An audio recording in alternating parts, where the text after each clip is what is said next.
Hey everybody. I had talked about how I was going to probably stream some Final Fantasy, and here we are. I have a brand new character that I just created. I have a character. The only other time I've played Final Fantasy, I actually have a level 20, or I have a level 29 character, a gladiator. And it's been so long since I really played that character, and I know like basically nothing about Final Fantasy. Really, I'm not. I have very little knowledge of the game. I'm a complete noob when it comes to Final Fantasy. But based on the fact that there was a really interesting tweet that came out where someone claimed that Final Fantasy now has more players playing it than retail WoW has playing it, which is really funny, interesting. But I think the point that's really interesting is that the population in Final Fantasy is rising, and the population in retail WoW is falling. If you just ignore Classic and Burning Crusade Classic, because those games have a lot of people, but that's not sustainable because all of those have an end, right? Burning Crusade Classic, once they do all the content, there's no new content. If you look at the vanilla servers, vanilla World of Warcraft Classic, the World of Warcraft Classic servers, you can talk to my friend Luck. They're dead. There's literally like one server that's running, one or two, you know, that are actually running, maybe one or two in each region that are running to house all of the players that are just playing World of Warcraft Classic. So once I think we get out of Burning Crusade Classic and move on to Wrath of the Lich King, I think the same thing will happen with Burning Crusade Classic servers. So the players are moving from expansion to expansion, but at some point in time, you're going to hit a dead end where there's really nowhere to go. And what do you do at that point? But anyways, Final Fantasy is a game I've only played a little bit. Don't really know much about it. Um, there's things about it I don't like. There's things about it I do like. But there's a lot more people playing the game, and there's a really cool video at the Final Fantasy Fan Fest that came out about 3 weeks ago. And I think the difference between Final Fantasy, and you can watch Bellular's videos on it too. What's really cool about Final Fantasy is that the developers care about the community. The company cares about the community. If you think about it, Final Fantasy Reborn is in reference to the fact that the game was Final Fantasy XIV, but the release of Final Fantasy XIV pretty much flopped. It was a really bad game. Nobody liked it. Instead of just letting it fall apart and disappear, they decided to work their butts off and basically fix all the issues. And what was really interesting is they told their developers, this is a true story, they told their developers to go play World of Warcraft. They did. They made them, while they were working on fixing all the issues in Final Fantasy XIV, they made their developers go play World of Warcraft. I'm not sure exactly why they did that. I don't know if they were saying if there were certain features in World of Warcraft. Excuse me a second. I don't know if there were certain features in World of Warcraft they were trying to show them, or if it was like an overall experience of like this is how we want people to feel when they play an MMO. I don't really know, but they actually it's just interesting. And this would have been around um, the Mist of Pandaria, and I think what was the expansion before that one? The expansion before that one in Mist of Pandaria, that would about the time that they were doing, I guess, a Realm Reborn. So this became Final Fantasy XIV. The remake became a Realm Reborn, and I think when you take a game that was basically dead, you rework it, you put all this effort in it to fix it. Not only do you fix it, you got it to a point where people really like it. That shows an extreme amount of dedication, and now it's like this phoenix that basically has risen from the ashes, and the people who were a part of that story don't want it to ever end. To them, it's a sense of pride. It's like, hey, we had this thing that was going to flop and fail, but we worked our butts off. We turned it around, and now not only is it becoming a success, but Final Fantasy is on the rise. And I wonder if we can. I don't know if we'll be able to find it, but I don't think we'll be able to find it. But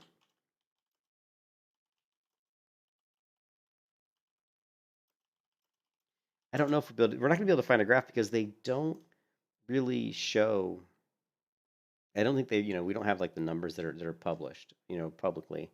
But we do know that someone claims, based on certain statistics, that Final Fantasy XIV now has over 2.2 million players, which is a pretty good amount of players. But I think it's and Bellular Gaming did a video on how he feels that Blizzard needs to start paying attention to these other games because World of Warcraft retail right now is in a terrible state. And if you go out there to YouTube, just do a search for people who have left World of Warcraft to go play Final Fantasy XIV, and it's a lot. And I was watching a video by a pretty big YouTuber. I don't remember her name. It was a girl, and she's got about 167,000 subscriptions. And she was talking about, and this video was just from recently, within the past few months. And she was talking about she sees people coming up to her in game all the time that are coming to Final Fantasy XIV brand new from World of Warcraft. So World of Warcraft players are coming to Final Fantasy XIV in droves. You know, it's a lot. So I wanted to really give Final Fantasy XIV a better try and really try to go through it because I never could get past some of the limitations in the game that I didn't like, which was some of the long global cooldowns with the abilities. But I know that that changes down the road. You know, I know you get more abilities and there's these rotations, and I know there's some strategy to what's going on. So let's see. So let's just see if we can give it a go. And I'm gonna and one of the keys to Final Fantasy 14 is watching. There's a really good story, so you have to watch the cutscenes. You have to watch and read. So that's one thing, and you can see that the servers are very very populated. Now this is a different server than my other character was on. My other character was on Fairy. This is the Jenova server, but they're both in the same. Um, they're considered the same. Is it region? Actually, I gotta change the stream description. They're both in the same data center, the Aether data center. But this world is called Jenova. Now, the significance of being in the same data center is that you can play with other people that are on a world in the same data center as you. I don't know how you do it, but you can do it, right? My throat's bugging me. But anyways, let's try to give it a go. I also heard that the Final Fantasy XIV music and stuff is really good, so we're not going to use any music of mine. We're just going to let the game music take over.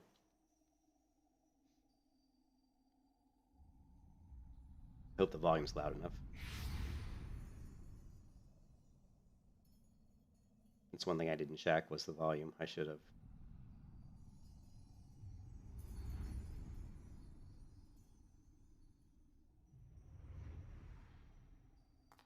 Here.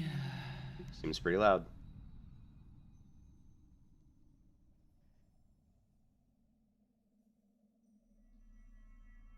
Here. Feel.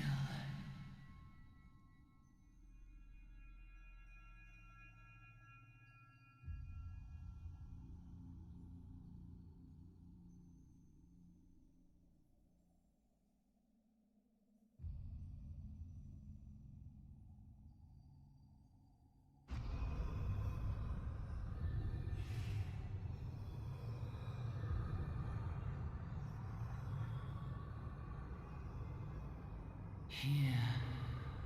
Feel. Think.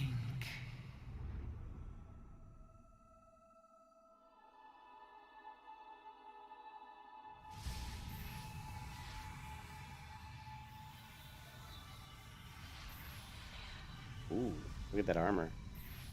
Ooh, I like that helmet. I like the helm. Was cool.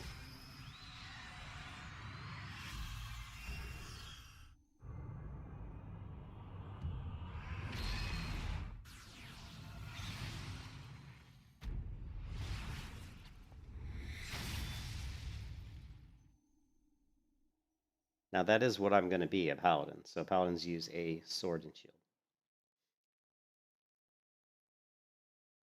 But I don't think we can be a paladin until level 30.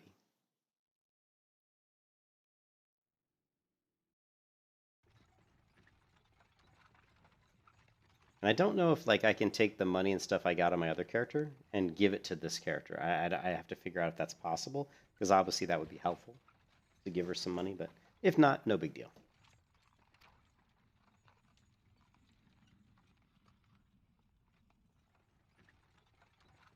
My character's got interesting. She's got two different colored eyes. She's got the David Bowie thing going on. She's also, I gave her some scars on her cheeks and her nose to make it look like she was kind of in a few scrapes.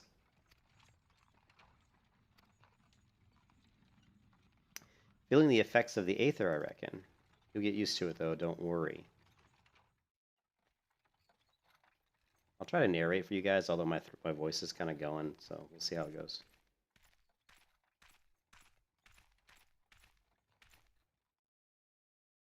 You there, halt.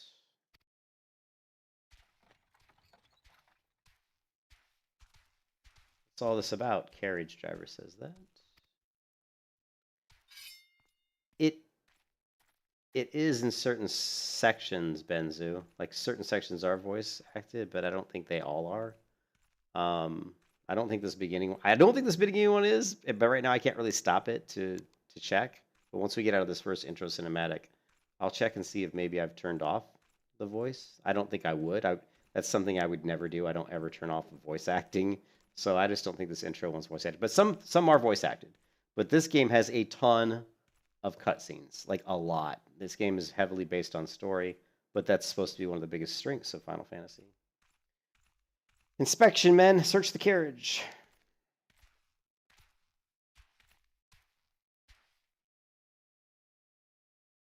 I'm just an honest peddler, friend. So don't be too disappointed if you don't find nothing. Mind your tongue, old man, lest I cut it out. Nice guy. Oh, look. I just found something.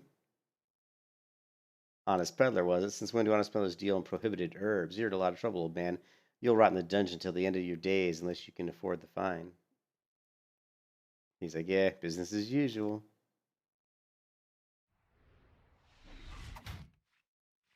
Ah! We're under attack. Amalji, to arms. Right. These guys look like fun. 7 hells. Consider this a warning. Now go, all of you.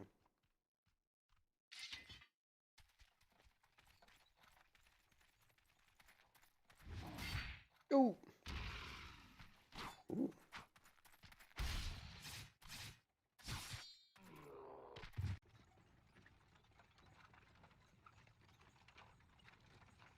Phew, that kind of excitement ain't good for the heart. Be careful around them brass blades, lass bastards. Be careful around them brass blades, lass bastards. I'll have the shirt off your back if they fancy it like common bandits they are, only less honest. Thank the gods for sending some beastmen to the rescue. Saying to see we've still got a long ride ahead. You mind keeping me company till we arrive? Them youngins don't much care for conversation, see? These little twins here. Brent's the name and Pedlin's me trade. You can check out my multicolored eyes and my scars on my nose and my cheeks. Make me look a little scuffed. Judging by your unusual garments, always you're one of them new adventurers. I knew it! Going wherever the wind blows, seeking fortune and glory, and now that's what I call living. As long as you can avoid dying, I mean, ain't no secret that adventuring's a risky business these days, especially. What was it that first attracted you to it? How about to win glory?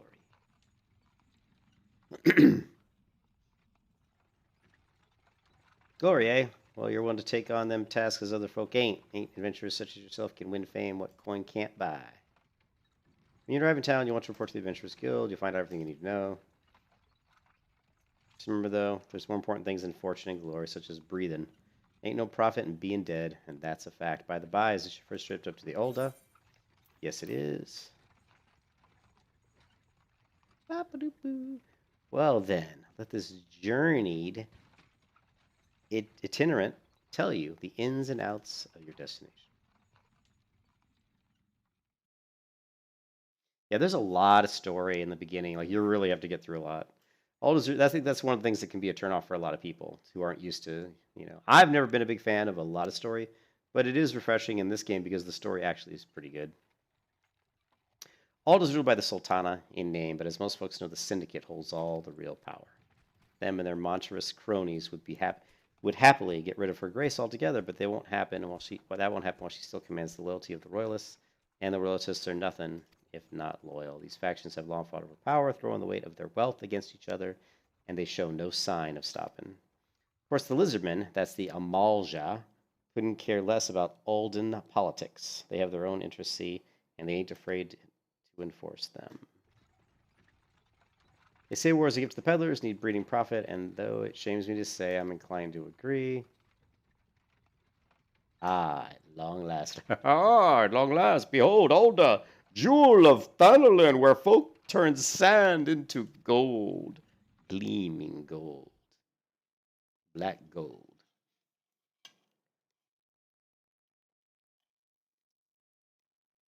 Deep in the sun-baked south, surrounded by the shifting sands of an endless desert, she rises. A solitary Yes, rose Morpheus. amidst the dust and rock, a Yes, symbol of Ulda. defiance. Her name, Ulda. Ulda. Ulda. Even with the coming of the seventh umbral era, hope springs eternal for the mongers and merchants who vie for lost fortunes in this bustling oasis. As the twin faces of Nold Thal maintain their vigil over all that has been and shall be, the present proffers a brave soul.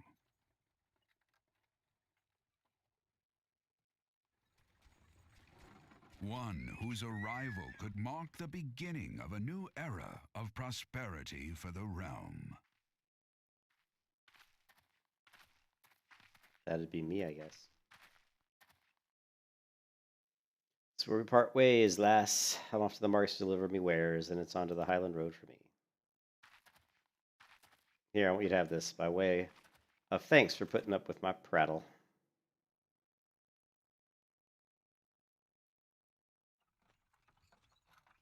Hey, you never did tell me your name, though. Hey, but there's an idea. Become the sort of storied personage I can brag about having met, and I'll consider us square.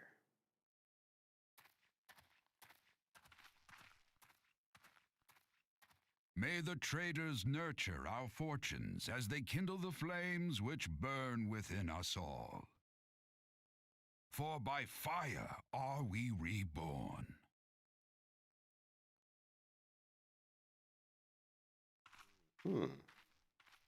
Shake it, girl. Shake it.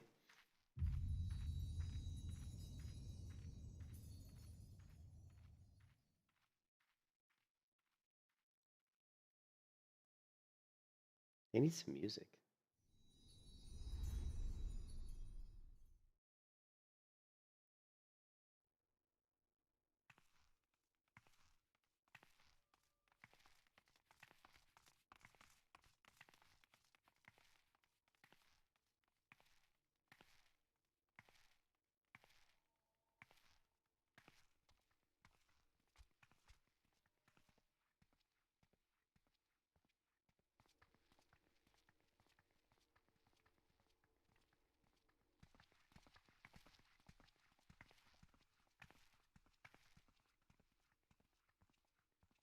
Venture over here.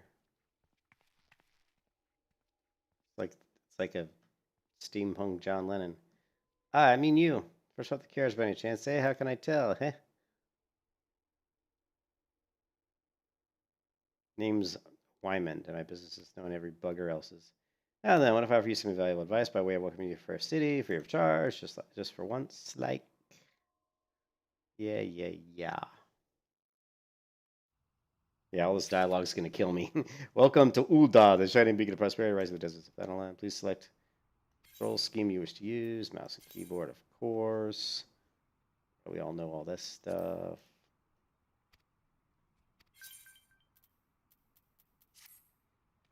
Yay. Right. Oh, shit. Hey, what's up, Sirlin? It doesn't have my key bindings for my other character. That kind of sucks.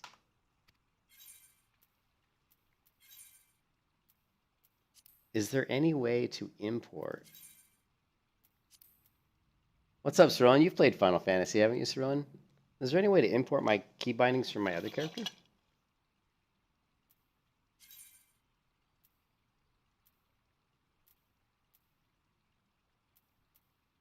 Hmm.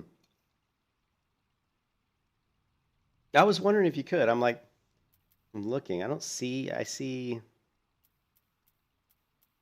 You know what? Let me Google it really quickly. You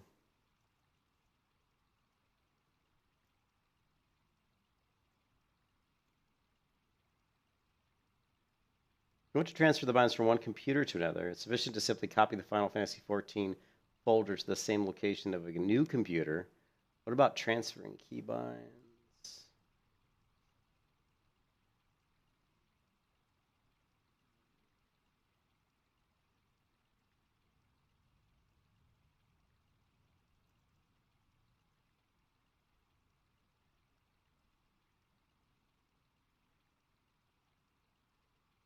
Here we go. Copy over character data from. Yo, what's up, epic gamers? My name is Fox, and welcome to another video of mine. Everything is messed up and blah blah blah. Basically, this depends on the number of presets for characters you have, right? This is basically just character data. If we open this, Well, so there is a way to do it, but it'll be faster for me probably just to reset them up manually than to try to walk through all that fun stuff. Yeah, it looks like the ini files. So I'm just going to go in and we'll just, I know most of the keybinds. Turn on, off, auto run.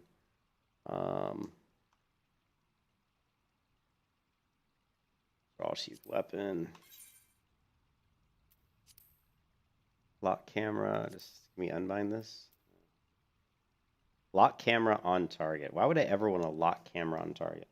Num 5. How about... Let's do...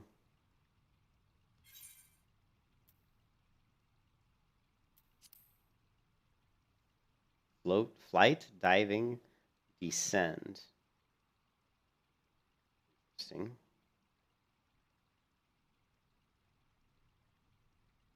Yeah, I don't even know. Let's see.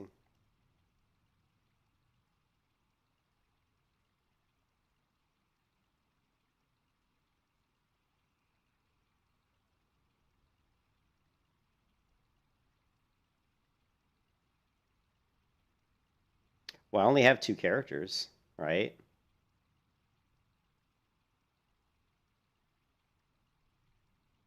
But I don't know where it puts the data.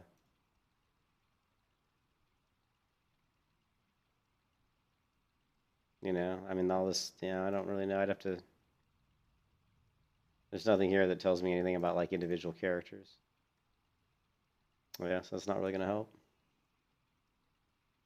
You can, yeah, I was wondering if it installed the settings. I really hate it when games do that, It's like, my C drive isn't that big, so to go in there and start mucking around and putting stuff there, I hate how they do that, Final Fantasy, what would it be under? We could delete some of these things.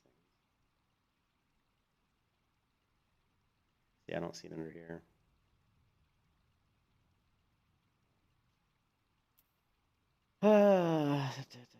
Camera up. Right click to clear. That's what I like.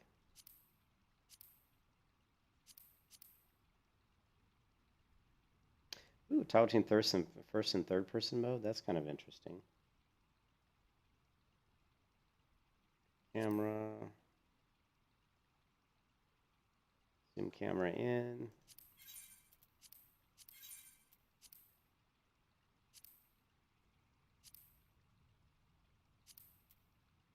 Tilt camera up and down. That's interesting. We'll leave those the way they are. Face camera? What was that pause key? What's the pause key? We'll leave that one.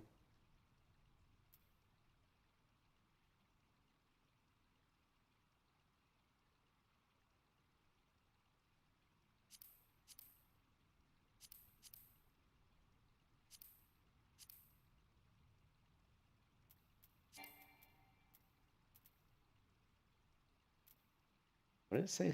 Seasons must be assigned. Confirm, cancel, escape in the main menu. Huh? Unable to apply changes. Keys must be assigned to confirm, cancel. Huh? I don't know what it's saying. Keys must be assigned to confirm, cancel, escape, and the main menu.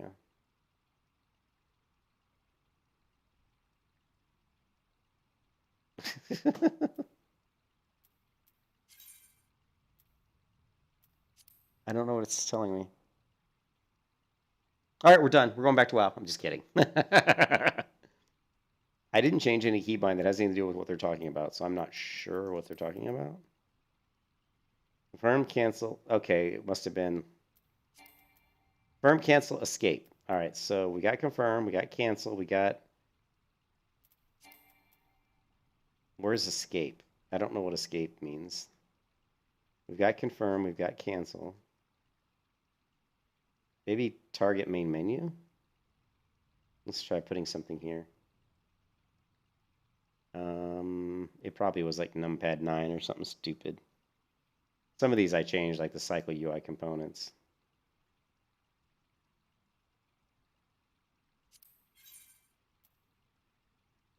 Man, here's like here. Let's just revert it. Let's just close this. Yes. We'll just let's see.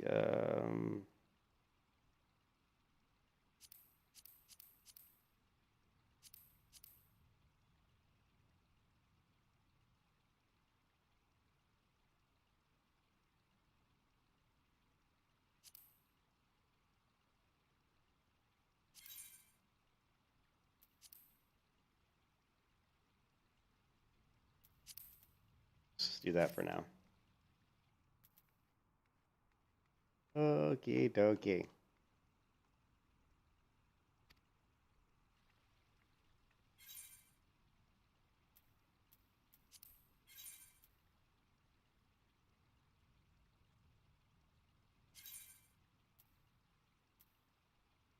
Man, there's so many. You think it's yeah? There's so many like settings like that. I think the one thing that makes it hard for people to play Final Fantasy is there's so much to the game. It's almost like going into Black Desert. Only there's probably more. Cerulean, is there more in Final Fantasy than in Black Desert? I know there's just a lot of stuff.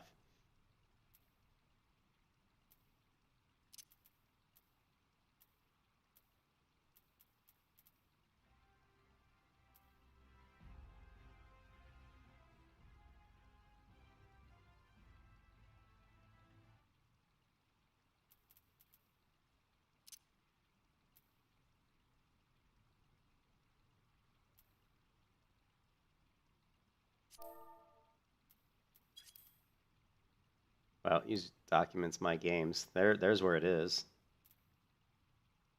I think. Let's try that.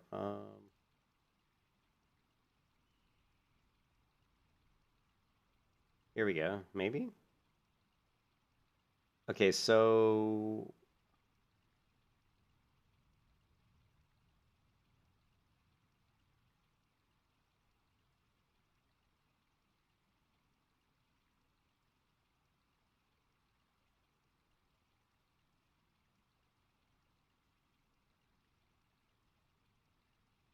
hotbar data, maybe. Keybind data, macros. Let's try this. Copy these, which are the character. I'm sorry, this one. I'm assuming this is the character one, maybe?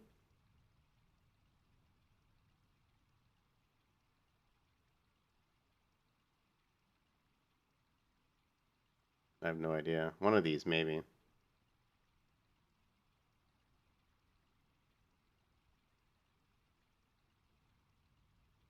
This will probably just blow the game up, right? Yeah, well, we're going to try copying the older one into the newer folder here.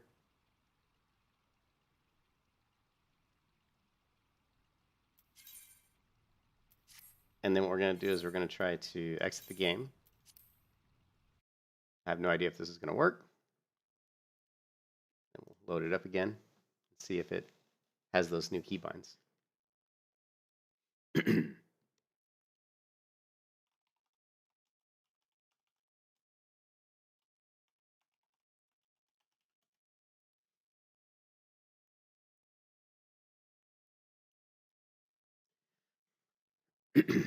But I think, yeah, I think there's so much to Final Fantasy XIV that it can be really, I mean, it's daunting to me. I get into the game and there's, you know, you guys know me. I like to figure everything out. I don't like to not know stuff. So I'll sit there and muck around with all the menus and the settings and the UI, everything. I mean, I'll spend hours just mucking around with everything just to get it the way I like it, you know? Yeah. This is my character. And you have first name, last name. So I went with Meadow Fall. First name's Meadow, last name's Fall. And every time I try to log in, it's always full. But it's a good sign, though. So Final Fantasy's definitely gotten more busy over the last few years. Because first time I played it, I usually could log in without any issues. But now every time I try to go into Final Fantasy, every single time it tells me the server's full.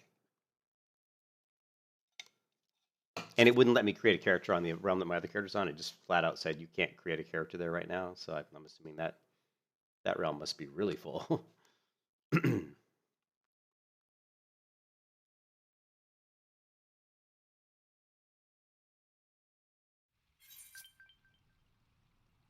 Something beeped. Okay, hey, it worked. I think it works, Cerulean. Look. I mean, I see key bindings now on my skills. I see skills on these bars, which I don't know if all these were here before. And the strafe key works. Look at that. I think it worked. I think that worked. I think that worked. Cool. All right. So to recognize adventurer, you need to go to the Adventurers Guild. So he's just going to tell us to go to the Adventurers Guild. You don't know what you're doing. You're a newbie. So go speak with Momodi. Okay, we're going to go speak with Momodi at the Adventurers Guild. And it just kind of points, say it's over. Go to those steps to the double doors yonder. Okay. All right, so we are going to use some of my music because I put on, and then there's a duty list. Now,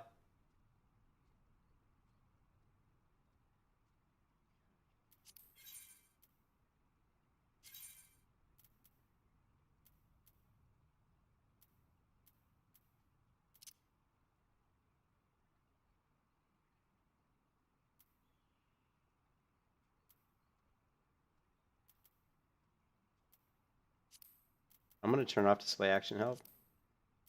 I don't want that. The other thing we're going to do is we're going to go to the HUD layout here. And this is certainly not the way we want it. So it brought over my key bindings, but it didn't bring over my HUD layout, you know? Einbay! Yes, it is Final Fantasy XIV. I've been wanting to come back in and play it because more and more people are leaving World of Warcraft to play Final Fantasy. And I've just never put enough time into it to really see if it's something I'd want to put in some time. But, you know, to me, World of Warcraft is a dying... To me, World of Warcraft's a dying game.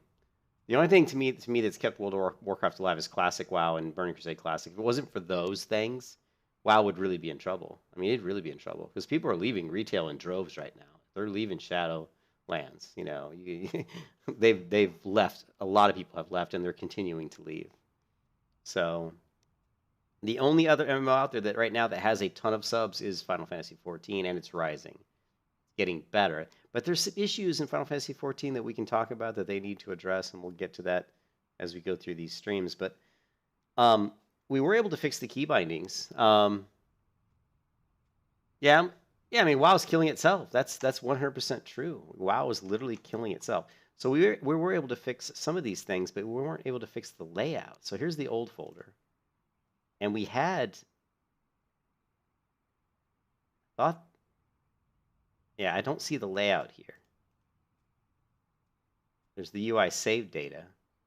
Anyways, I'm not going to worry about it too much because I hadn't done a lot of customization, but you can see that these bars are kind of weird. Now, this is right, though. I put the experience bar down here. You know what? Let's see. Here's like... Yeah, okay. So this actually is...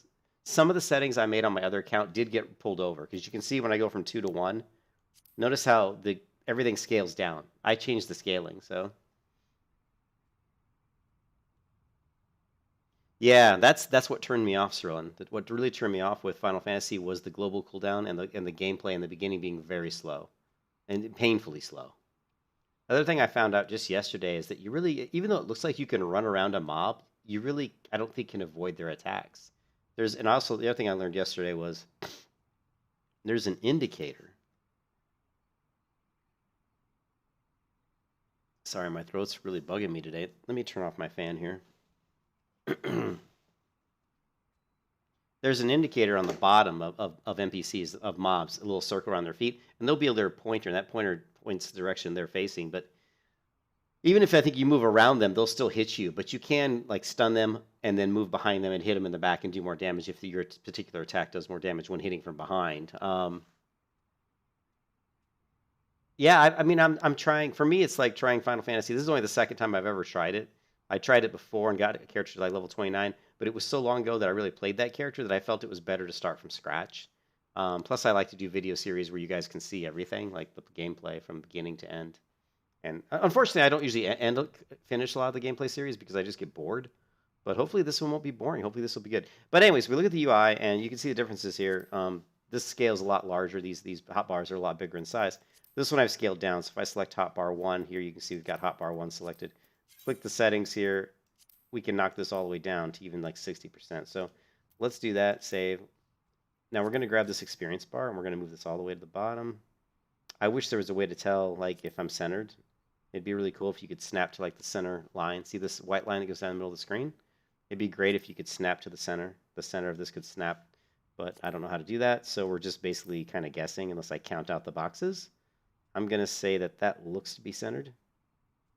Okay. And then the parameter bar, we're going to move this over here for right now. We got the hot bar.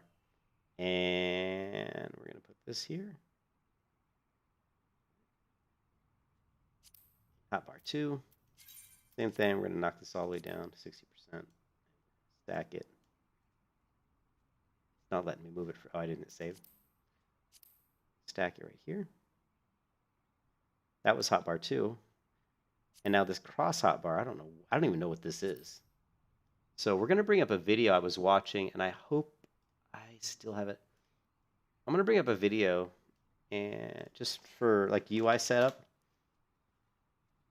to help us get a quick idea of how to do that. So we're going to say Final Fantasy XIV UI setup. There was one I was watching earlier today. I just don't remember which one it was. Might be in my history.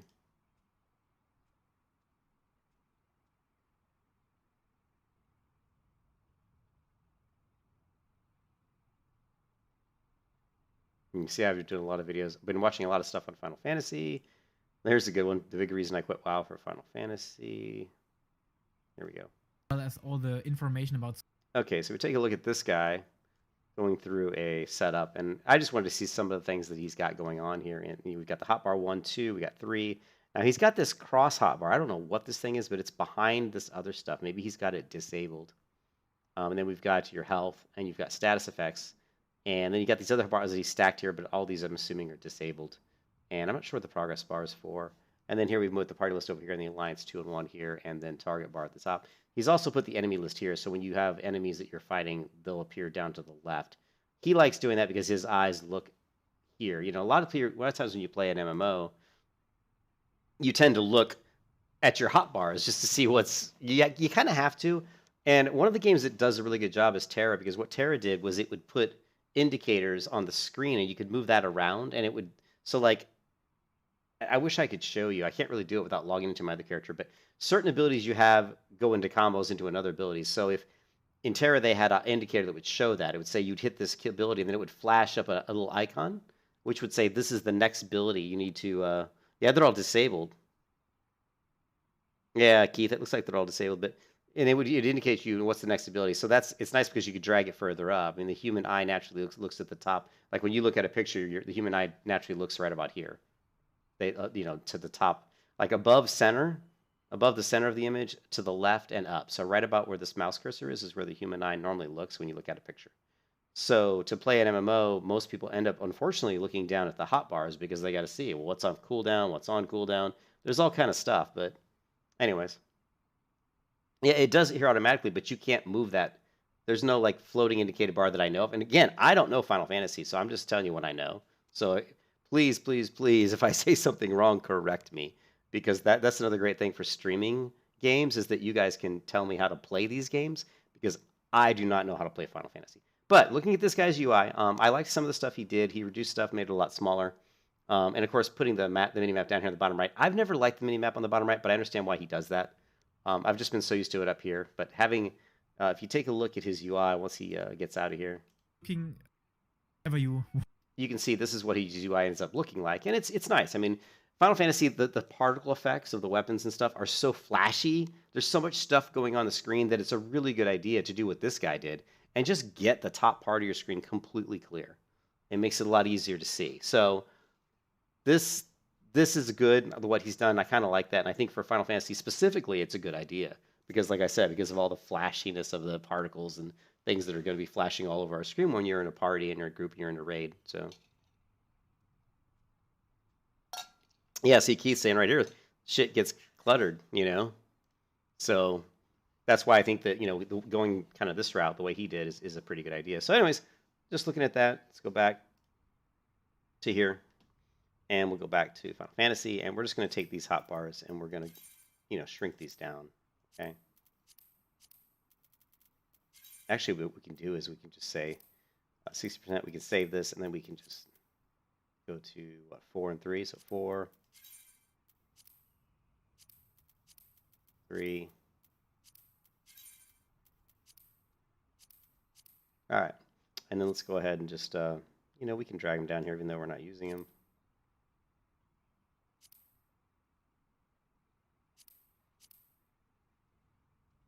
And 6. Actually, and we've got, let's go back to the other guys.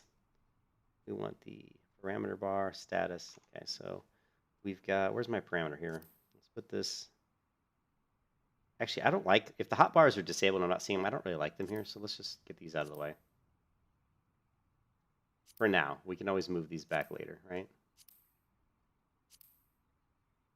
Let's see if it'll let me move them off the screen. This is good. Let's move them off the screen. Eventually, we'll have to use these hotbars, but right now we shouldn't need them. And parameter map, we need status effects. And then I don't know if this is that cross hotbar thing, which I don't know what this is. This is also going to get moved right over here. And the progress bar, I believe he goes in and he's doing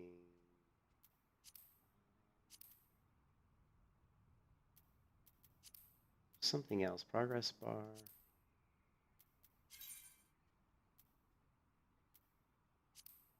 Not what I'm looking. I'm looking. Oh, status effects. I don't know what progress bar is. Honestly, I don't even know what that is. Let's leave it that, and we'll just put it here. But I was status effects. What I was looking for. Where's status effects? Status. Scenario guide. I lost the status effects. I don't see it. Status info. Experience parameter. Where are you, status effects? Where'd you go?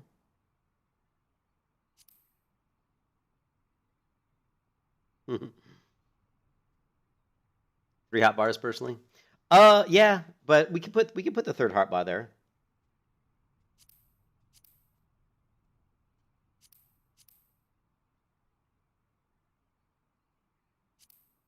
And we can put the parameter bar. I hope that's not getting too cluttered. I mean, that seems like kind of, I don't really like it being that high up from the bottom. So let's take this one and let's just put it here, right? And that way we can stack the other hotbars down here, right? When we get to the point where we need them, you know, we'll put them down here.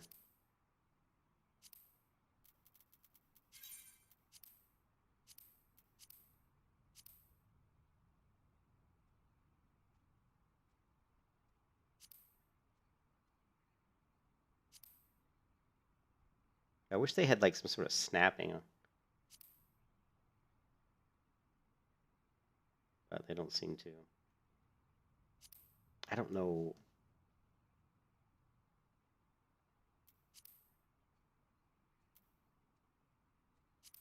Now, and what I'm looking for is the status effects. Where is it? Doesn't seem to be here. It was on my other character. That's why I'm kind of freaking out. It's like, where'd it go? Maybe it's, you know, it's like not there. It was definitely on my other character was there. Status, info, enhancements, enfeeblements. Status info. Yeah. Hold Alt Shift while moving UI elements to snap to grid. Alt Shift. Oh, dude. That's awesome. Thank you. Dude, I love it.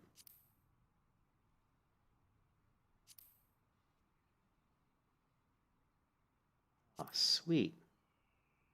That is a good tip. This is why I love streaming. And I don't know what the progress bar is. We're going to put it here, but I don't really know what this is. And we don't care about pet hotbar stuff. I don't think I'll ever probably, I mean, I'll probably have a pet at some time. But party list.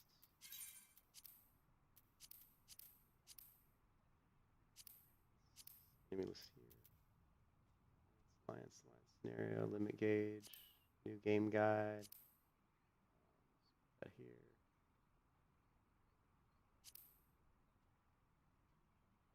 What was it? Alt Shift? Alt Shift.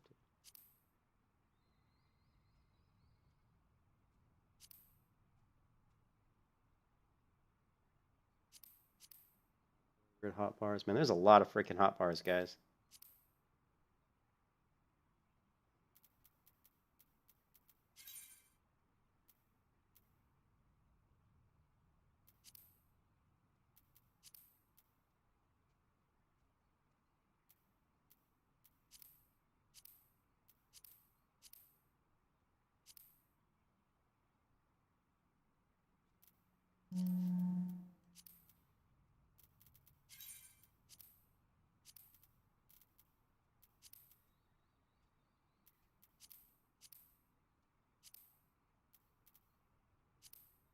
Can you just like disable them? Like basic?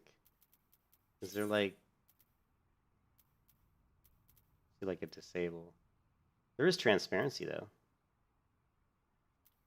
Play around with that one. There's actually stuff on it, right?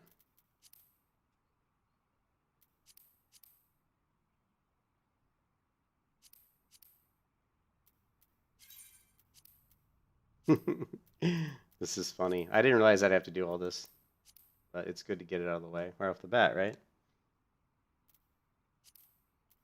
Okay. And so we want party list, Alt Shift.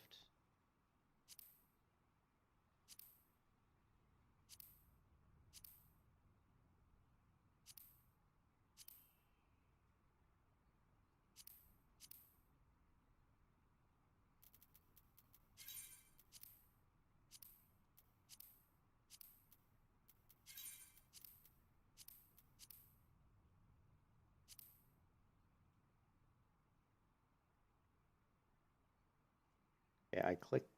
It's like acting weird. Okay, there we go. All right. I don't know what these status things are really for. These are like, it says enhancement. So these are just like my buffs and debuffs, I'm assuming. So I think that's what those are. So the enemy list we're going to put here.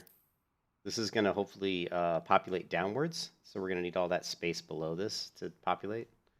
And then this is like really in a bad spot. Not snapping. There we go.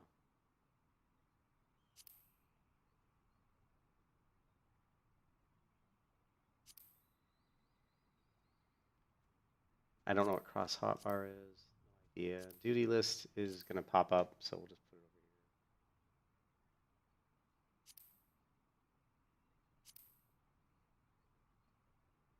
We're going to have to move these two. Oath gauge, no idea what that is. Target bar focus. Target bar. Focus is here. Status info other.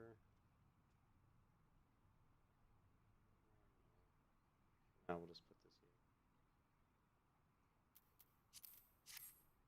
There we go. It's a little better.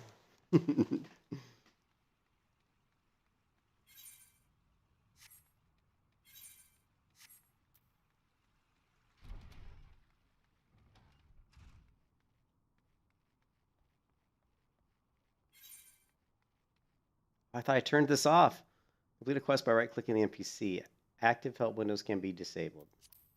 I thought I disabled that. Action help. Display active help. Display help text when using cross-type menu. Display pop-up.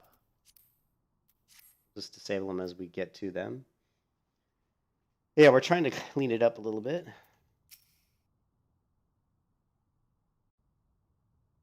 Let's go to...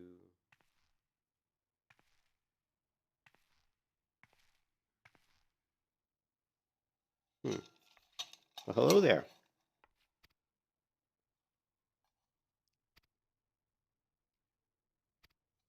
We got to join an adventurers guild. She manages the adventurers guild in Ul'dah. Lucky for you, without someone like me to steer you right, you'd soon find yourself out in the middle of nowhere, caught up in business you don't understand. Like her conflict with Imalja, for example. They've been plaguing the Sultanate for nigh on, forever now. And there's the Garlean Empire. None can say for sure what they're plotting these days, only that they are. Ooh, look at the girls. The people drink and make merry, but underneath all there's worry, and lingering feeling of loss. Little wonder, it's scarce been 5 years since the lesser moon cracked open like a giant egg, releasing an abomination intent on turning the realm into an eighth hell. So much was lost in the blink of an eye, 'twas like the end of the world had come at last. But then things begin to get foggy. Everyone's got their own vision of what happened next. Some of them 2 or 3. You think people would remember something like that, but the fact is that they don't. Nobody does. There's one thing that the survivors agree on, though, the part played by a band of adventurers who laid down their lives for the realm that wasn't their own.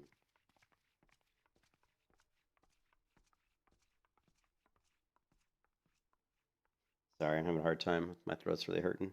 They fought valiantly, and like so many others, they never returned. Deeds worth remembering. I'm sure you all agree. It's just a shame our recollections of these brave heroes are as jumbled as those of the calamity itself.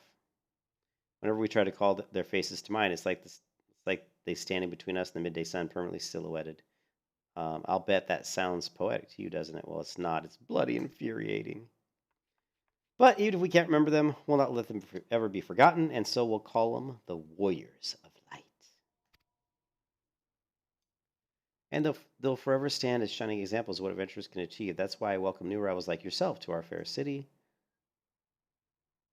All I ask is that you lend a helping hand and try to leave Ulda in a better state than you found her. If you can promise that, I'll be happy to let you join the guild. And of course, I just nod my head. All right, then. A promise is a promise.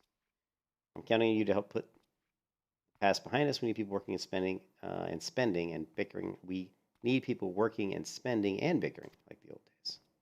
And a happy, prosperous Ulda means more business for the quicksand, too. Anyway, let's make this official. Go ahead and write your name in the register and use as you can. I wish this was like YouTube and I could turn up the speed at which this goes. It's like 2x. Meadowfall. Well, ain't that a charming name? Just rolls off the tongue. It does. It does roll off the tongue. Meadowfall. All right, Miss Fall. Miss Fall. On the behalf of the Adventurers Guild, I officially, please, sir, be merciful. 12 is my witness. I swear to you, I'll bring them your money. Look at this guy. Look at this jabroni. In the East, it is said that even a merciful God might be driven to vengeance if thrice blasphemed. Oh, you can?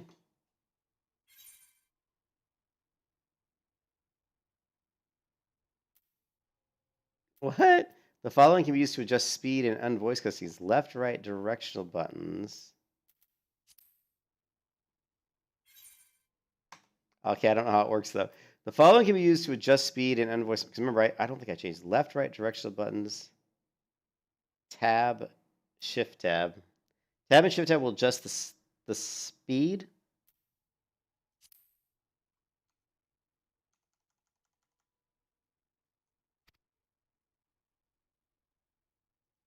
Oh, that was faster, right?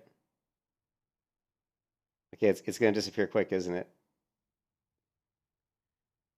Right.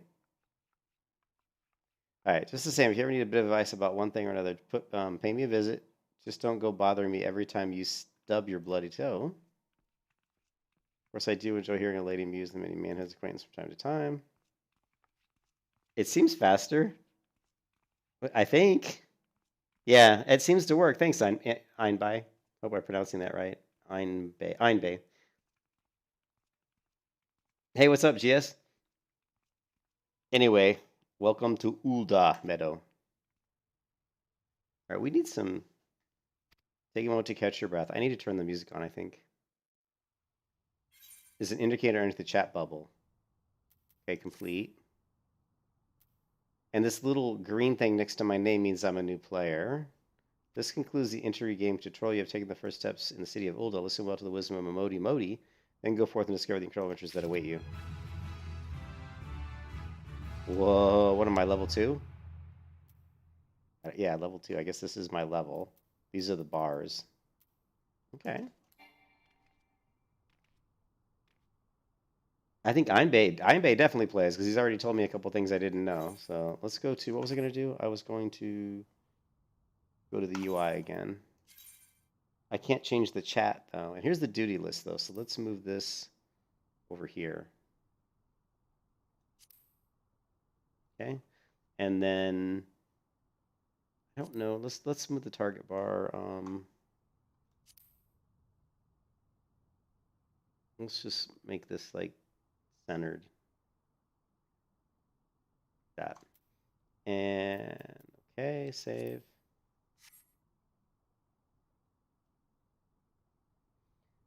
It sounds like he's another person, GS. I'm level 2. I just started this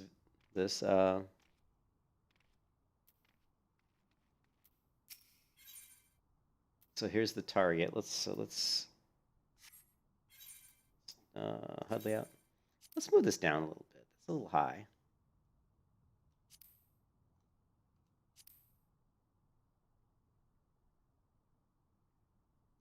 Focus target bars.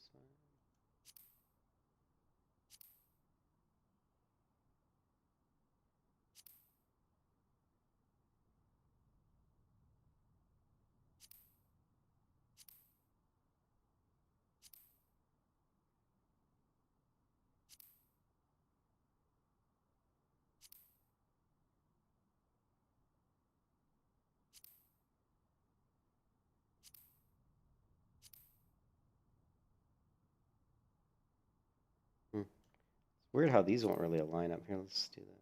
So I have to do it manually.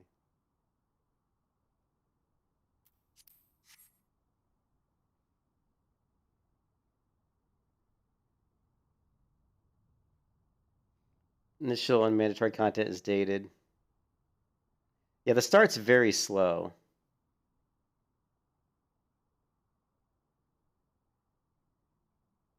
Yeah, that's the one thing. I've only played one character in this game ever, and I got to level 29, and I remember this, going through the beginning. Yeah, my UI looks much better now, guys. I like that I've cleaned this up. I wish I could move this, though. This bar. Is there any way to move this, maybe? We'll worry about it some other time. Oh, and I also wanted to... sound. I don't know how good this...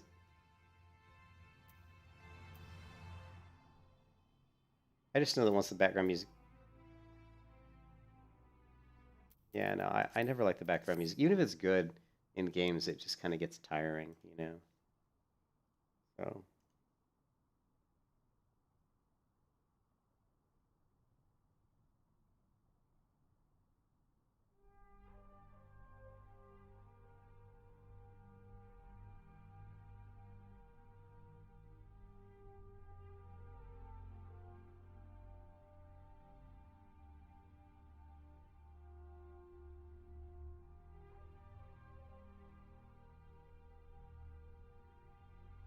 Yeah, there's a big expansion coming in November. I've heard the music's really good in Final Fantasy. I'm just, for now, I'm not gonna, not gonna deal with it. Before you go charging off to find your fortune, I have a few basic tests I'd like you to perform. I want you to visit the Aetherite Plaza to get there. They want me to talk to that floating Aetherite crystal, so that we can kind of bind it or like be able to port. It's like a fast travel device. You need to attune with it before you can use it. And then she wants me to visit the Gladiators Guild at the Coliseum. Do some training.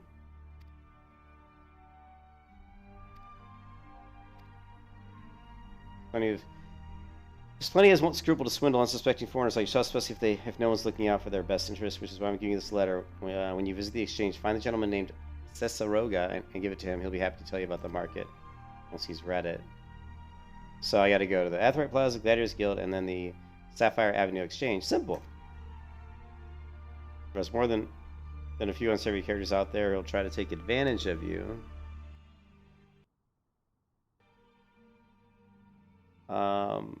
There's also good to honest problems. You should consider offering a helping hand when people need help. A lot of folks are lured to this city by the promise of wealth and power. What many of them Failed to realize instead of chasing after Gil, the moment they get here, they ought to be making friends. Let it be known that you're willing to give as much as you get. Speaking of which...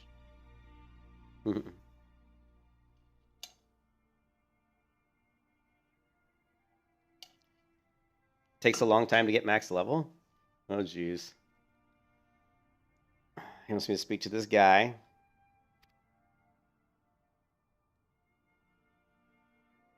Level bump with each expansion. The main quest line that accompanies are pretty dang long, yeah.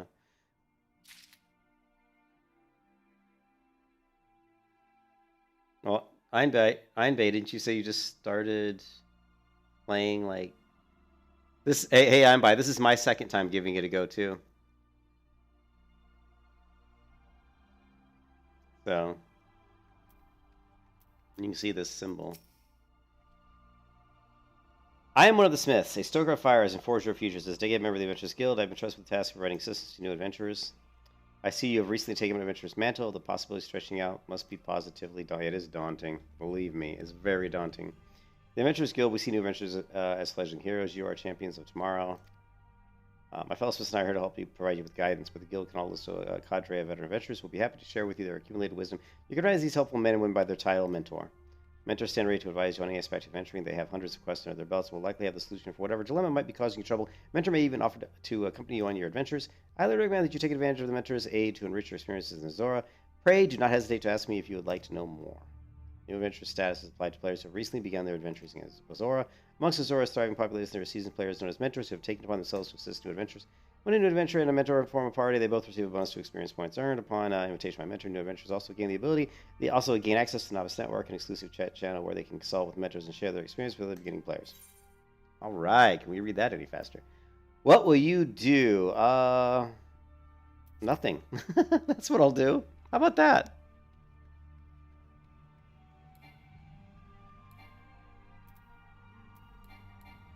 Action not yet learned. All right.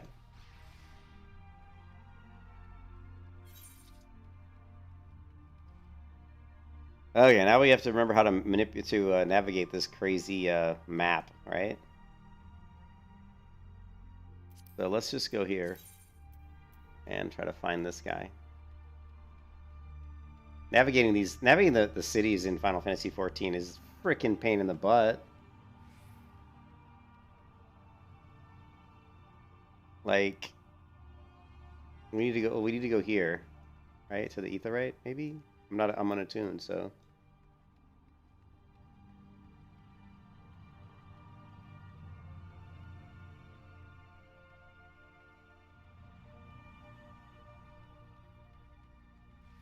Can you run in this game? Or is this as fast as you can go?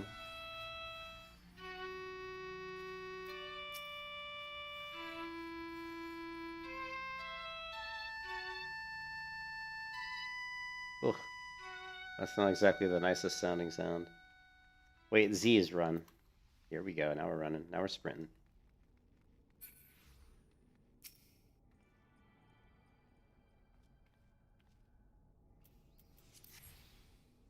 And here's the sprint effect.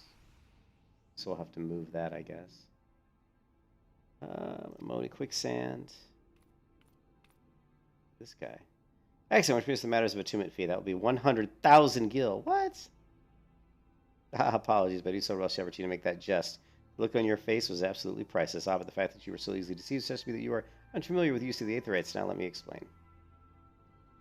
Tap the ethereal energies and primarily uses means of travel slowly from one place to another. They're fast travel, perhaps. Perchance, have you heard of return and teleport? Well, these transformation spells make direct use of the Aetherites and their connection to the flow of ether. Given that the Aetherite is almost every corner of Azoria, a new adventure will mind to explore. Okay, basically all this is we could use these to fast travel, so we'll just skip that.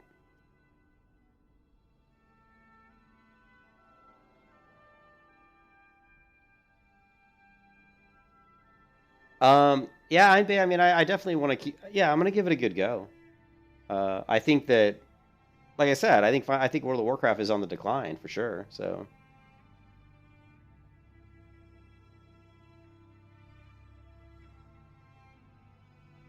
Well, Nico, I can't comment on that. I've only played blah blah blah. I've only played Final Fantasy XIV once before, and I had a gladiator, and I leveled them to level 29, and then I quit. It was very slow pacing. I didn't like some of the combat was very slow. There's a long global cooldown, so you felt like you were waiting a lot to execute abilities. And there were other things about the game I didn't like. I did like the stories a lot. The stories were really cool. Some of the cutscenes were great.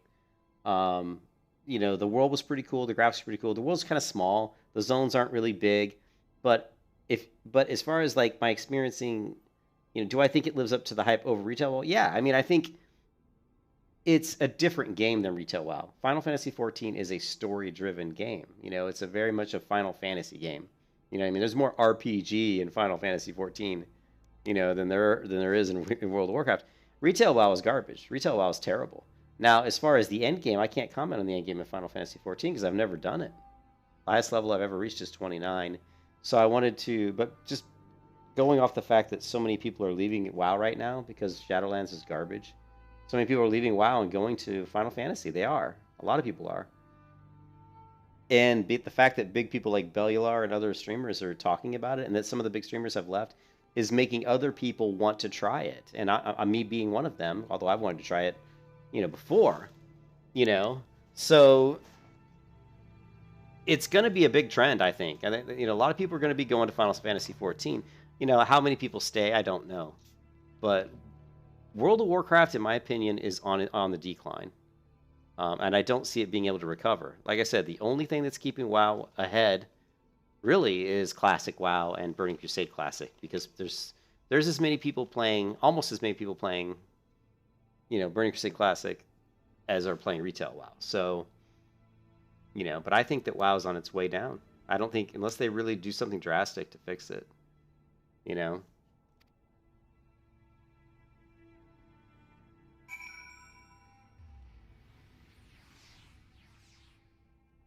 Ooh. Ooh, okay. Okay, so I need to get to the Gladiators Guild. Navigating, this is one of the things that I really disliked about Final Fantasy, is just trying to navigate the city maps is a pain in the butt.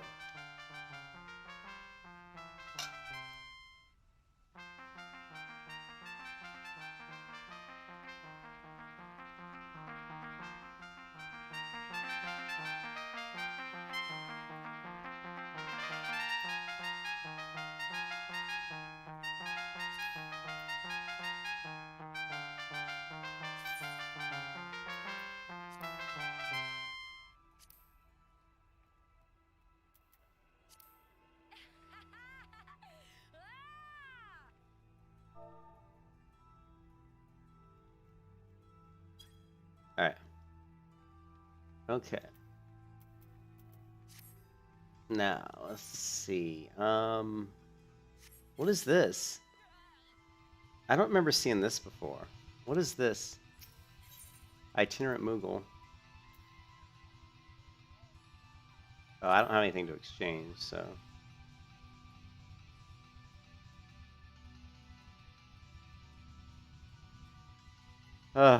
Adventurers Guild.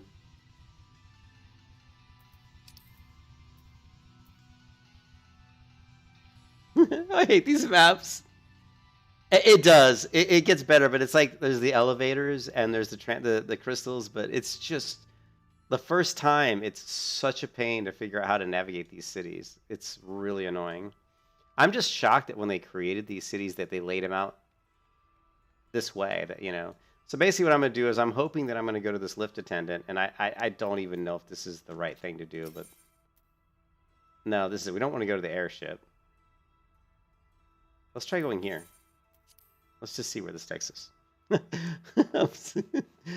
I'm just like, we're just gonna. So now I should be down below, it looks like. Let's go here. And I can attune to all these Ethernet shards. Okay. Okay, why is it showing me this? I don't want to see this. Active help entry has been added. Okay. I don't like that I have to click that. Shouldn't have to click that. I should not have to click that.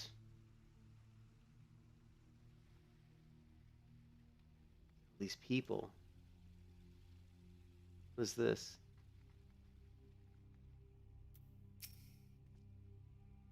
Fragrant chamber without permission. Okay, well, I can't enter the fragrant chamber. So... Bicepsius Maximus. That character's name. Bicepsius Maximus.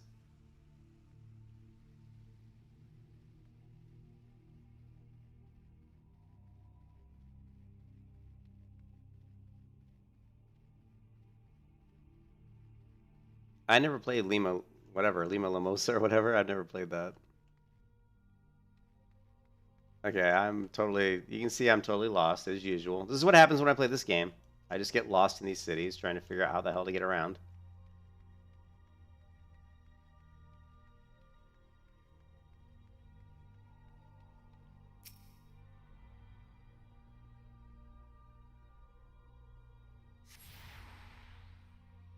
Okay.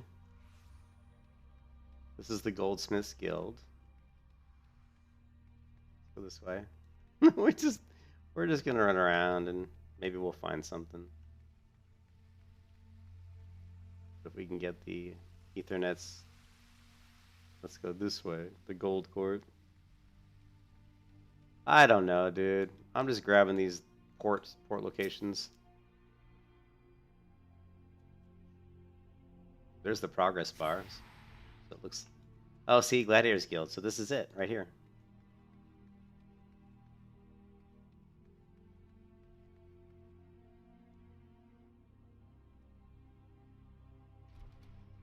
Oh, here we go. Here it is. This one.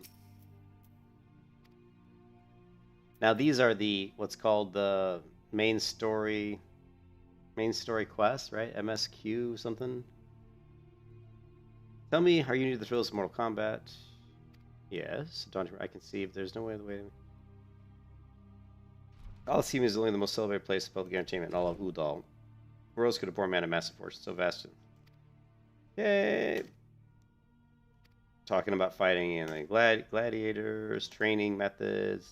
If you desire true glory, this is where you belong.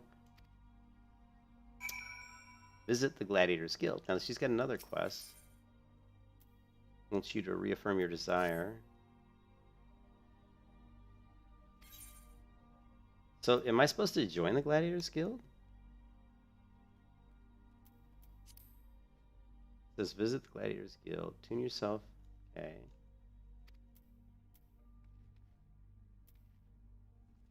Okay. Now we need to get to the here. I hate navigating these cities. Do we have...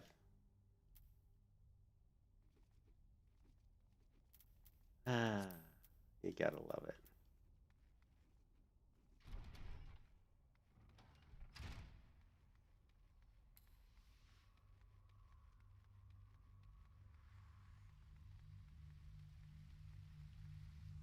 I want to do the quest of the blue background? Okay.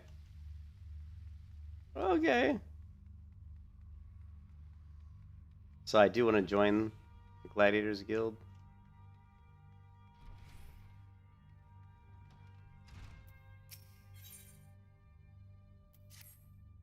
What will be? We rise above the masses.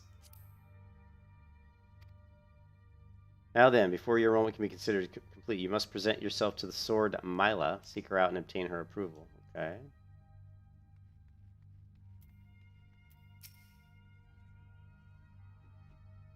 Okay, I gotcha. I heard Lulutsu. Thank you. Thanks, Cyrillan. I heard Lulutsu. So you're Meadow Fall. This is a good, strong name. So you wish to study our arts. I presume you have reasons for choosing the sword over all weapons. Perhaps you think it's easiest to learn. A sword is a simple weapon, but to wield a blade well is anything but simple. For every Coliseum champion to emerge from our ranks, there have been countless disappointments who failed to achieve greatness. Bear that in mind before you answer me, Meadow, for I do not ask this question lightly. Have you the strength to live by the sword? And if it be your fate, die by it. I don't know. Sure, why not? Yes. Then welcome, gladiator, to your new home. Let's not waste time. I would gauge your aptitude with the sword. Just outside the gates of Ul'dah, you'll find plenty of marmots, hornets, and shrews. Slay 3 of each and return to me when finished. A simple task, but you know. Okay, so we gotta go kill some stuff.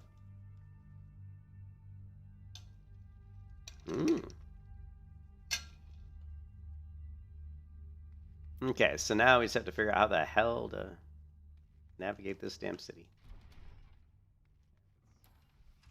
Kick in our sprint again. And we're gonna try to run towards this other quest if we can find our way up here. Actually, well, this is outside the city, so let's go out here. Steps of Nold. I have no idea. Where am I at now? Where? I don't even see myself on the map now. Oh god, I just this game, the navigation drives me batty. It's one of my biggest things I hate the most is just this. I mean, look at this map. I mean, it's like, it's just painful to even look at this, you know?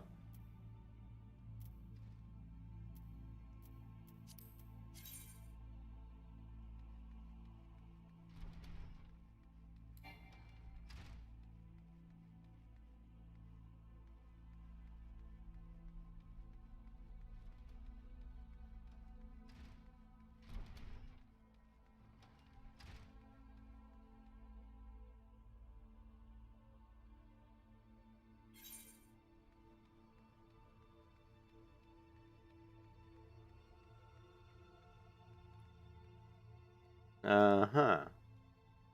Douchebag.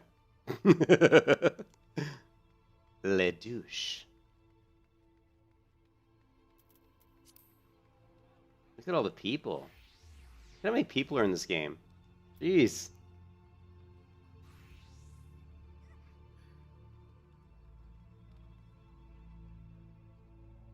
Look at all the people, though. Market board. Nice. Here's our auction house. Ooh. Look at her. Look at her leg. Her boots are cool. Her leggings are neat. I like those leggings.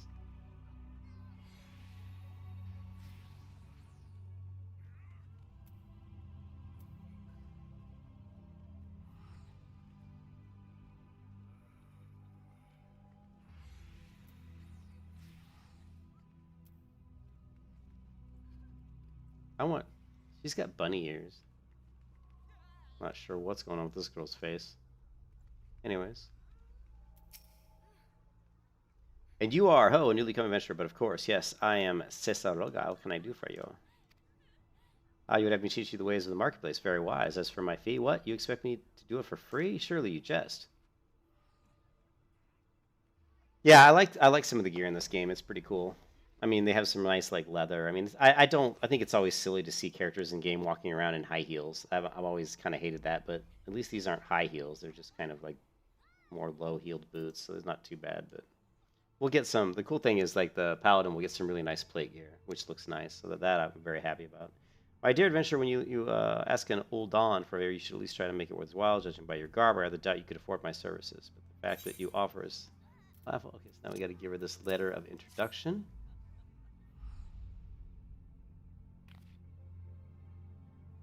Oh, Mistress Mimodi instructed you to seek me out, did she? Consider yourself fortunate to have such influential friends. I shall be brief. Be attentive. You stand in the Sapphire Avenue Exchange, business most powerful marketplace in the world. Being advantageously situated in relation to other city-states, Uldah's markets have served as both the literal and figurative centers of the Azorian commerce. All the great overlord trade routes lead to our city. The majority of the maritime trade between the Veilbrand and the Aldenard passes through our ports. Because of this, countless companies and consortia have chosen Ul'dah as their base of operations. They steal that this marketplace is awash with merchants and money lenders day and night. Anything a man could ever desire can be purchased here, provided he has sufficient funds. True, there's something you seek: adventure, a deadlier sword, perhaps, a shinier trinket, whatever it is you want, the exchange will have it. In the north, you'll find merchants peddling, and I'm just trying to speed through some of this stuff. South, some more assortment stuff, more stuff. Seek out the particular merchant and browse to your heart's content. Okay. My regards to Modi. Now off with you. So basically, just not a whole lot of information there. You know, obviously we have a lot of shops here, and we have a lot of shops here. That's basically all they said. Okay, now we need to go outside and kill some stuff. See if we can find our way outside.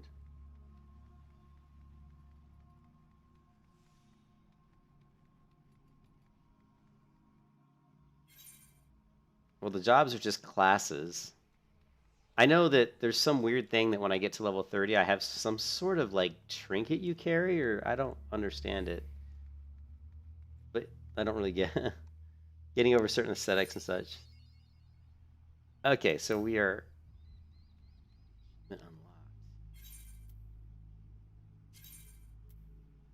Okay, so we know that one of these things, enhancements. Let's take this enhancements, and let's move this here. Okay, and let's take these enfeeblements. Let's move them here. So these are our debuffs.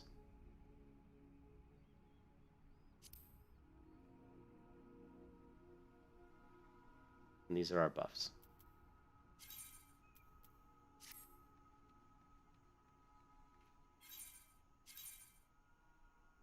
Good. Didn't hit save, apparently.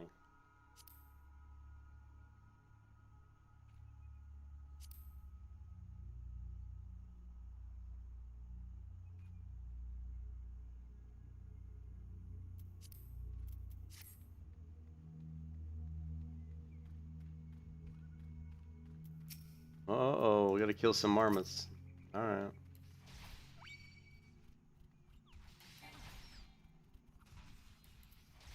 Now, is it true that I can't, like, you can't really avoid getting hit?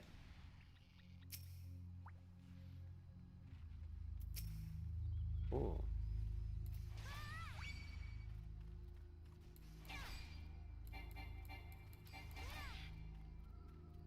Is there any way you can turn off that stupid sound?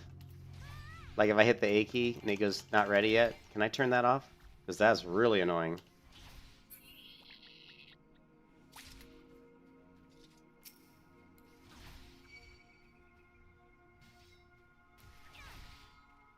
And I don't think you can avoid combat. Let's see.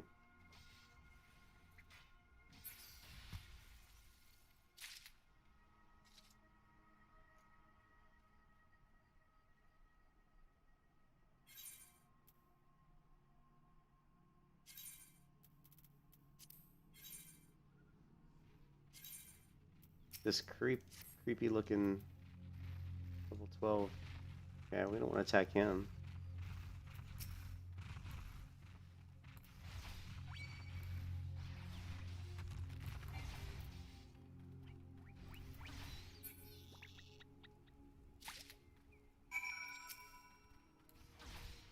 Am I getting, how much experience am I getting out of these?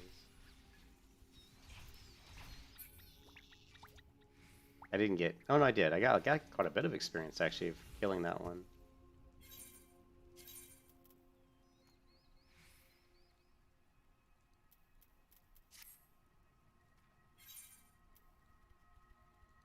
Escape, character config, log, yeah, I don't, log window.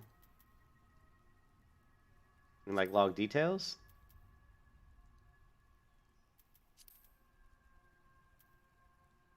Log window. You mean log details?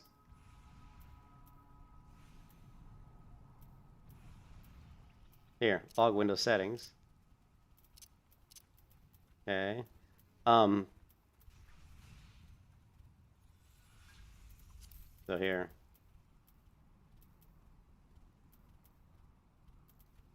Select notification sounds when receiving. What is this?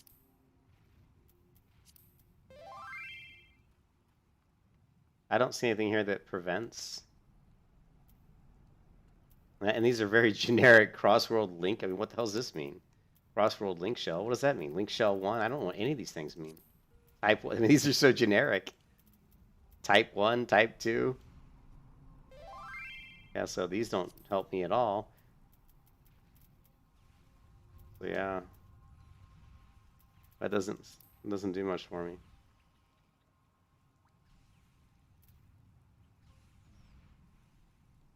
Yeah, I think it's got to be here somewhere. Let's go back to general. Let's go back to system configuration, sounds, and look for it in here. Enable.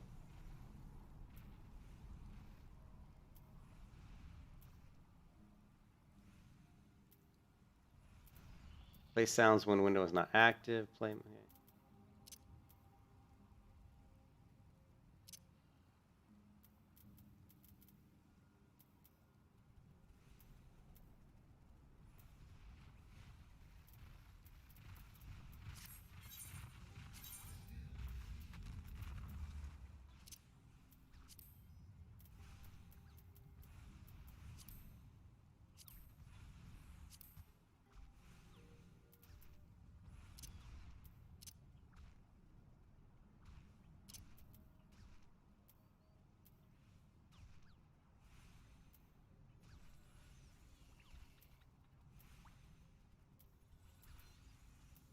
What is the pop-up help? I probably don't want pop-up help. Display help text when using cross-type. I don't even know what cross-type commands are.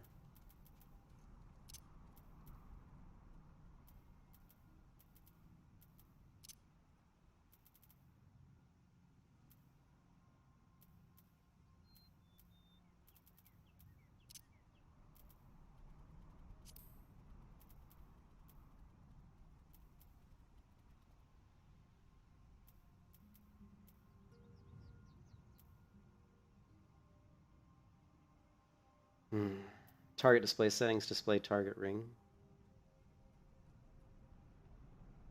Target selection, deselect. Where's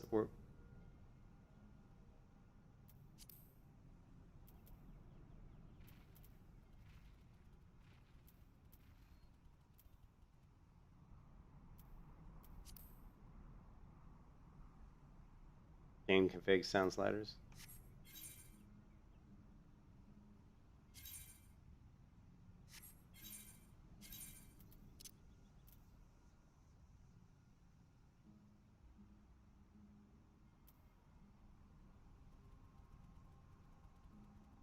Okay, I don't know what you're saying. You're saying there is no game config, so you gotta. I'm sorry, but there's nothing on here that says game config. There's system config, character config. I'm assuming when you say game config, you mean system config. If you mean sliders, here's the sliders. If you're talking about target select, deselect, I don't really see that.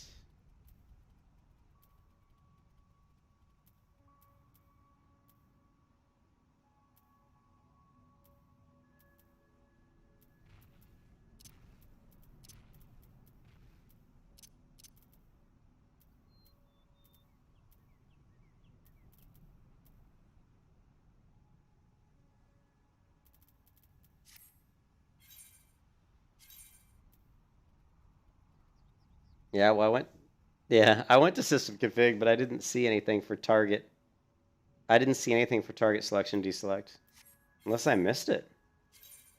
I'm in sound settings. I don't see anything here that says target select. There's like system sounds, ambient performance, master, listening, play system sounds, waiting, ambient voice, BGM, sound effects. I don't see anything under here for target. Am I missing something?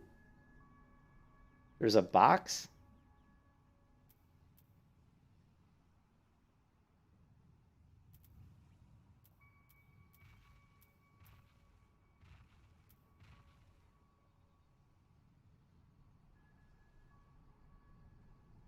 If you're reading one of these little boxes, I'm not seeing it. There's a box to check. System sounds, also a slider. Okay, can you be more specific? He's talking about selection deselect. There's no text on this window that says selection deselect. You guys aren't very good testers, man. If you're gonna be a tester, you gotta be specific. Just be specific. Say, you know, there's no text on here that says target selection or deselect on the sounds settings. There's nothing in here that says that. So that's why I'm like confused. And then Cerulean, you said there's a box to check. System sounds also a slider. Sure, there's lots of boxes to check. There's lots of sliders, but none of them say selection deselect. So, you know, there's master volume, sound effects. Unless you're just saying system sounds in general, this one, you know, but that's going to probably turn off a lot of stuff. So I think Cerulean's talking about this. Oh, you know. Yeah, I figured I understand what you're saying now, but I'm not sure. I don't know if we want to. Yeah, I don't know. We can try that.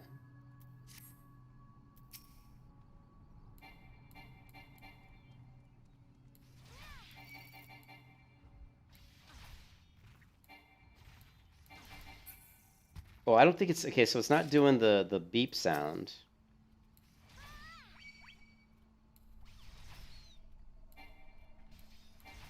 It's still beeping, not ready. Oh well.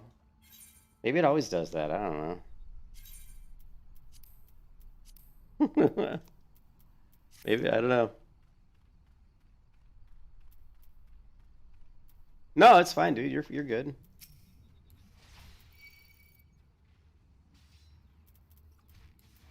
The other thing that used to annoy me is how skinny this bar. See this bar here that says level 1 huge hornet, and then it shows that huge hornet's attacking me. It's so tiny. It's like literally like so tiny. So if you go to HUD layout, it's this bar. Is there any way you can increase the thickness of the bar?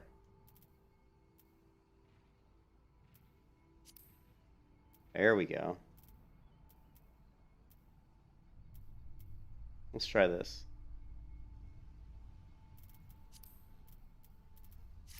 Let's see what this does. Okay, that did increase the thickness, and it's separate. It's still too thin, and it's too wide. It's like you don't even really need it. I mean, you don't even need it because... Because, you know, I mean, you see the health on their bar, so this bar isn't even needed. I'm trying to think if there's a reason why I would want that. Is there a reason why I would want that?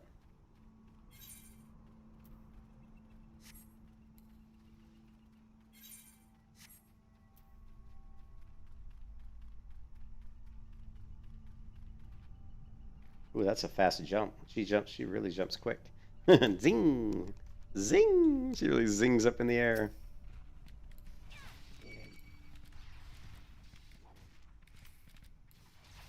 Maybe, yeah, maybe debuffs. That's a good point. Well, if you go to the...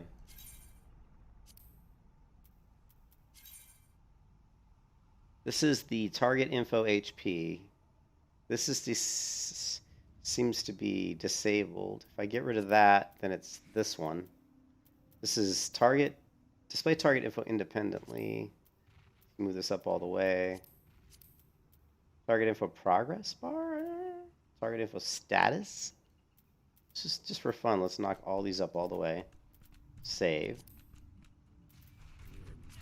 I'm just curious what that'll do.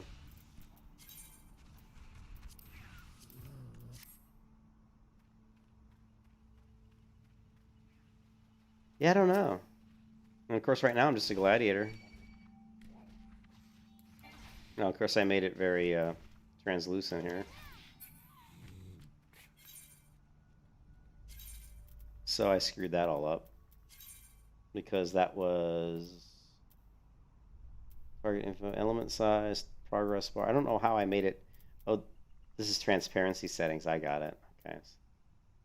So let's just do this.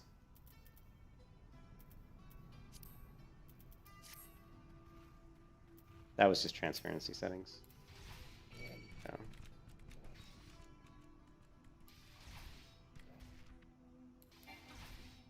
So I think what you could do, what I did on my other character, is I had this up here. I had this like way, what is this, target info progress bar?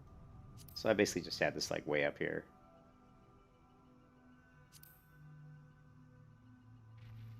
Kind of like, it's way up top of the screen, you know, we can, you know, whatever, we can see it.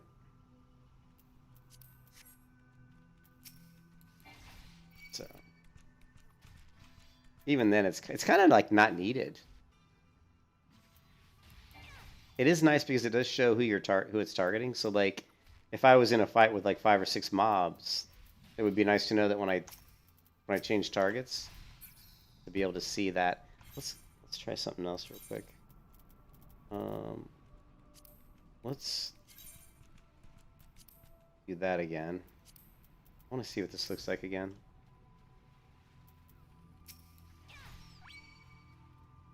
So what's the difference? Do you guys see any difference in that? I don't see any difference. Yeah, well, that's the thing. I never thought of myself as being like a really anal person, but when it comes to MMOs, I definitely, it's not that I have to have it perfect. I just want to know what I can do. You know, I want to learn what are my options, you know. Like here we have that. I don't see how this was really any different than when we made it this target bar. Like when I said display target info independently, independently, I didn't really see how it changed. It still shows basically the same thing. And we still saw the health here.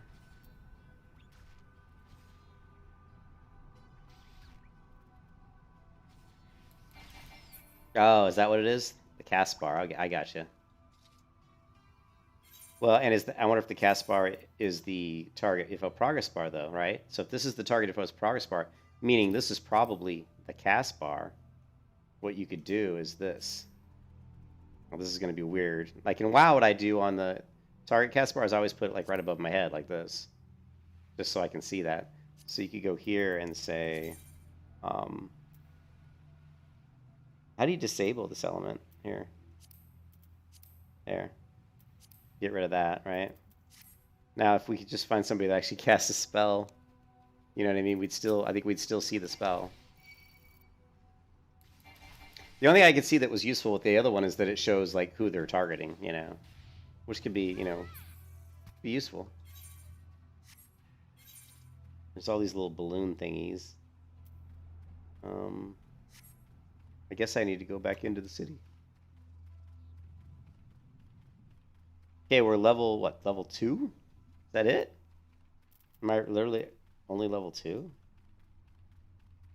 I would have thought I was level 3 by now. The single pixel, yes, really. I did notice the single pixel change. I just was surprised that that's all that changed. I was like, that's it?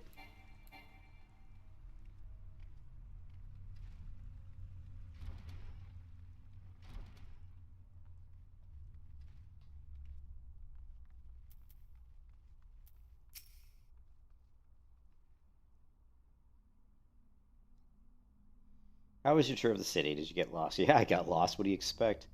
Aldo's a bit, well, well, so they know you're going to get lost. I love how they word this. They know you're going to get lost.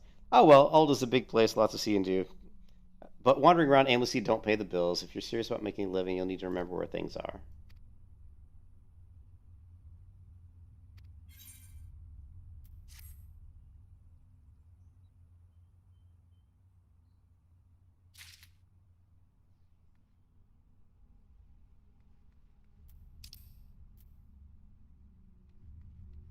Oh, boy. Now we got to try to figure out how we get to the other quest person. I think it's just down. Let's see if we can go down here. I think this is a dead end. Yeah, that's a dead end.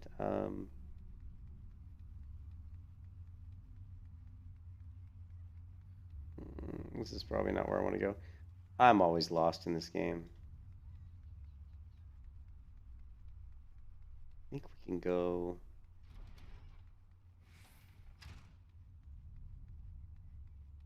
I think we just have to go through the door on the other side. I'm trying to remember. I used to know this. No, this isn't. I don't think this is it, is it? This is going to take us to Steps of Thought. I don't know.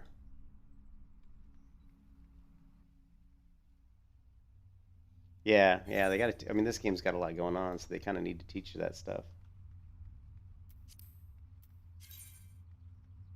All right, so now we're way hell and gone from Cartagena.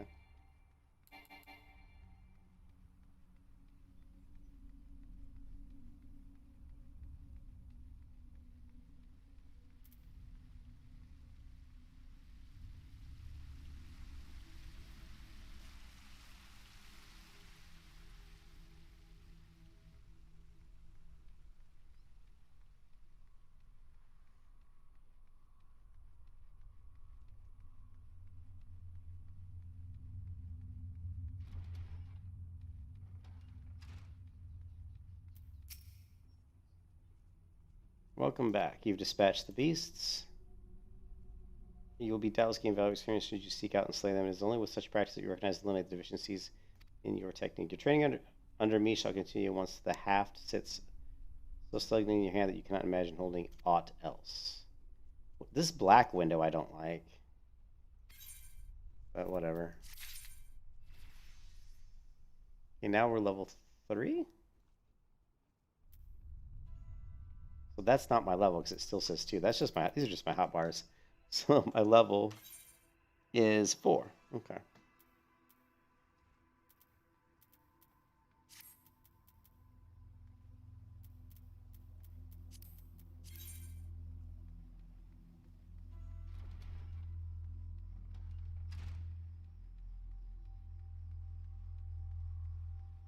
Yeah, I think the beginning, I think probably why a lot of people don't get into Final Fantasy is the beginning is very slow.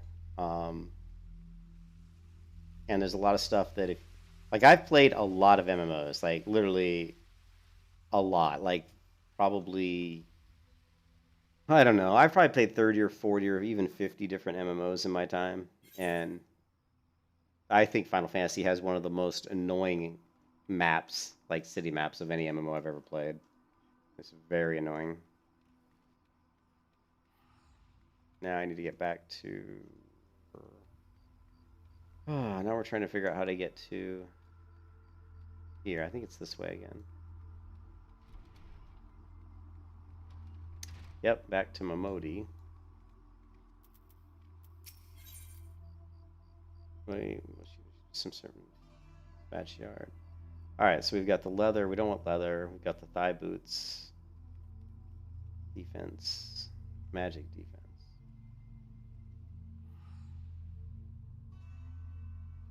What material are these? Leather? Doesn't really say. These are definitely leather. Defense 5. Well, we want these. Oh, this is like what we're gonna get. We haven't done it yet, so we don't get anything yet. Got your bearings about you, so measured upon city walls. Basic streets of Ulda are one thing, but the wilds of Thanalon, that's another thing altogether. I know a bloke that might fancy speaking to you in name of Papashan. You will find him over at the Ulda dispatch yard. Okay, there's dangers beyond the wall. More than I care to count. Nothing to remind you, but if I see enough to attack if you draw near. Don't say nobody cared to warn you. Okay, quest accepted.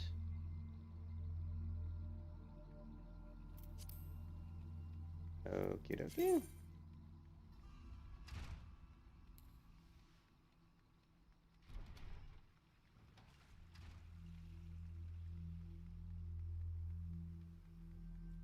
Black window will only show once to explain important systems. Okay, yeah. I'll leave the black window alone for now. We'll leave it alone for now.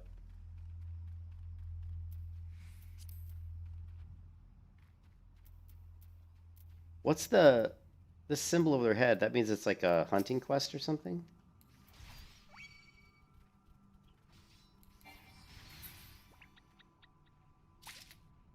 Hmm.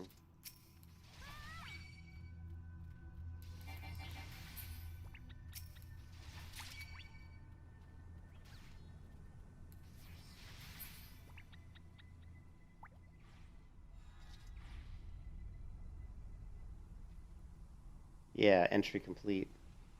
Hunting log. Yeah, that's what. Yeah, I remember seeing that on a video. That's a hunting log objective. Yeah, that's what I thought. Yeah, I knew it was. I knew it meant I need to kill it. When I see that little, to me it looks like an ear, like an ear. Looks like somebody cut off an ear, and that's what it looks like to me. But when I see the ear above these guys, I want to kill them.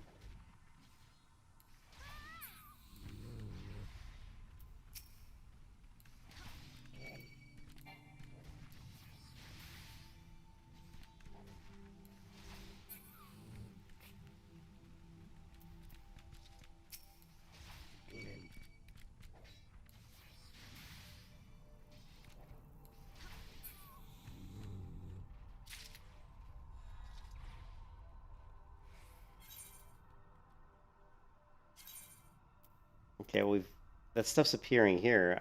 You would think that would be like a window I could move around, but apparently not. Those things that are appearing right on top of my character. I was hoping that was like a thing I could move.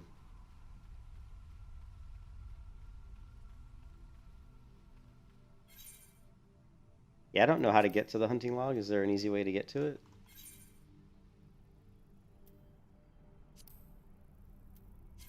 H key, it looks like.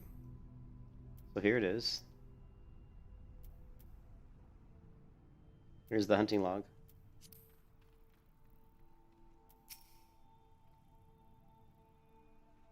Yeah, thank you. Thank you. All right, well, you certainly look the part I mentioned. My friend might be the good soul Momodi advised me to expect him. I'm Papa Sean, station master of the Summer Dispatch Yard. Paladins work together to rebuild what was laid to ruin by the sweat of our brows, the love of our home. We have rebuilt Ul'dah to the grandeur and majesty that you see today.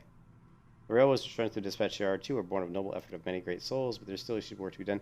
The wounds left by the calamity run deep. Isolated areas beyond our lines of supply remain, and there are places yet wanting for relief and restoration. All the needs the aid of you and your brethren, friend. In fact, never has our need been more dire. I may have some work suited for one of your ability. Okay.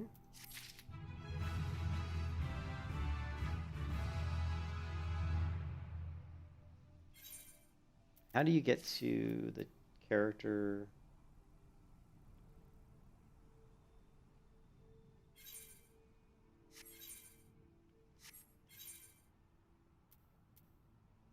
I'm just... Didn't I just get leggings?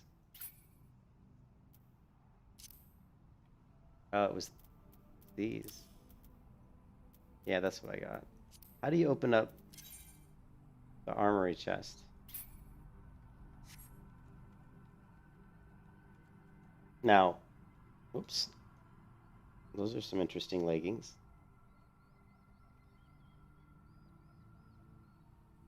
Kind of like a cloth-based thing. Kind of cool.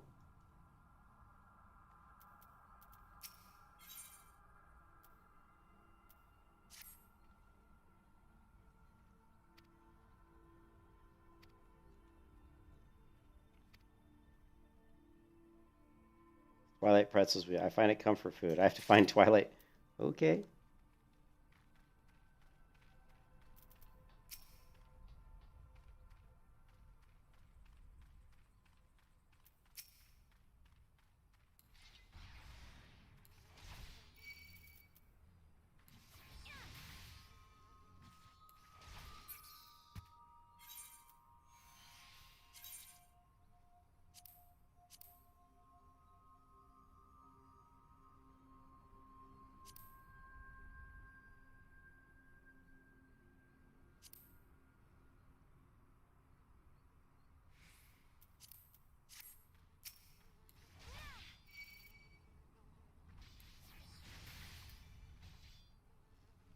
You read the new healer in the next expansion? Yeah, in the next expansion, aren't they they're adding a new class, right, or something?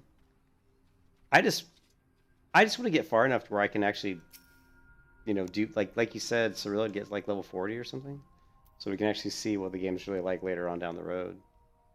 Anyways, guys, I'm gonna take a bio. I'm gonna use the bathroom. I'll be right back.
I had to grab a bite of chicken too while I was at it.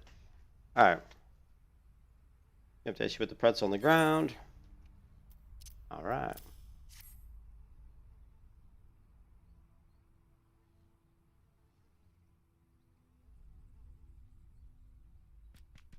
Okay. State your name, business, Twilight Pretzel from Papa Shan. By the guys, forgive me. Could you say this? You could say this new post has my nerves in a twist. Ha ha ha! Nice pun. I'm terribly sorry for that. I'm terribly sorry for that. Yes, might as well rest assured that the dispatch yard is safe so long as I stand watch. Please to give Papa Shan my thanks and tell him I only wish I could repay the favor. Okay. I wish I had a mount. So, can I get? I don't get a mount until like what, level 20, right? I think that's how it works.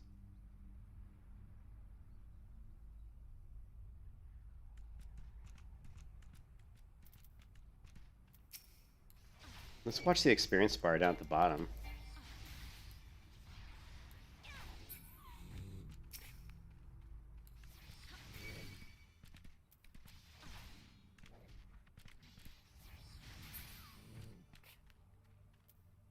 Okay, it's not moving. It's not moving much. So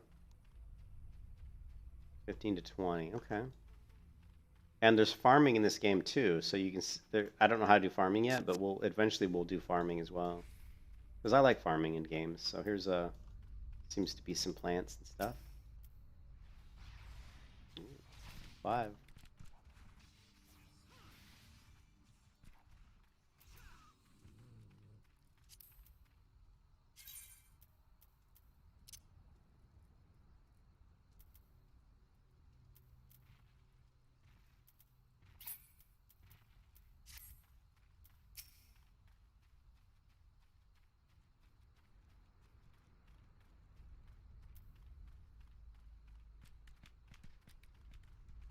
I gotta get the. Is that? Yeah, there's stuff you can get for your chocobo, right?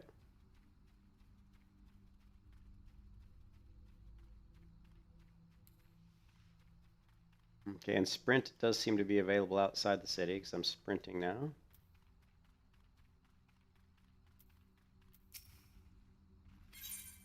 Okay, I give this guy some pretzels. All right, I'm not going to read their stuff. I'm just going to speed this up a little bit and give these guys their pretzels. We know what we're doing. Feed these jabronis their pretzels. Get this quest done.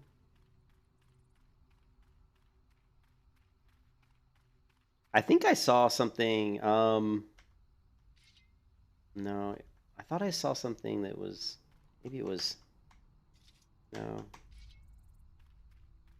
Something that would change the camera perspective.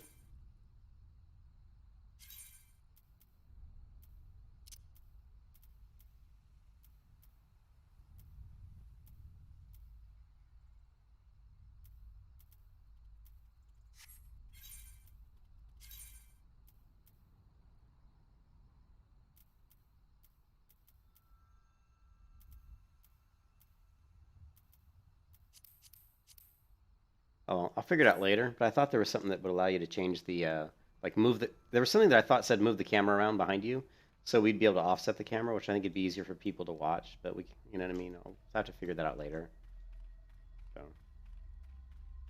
yeah, Sage is the healer coming up. Cool. Well, I don't like that. Look at that. When I scroll and let go, it snaps back. Ah, I don't like that.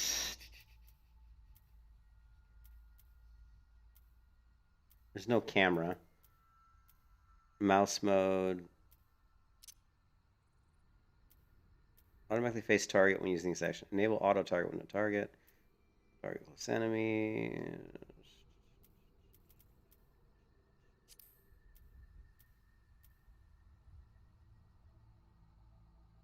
Enable camera effects when initiating actions. Camera speed. Camera speed. Camera turn speed. Look at target when speaking. These are item settings, UI settings. App.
We don't want that. Yeah, I don't see anything to stop the camera. Like, so when I scroll to the left, when I pull down left click, oh, it's not doing it now. It only does it when I'm moving. Okay, all right, so that's not so bad. But yeah, when I'm moving, if I go, like, it always snaps back. I think I know what setting that is. Oh well. All right, take your pretzel. Twilight pretzel. Don't mind if I do. That's a good pretzel. They're adding male Vieira into the game to finish off the race. I know they said no more new races because it's too much work now, but I guess this is only half a race. Yeah. Cool. All right, let's go turn this quest in.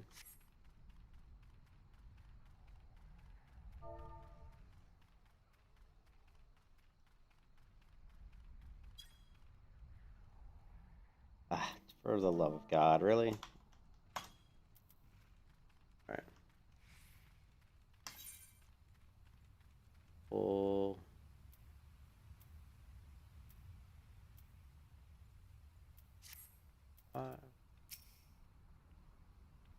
You return with a deal for your pretzels. I see. Tell me how far it went. So today is in the report. Nothing. Are you sure? Oh dear. Take this to your troubles. Okie dokie. So we get a sword. Right now I have. What do I have? Where's my weapon? Here it is. So it's physical damage 5. This is a little bit better. And then we get a bone aura. What is this? Pugilist arm? I don't think we want that. I guess we got to take the sword.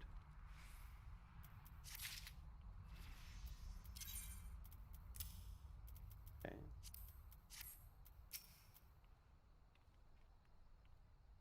The truth is, even before I had to deliver those pretzels, I was privy to some of the most unsettling news, which is the real reason I sent you to meet those Salt and Sworn.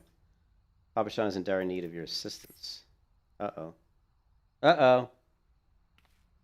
The young noble was a very prestigious family, has run away from home, and I've been ordered to return her safely. The Salt and Sworn you met earlier are assisting with the search. Alas, it seems they have found no trace of her. I apologize for not being frank with you from the start, but must proceed with caution. Your word of her disappearance. Spread. I fear others with less audible motives may join the hunt, and should we become here tomorrow, not 100 beheadings would be punishment enough. This cannot happen, Meadow. It must not. I need your help to find her. Okay. I just nod my head, you know. Praise the 12. I knew I could count on you. So we're looking for some noblewoman. Quest accepted.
Level 8. I'm like level 5. Why is it level 8? Why am I so far behind? Oh, Sultan Tree, hallowed spirit of my line, forgive my weakness. My failings have cost us dear.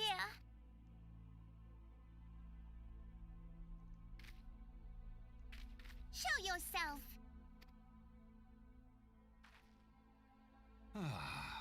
As you command, O Lilira.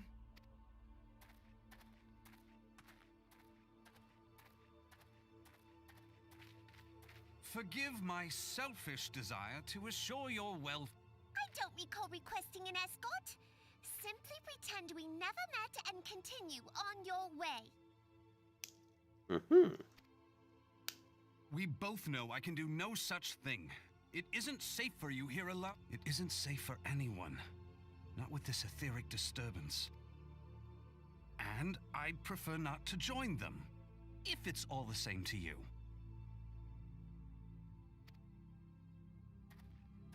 Ah, you must be the one that Papa Shan mentioned. Congratulations on finding our elusive young You'll have to forgive her impetuousness. What she lacks in discipline, she makes up for in stubbornness.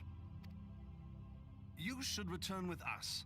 The station master will be eager to thank Lady Lilira's protector in person.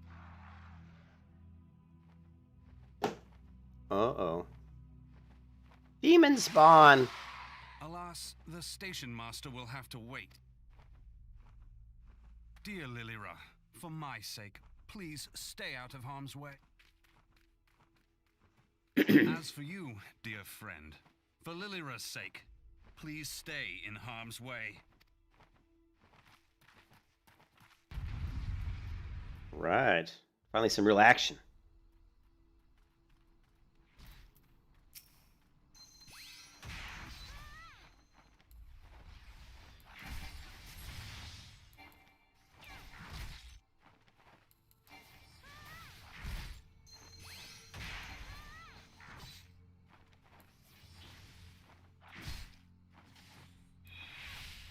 I guess he's gonna tank it up, because I'm just... Whoa.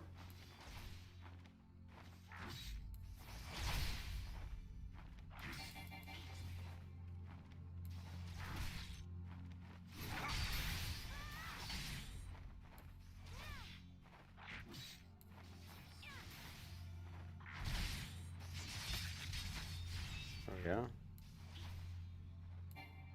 Uh-oh.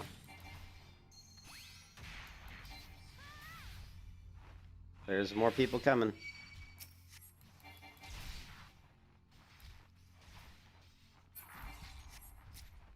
Oh, you're at level 15? Alright.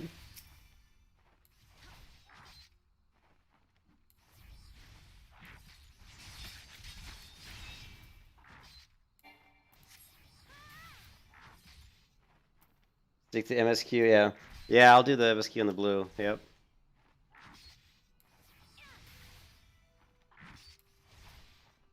Hey, Einbei, what level is your, what are you playing, Einbei? What are you playing and what level are you currently?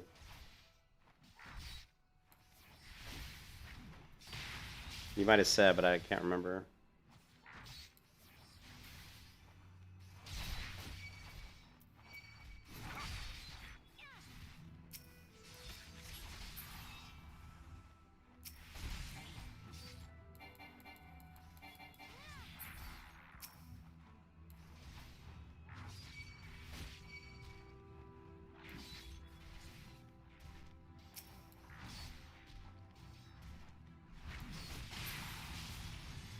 No, so you're doing the same class I'm playing. Same class I'm playing.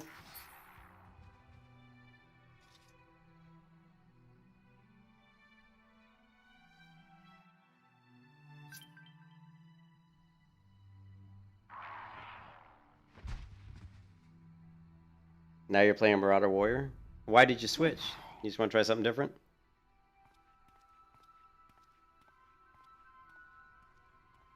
Archer Bard to 15.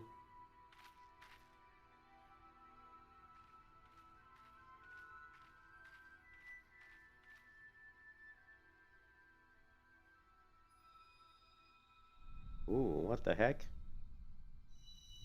I have the power! Alright. I am now master of the universe. Try something new. What is going on here? Whoa. This is cool.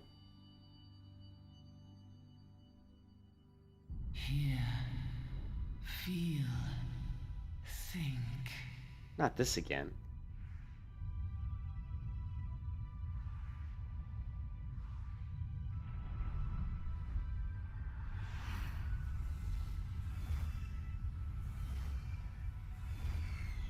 What's going on?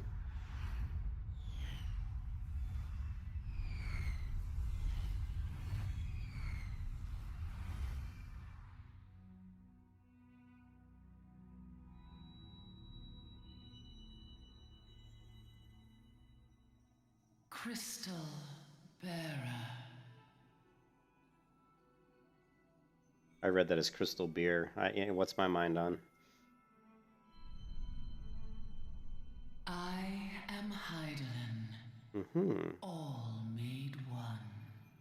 You look like a big rock. A light there once was that shone throughout this realm, yet it hath since grown dim. Mm. And as it hath faltered, So so hot. hath darkness risen up in its stead, I'm flying. presaging an end to life. For the sake of all, I beseech thee, deliver us from this fate. What fate? The power to banish the darkness dwelleth in the crystals of light. Journey forth and lay claim to them. I'm your Huckleberry.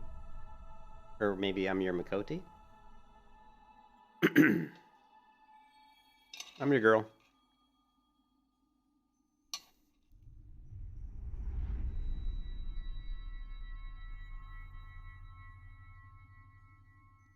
By thy deeds shall the crystals reveal themselves to thee. Only believe, for the light liveth in thy heart. Hmm? What the heck? It's like Peter Pan.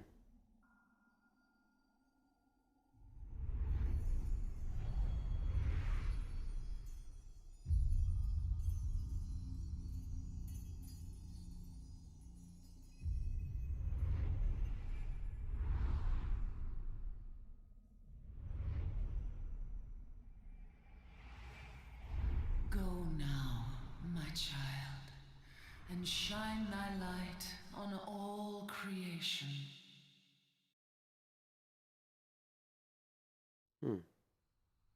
Interesting.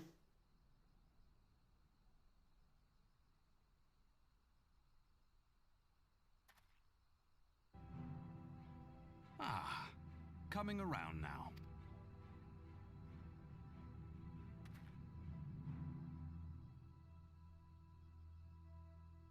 Would you mind telling me what that was? I gotcha. I'm Bay. All right. Well, enjoy doing your story instances as well, man. Good luck. But you're enjoying the Warriors mechanics better. I just heard Warriors can be a little simplistic, but I like shields though. I've always enjoyed having a sword and shield, so Paladin was an easy choice for me. If I only knew. A denizen of the void at any rate. The void sent? Here? But how? The question isn't how, but who. We're not dealing with bookless bandits.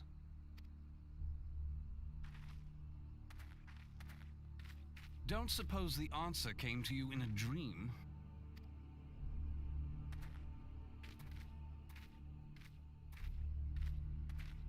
No sooner did you fell the beast than you fell asleep.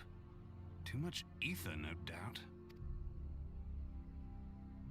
Interesting. I hadn't considered the crystal. But of course, this changes everything. Oh, just thinking aloud? At any rate, we haven't a moment to spare. I leave Lady Lilira in your capable hands. How dare you pass me about like a swaddled babe? I shall return and tell them myself.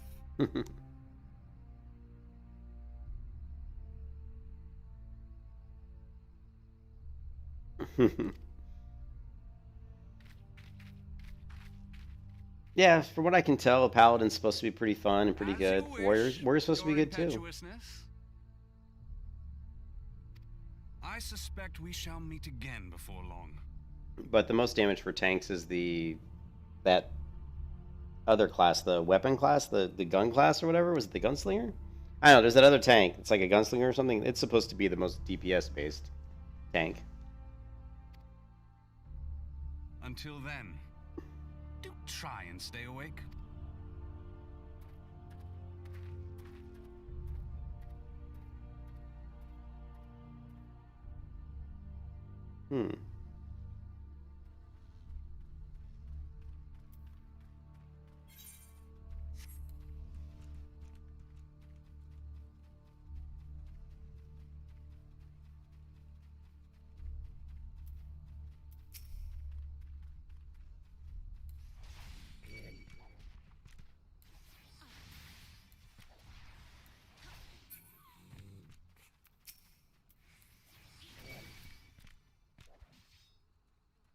Yeah, gunblade they said's better, but the warrior and the paladin are supposed to be pretty even. The gunblade's supposed to be probably the best, like the highest. I mean, just from what I researched like today. But you know me, Cerulean, I like sword and board, so if there's a sword and a shield to be had, that's usually where I'm gonna go.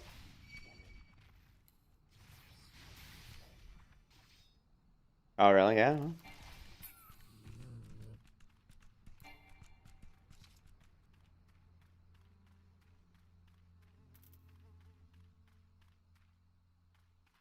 Parkour? Oh, we can do a little parkour in this game. Parkour? Parkour? Parkour? Parkour! Oh, yeah. A little bit of good, pretty decent. Ooh, so we got some climbing mechanics going on.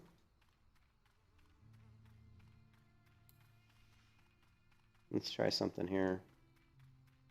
Parkour? Parkour? Oh, yeah. That's what I'm talking about. Parkour! Yeah, woohoo! Parkour! Oh, almost. That would have been sweet. We could do some good parkour in this game, Saran. I'm digging it. Yeah, good jumps. This girl can jump.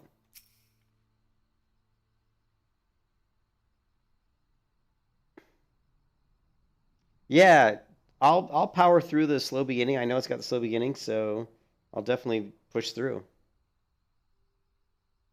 Yeah, I'm definitely going to push through the slow beginning. I mean, that was kind of the whole point, is I wanted to record the journey from 1 all the way to max level, you know, and just and see like how do I feel about the game? Because in the beginning of the game, I think it's very frustrating.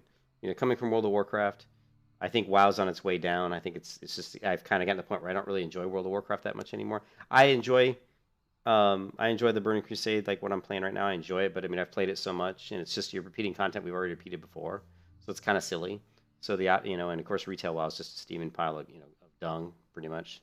And then you know, being able to play something that's completely different. I mean, I never really played Final Fantasy that much. I played it just once before, so I just had a hard time getting past all the slowness and all the dialogue, which is always tough for me in MMOs. I have a hard time with just, you know, like when I tried to play The Witcher, which is an RPG game, which you expect there's going to be dialogue. I couldn't even play it. I mean, The Witcher had so much dialogue, I just gave up. I was like, I can't even play this game. I felt like I was just reading a book all the time, you know, as opposed to actually doing anything. So, but anyways, yeah, I'm definitely going to push through all this. And I know what it's like at level 29, and there's a lot less of this storyline. I mean, there's story, but you have more freedom to go out and do stuff, so. Dark Knight, yeah, the Dark Knight looked interesting. Her Grace the Sultana will be beside herself with grief. So Would her subject, I dare say, be weeping in the streets? But I have already given you cause to weep, Papashan, you and the people of Ul'dah. Uh-oh, people don't like that. Please, you're not to say such things. We will find it, I swear you. It's not my place to make demands, my lady, but I beg you, please stay out of harm's way. I apologize for causing you undue worry, Papashan. I shall refrain from traveling unescorted in the future.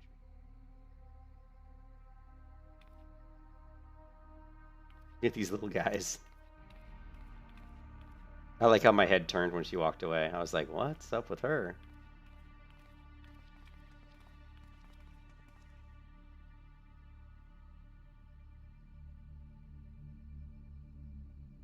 I cannot thank you enough, Meadow.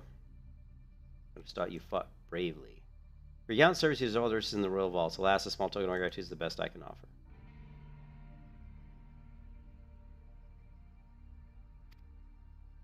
I see you met Thancred. He's a scholar who spends his days investigating the oddities in Aether. In the Aether, rather too fond of the sound of his own voice for my liking, but perfectly harmless. As for you, Meadow, you're just the sort of adventurer we need around here. I pray you show the same kindness to the people of Thanalon as you did to us today. Right.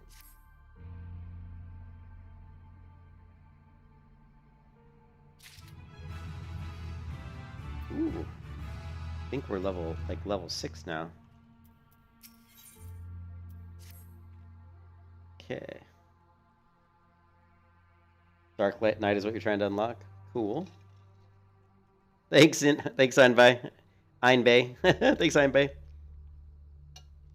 Have a good one. Enjoy playing Final Fantasy. You're an adventurer, yes. If you're not, my head's spinning. If you're not otherwise occupied, I have a favor to ask. I've resolved to repay a debt of gratitude, which I owe to the owner of the coffin. The coffin. Did I read that right? The coffin in the coffin. For this purpose, I've purchased from the royal plantations a prodigiously plump pumpkin, a particularly popular piece of produce. Boy, that's a hard sentence. Alas, I cannot part this place to procure and proffer the pumpkin. You see, the scheduled shipment from the Nanawa mines, for which I wait, is late. I would prevail upon you to pick up the pumpkin in my stead and see it safely to the coffer and coffin. It's coffer and coffin. I like that. The coffer and coffin. Present this receipt of purchase to Gagari at the royal plantations, and she will yield it to you. Sounds pretty damn easy.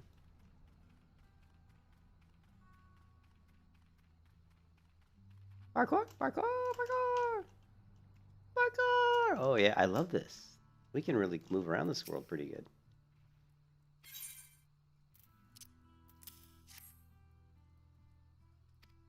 Here's the pumpkin. I hope it meets with Roger's approval. Okay. Okay, we've got the pumpkin.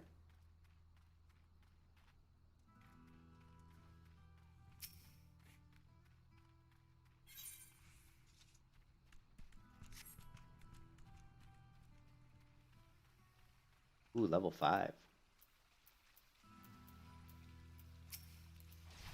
Having some targeting issues there.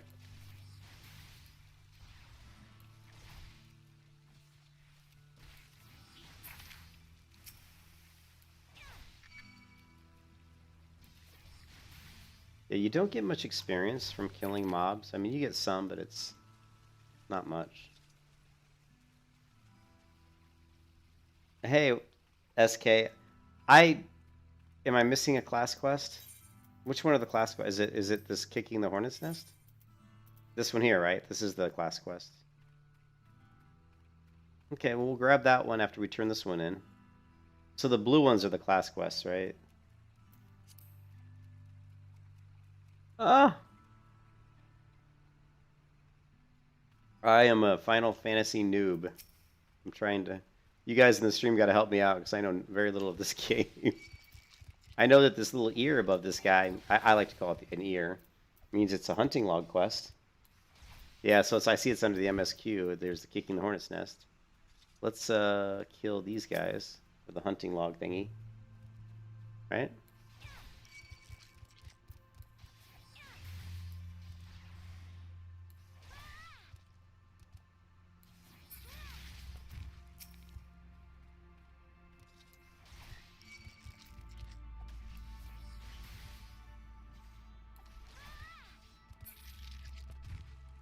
That's right, that's good. Yep, hunting log updated. And let's turn this quest in. Parkour! Parkour! Parkour! Whoa, whoa. Well, her jumps are a little crazy. What's this? What's this purple looking one? What's this here? You ain't curing, are you? No, if you were, I'd smell it.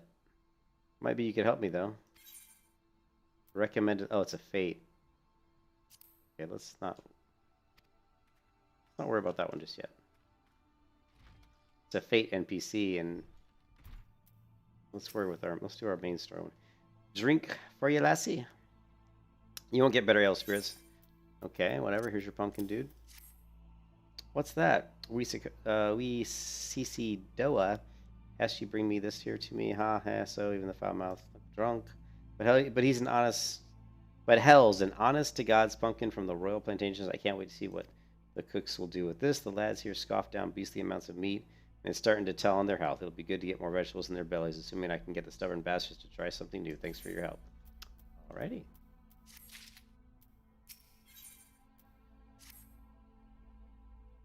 Word is Blackbird Station is sorely undermanned. The stone torches there can't get a moment's peace. Bloke by the name of Warren is hoping to bolster numbers for a short-term assignment or two. If you fancy putting a few extra gil in your pocket, you could do a lot worse. Okay. Alright, so let's...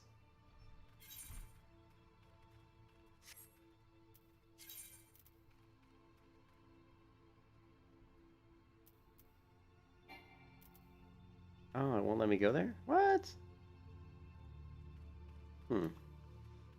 Guess we gotta run back.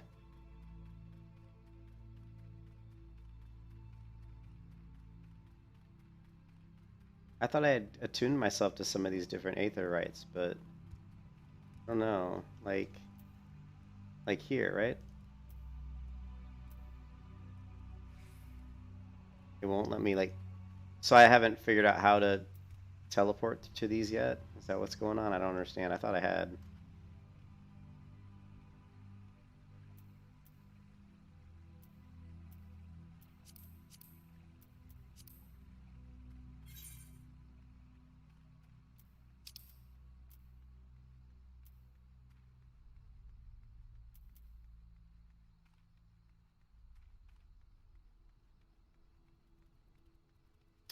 What made me decide to start as a tank? Well,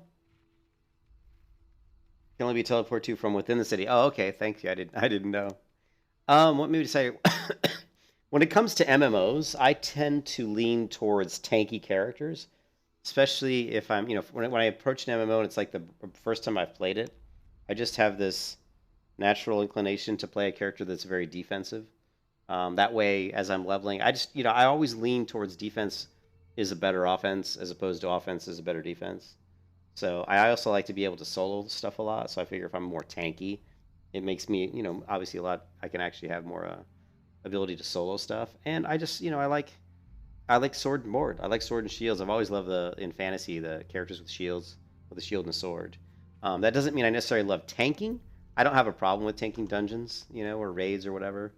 I haven't done a lot of raid tanking in my life, but I've played a lot of MMOs and I played WoW for ever since beta WoW. But yeah, I like sword and board. I like being a very tanky feeling class, and I guess that's why. It always appeals to me, seeing a cool shield. And oh, I just hope there's like a shield. I know there's a shield throw right here, shield lob. I love being able to throw shields and smack people with my shield. I always find that to be hilarious. Okay, so. Well, I'm in the city and it still won't let me teleport. Did I not? I don't know. I don't know. Or do I have to talk to one to teleport? No, I don't. Let's see, Adventurers Guild. Well, let's see.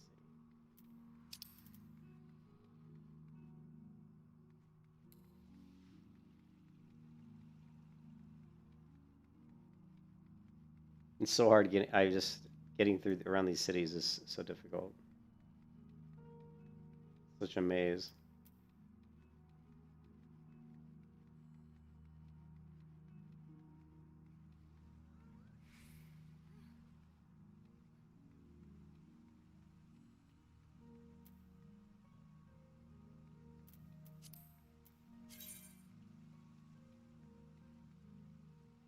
Okay, it's a network. Yeah, I tried to talk to that Aetherite, but I don't think it did anything. Let me try to find another one. Actually, I think I'm kind of going down to, that's the Coliseum. We don't want to go there. We'll get there eventually.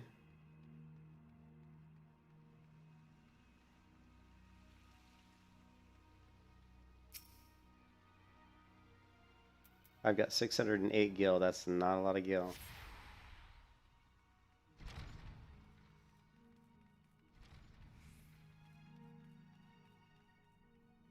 I don't think I'm going the right way. Yeah. I'm certainly not going the right way. Oh, jeez.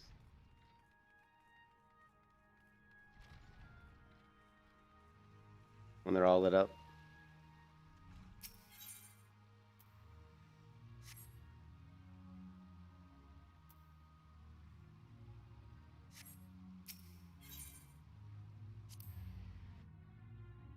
Does it cost money to transport between these in the city? You know?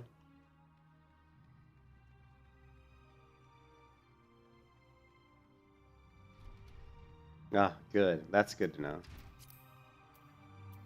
That's good to know. First Swordman wants you to teach you the fundamentals of gladiatorial arts. Okay.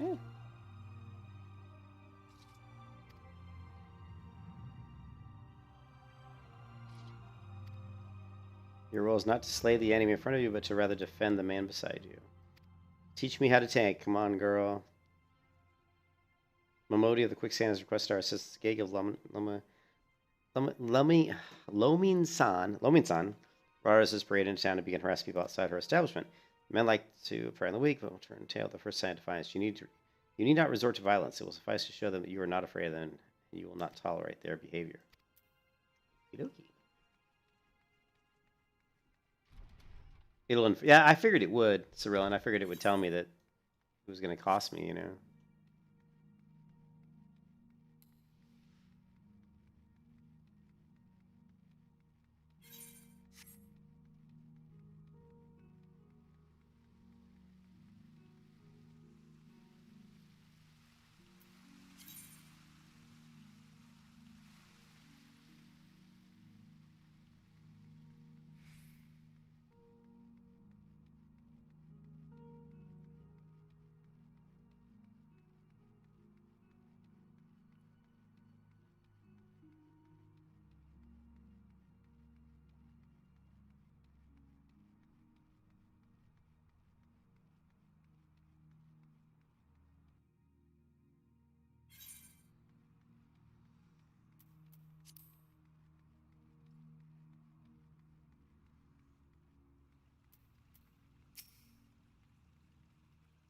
This the alls you want. This don't concern ye, so bugger off. The L's you want. This don't concern ye, so bugger off. I'm gonna kick your butt. Okay. Hmm.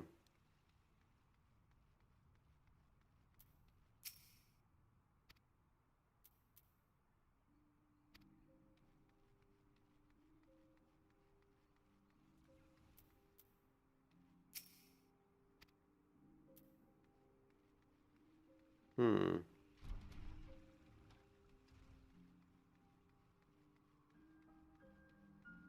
Oh, do I have to emote to him? Is that what it was?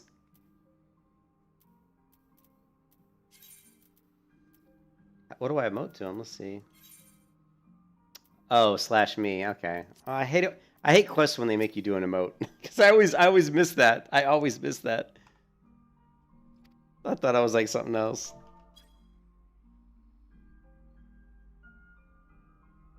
This little shat his own pants. Well, bugger, I'm and bugger you too. Okay. Thanks, SK. Whenever a quest tells me to do an emote, I always miss that. I do every time, dude. Every single time.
Is it this guy too? No. Speak with Maggot, you little fart. And me bloody marauders been reaving so long mothers scare their children with tales about us. Don't believe me words, then I'll let my axe do the talking.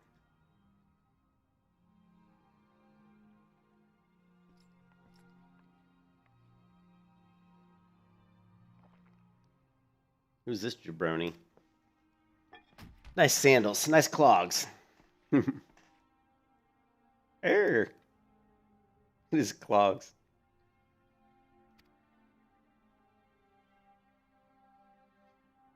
Farm Mule the Driven, leader of the troop of bloody mummers or such. I heard you the first time. Your voice carries quite well. Then unless you want me to split your skull with me axe, you better...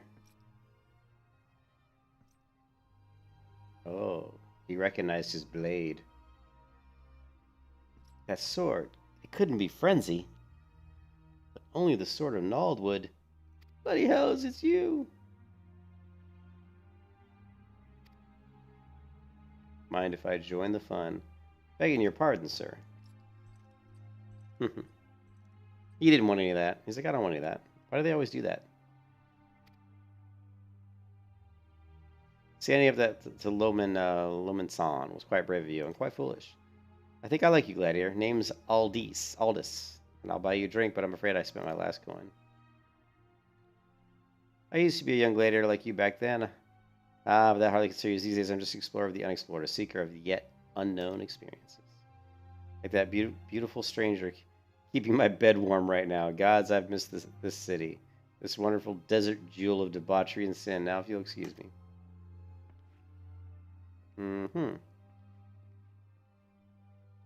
He's got a frisbee on his back.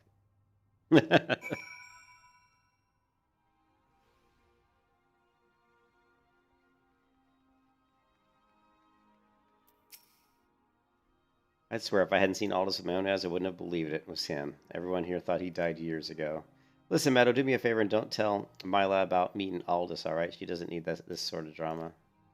Why? Well, let's just say some folk ain't good for one another.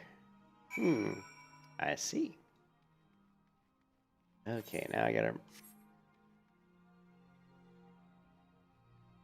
I used to know exactly how to navigate back to the gladiators. I think it was...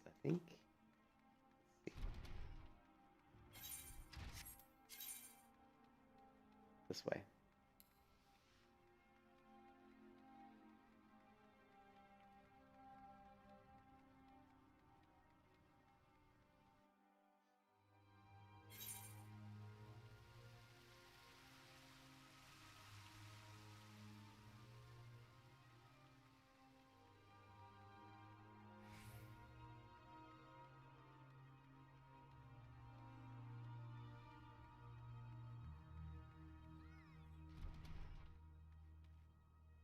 That's not the way to go.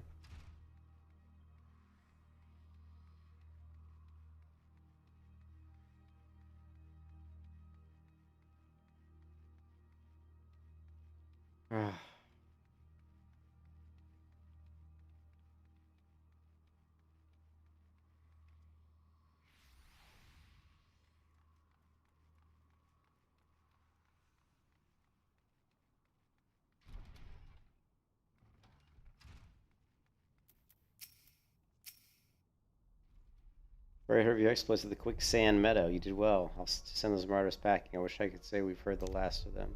Last we received reports of axe-wielding raiders assaulting merchants traveling through the Scorpion Crossing. It seems words will not suffice after all. I want you to finish what you've begun, Meadow. Head to the western Thanalon and see that farm roll and the Driven and all those who have shared in his crimes never trouble the people of Uldal. Hey.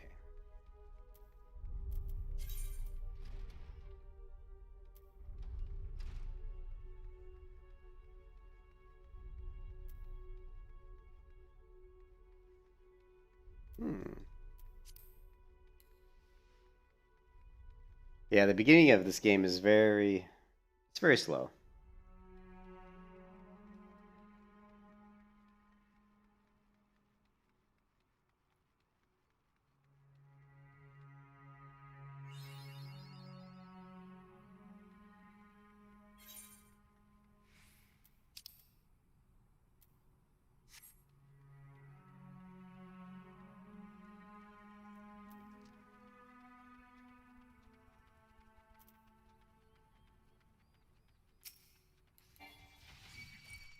And my wife would not like me killing ladybugs.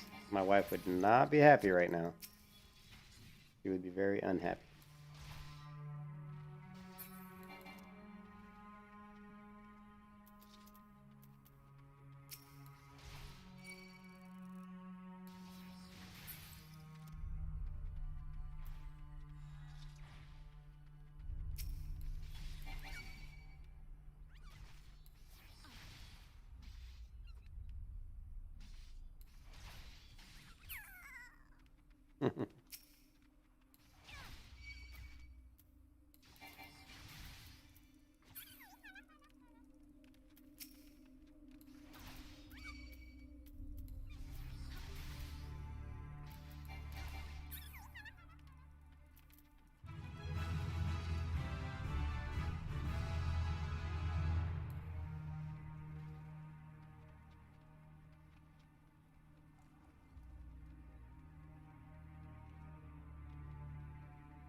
They tore me from myself and took everything I own. Bring my goods back to me, I beg of you. Okay.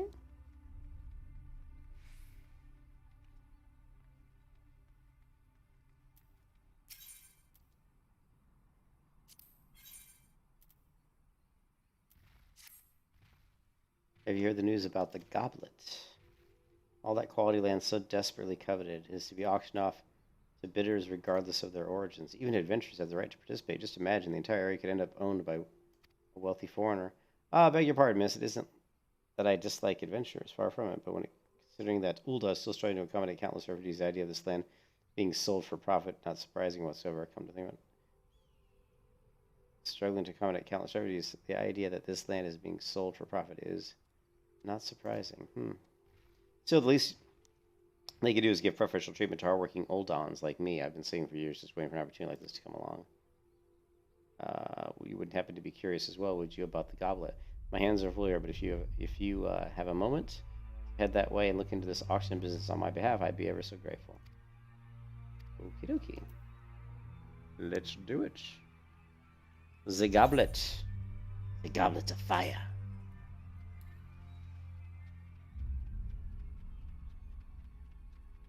Parkour. Oh, that's some serious parkour. I don't think I'll be parkouring off of here.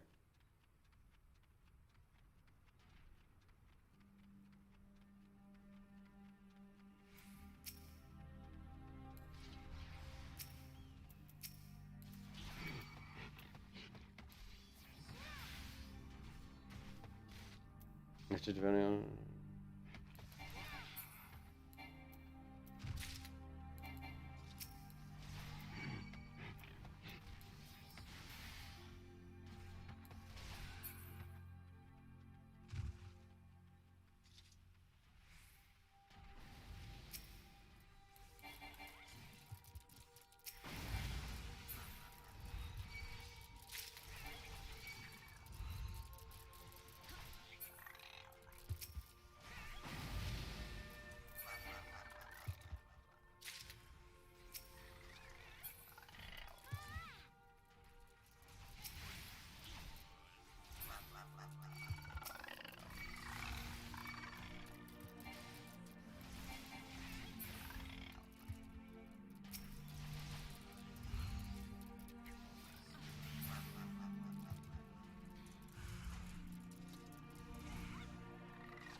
Just a mini raid feels good. Oh, nice. Mini raid, huh? I haven't done any raids.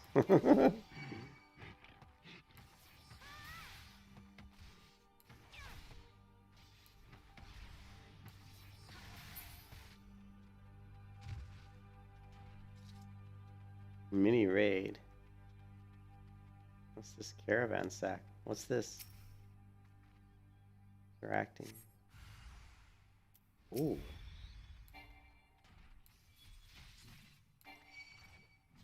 Son of a.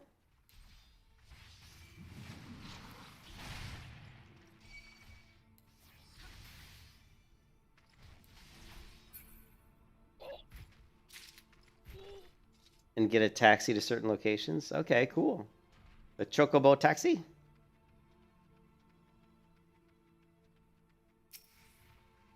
I need to get myself a Chocobo.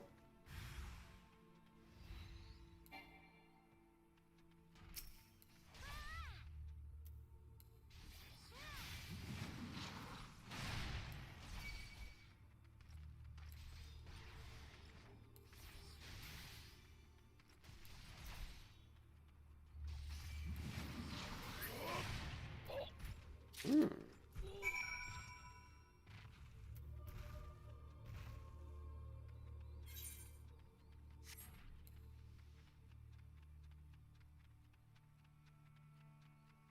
So I'm connected? Okay. So talk to the Chocobo dudes. All right. I'll definitely do that.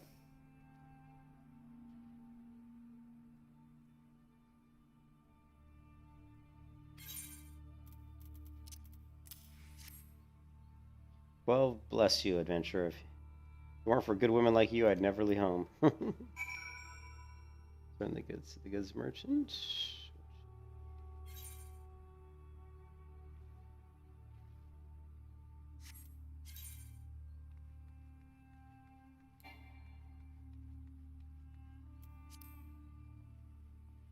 Parkour!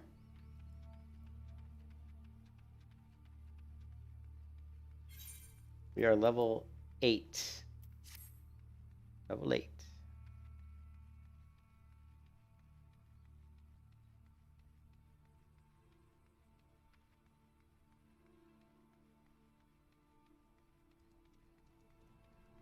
You rent one. It works until you dismount. Oh, okay, I got you. Cool. What the heck is that? Okay. Somebody's big ass mount. Yeah, that's cool.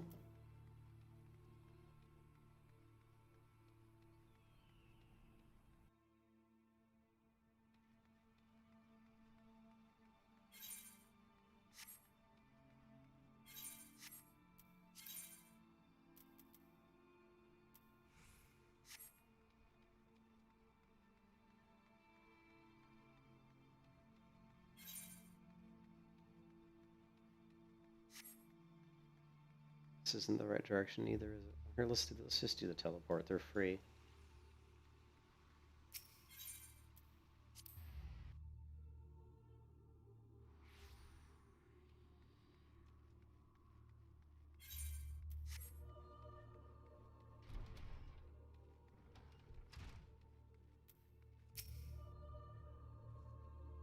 Good, it is finished. And with that, this stage of your training is complete.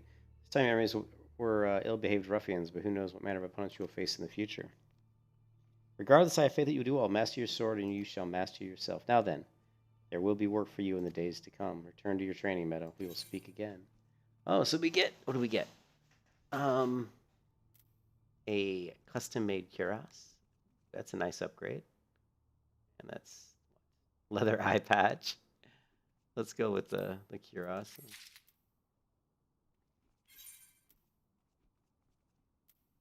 Waist, hands.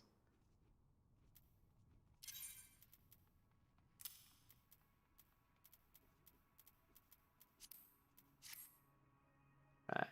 Ooh, look at that. That's a pretty cool looking armor.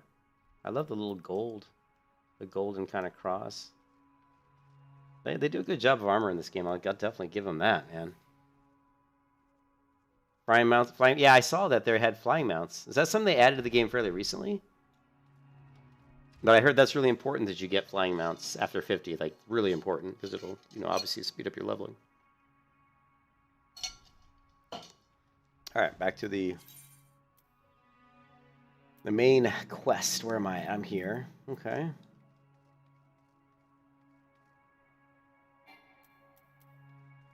Hmm.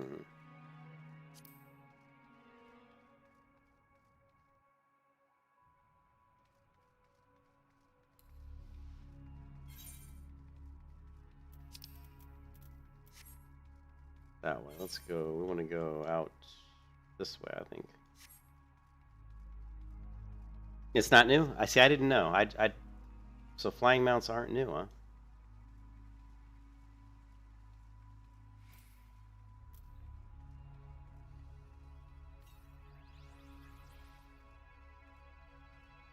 The armor in this game is really cool. I like the armor. Very neat looking.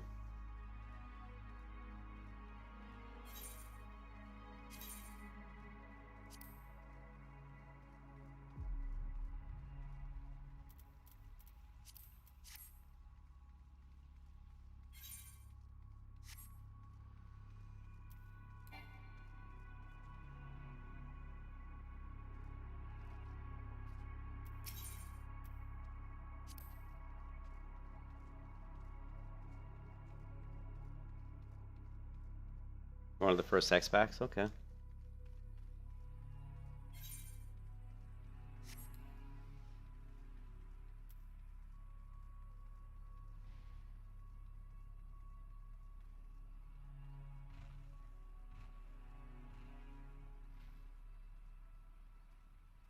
That's cool. This big rock over here with the grass. That's really neat. That's really cool. I like it.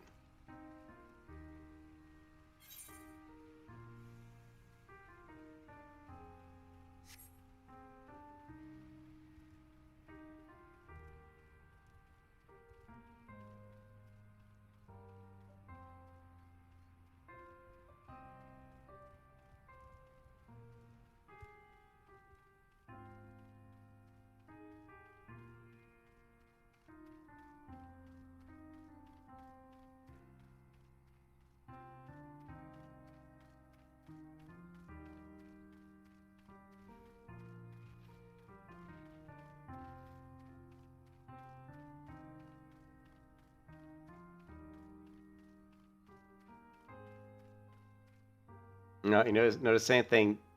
Do you guys notice anything here? Check out this crystal. See this crystal?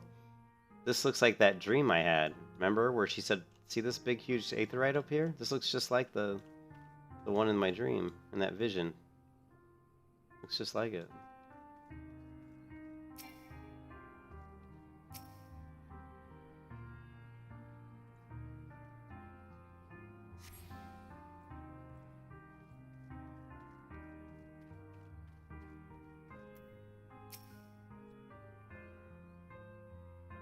Looking for work, perchance? We stone torches. Stone torches. I can't get a look at his back, but I think his shield had, like, stuff. We stone torches are still swords hired by Magina and Sons Mineral Concern to protect its interests. Our primary duty has helped keep the tracks clear of pests, and it is for this purpose that we require your aid. I should point out, however, that it can be messy work and liable to get messier still if you are ill-prepared. A single piece of gear can mean the difference between life and death. I'll not have it on my conscience that I send an ill-equipped adventurer to their untimely demise. See to it that your arms and armor are in order. When you are ready, present yourself to me again. Red. It's red. Why is it red?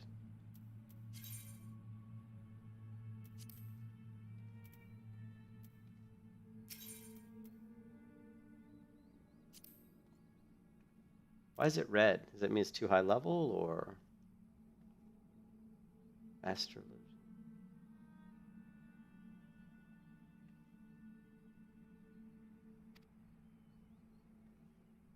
However, in the Seven Hills, you survive the ant legs equipped as poorly as you. I cannot in good conscience send you to face the savage beast until your gear is in order. Equip your head, body, hands, legs, and feet with gear of item level 5 or above before returning. Okay. All right.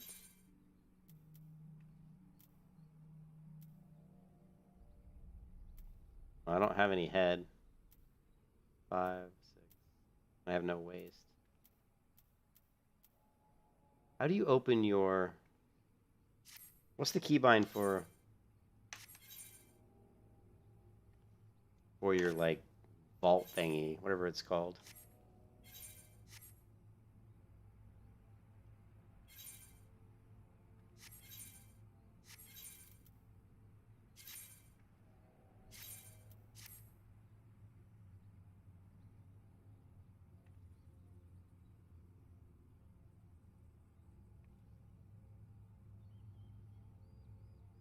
Control I? Control I? Thanks.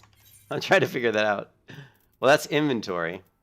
I'm talking about your gear, your gearbox, whatever it's... Where is it? Armory chest. Okay, well... Okay, I just wanted to check. So we don't have any armor, so... So apparently right now I'm stuck. I can't do the next quest yet until I get some more armor. So...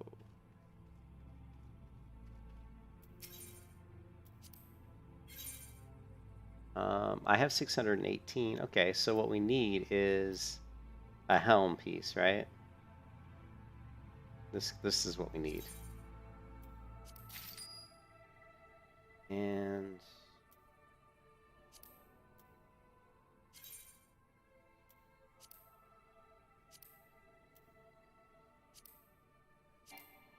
cannot change gear now. Oh, come on.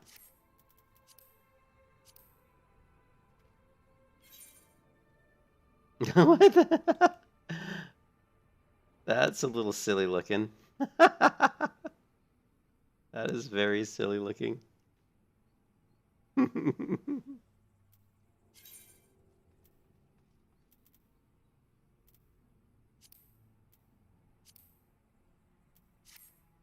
Okay, so I equipped the recommended gear. There's got to be a way to, let's see, hide. Yeah, thank you. Hide that. Hide display of main offhand weapons when sheathed. No, I like them showing. And then I don't know if I need the waste item. We don't have an offhand either. Yeah, so we just needed a helm. Now we can do this. I think he wanted me to buy something.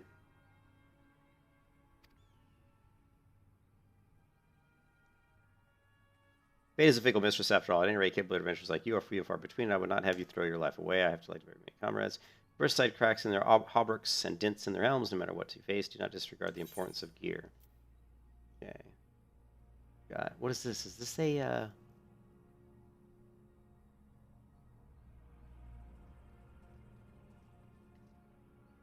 These hempen aren't anything I need, are they? These are like magic defense. And I guess I don't need these things. They're not for like crafting, are they? It says wearer level 1.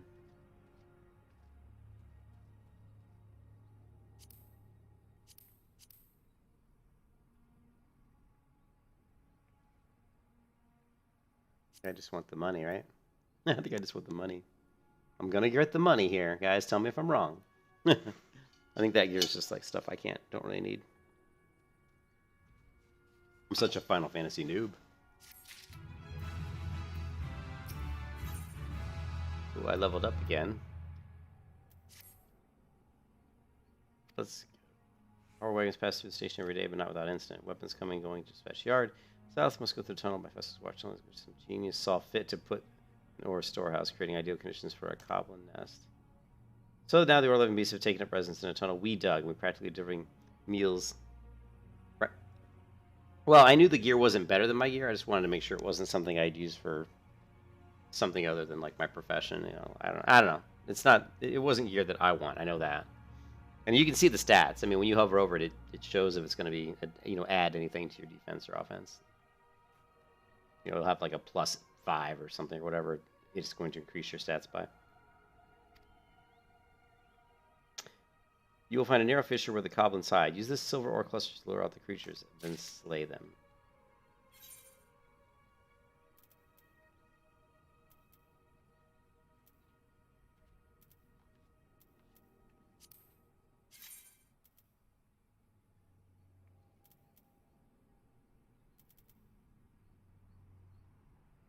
That's exactly where. Okay. All right. So now we get to do all the way this way.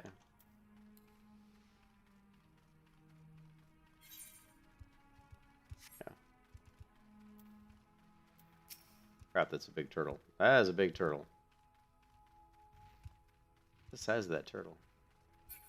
That's a big turtle.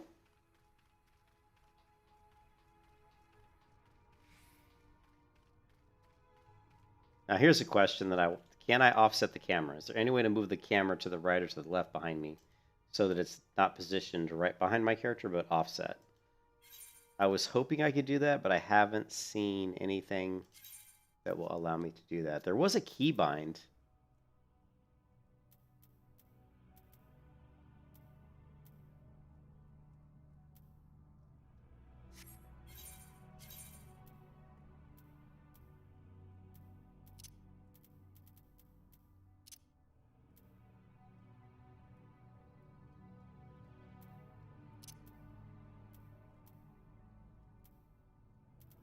I can't even find the keybind settings now. Where are the key bindings?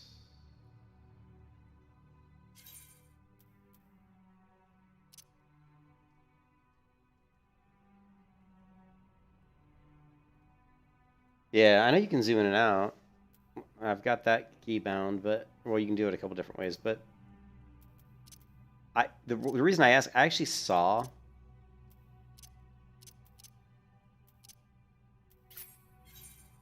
I actually saw something in the keybinds that looked like it might be that, but I can't. I was trying to figure out how to get back to my key bindings. There's UI settings, buddy list, general. Ooh, display menu, mouse, dragging.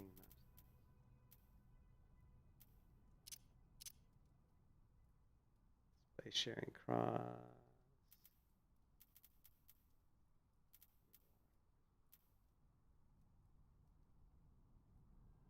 Enable PvP settings.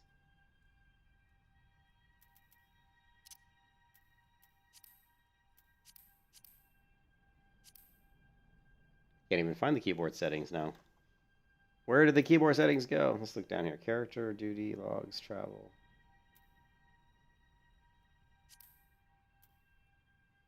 Keybinds here. Okay. But I thought I saw something in here.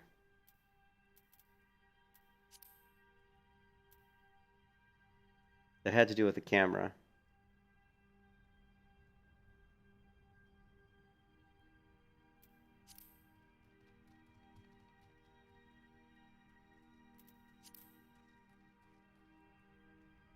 Here. Point camera to the... Well, that's just pointing... Is it point camera to the left? Point camera to the right. I was curious what this does. Oh, it's just rotating. Okay. Well, that's obviously not what I was hoping for. Surprisingly, Guild Wars 2 has it. In Guild Wars 2, you can actually move the camera straight, horizontally behind you, left or right, which is really cool.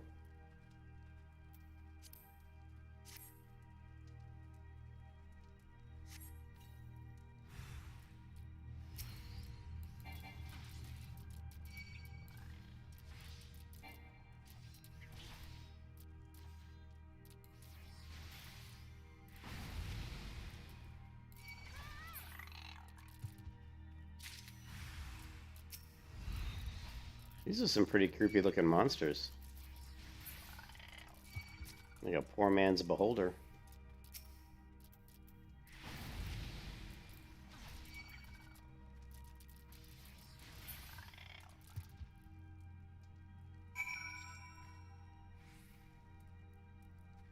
Okay.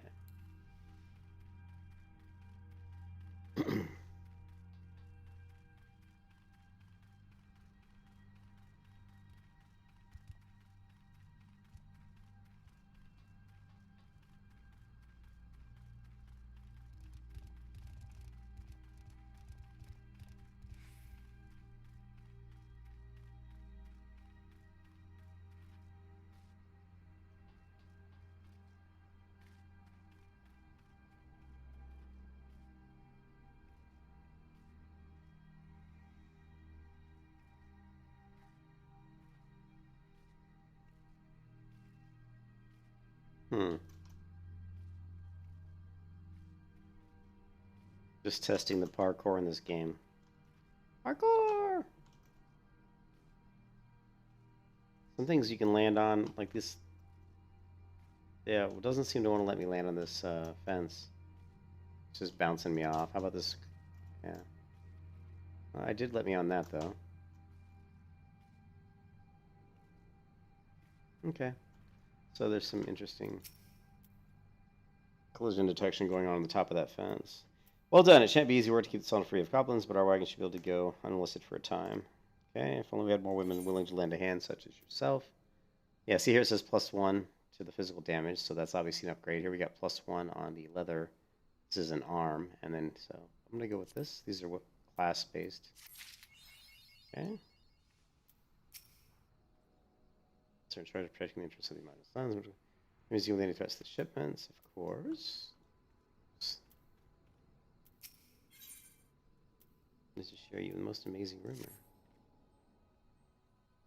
I was hoping we'd bump into each other. Why? Because the most fascinating piece of news recently reached my ears, and I'm eager to share it. May I? Rumor has it there's a vast untapped vein of ore beneath the ruins of Silda. That isn't all. Inconceivably, this concerns appear to be entirely ignorant of its existence, and even as we speak, a young upstart, a self-made merchant from Stone's Throw, of all places, is moving in to claim it. The fellow's name is Wyston, or Wyston, and he's a very, very ambitious young man. Not only does he intend to secure exclusive expedition rights, but they say his master plan is to use the new fortune to curry favor with the Sacrarium. Sacrarium. Of course, the thaumaturges. How do you pronounce that? Thaumaturges? Yeah, thaumaturges. Only consider the opinions of the most wealthy when drafting the laws of Ul'dah. If you would have your voice heard, you must be prepared to pay a sultan's ransom. One voice, which is rarely heard, belongs to Lord Lolorito. He has long lavished gil upon those thaumaturges, and some claim that he devises new laws with the express intention of ruining his competitors while protecting his own interests. If I say, if Wyston thinks he can compete with the likes of the Syndicate, he's in for a rude awakening. That eventually may yet be, but that eventually may yet be a little way off. For the present, he's moving ahead with his plans and assembling a team to survey the site. Survey the site. I'm told he's at the Coffin right now, recruiting Gale-Body Adventures. So he said you're looking for work. Maybe you should meet Wyston. Volunteer. Or is the expedition? Okay.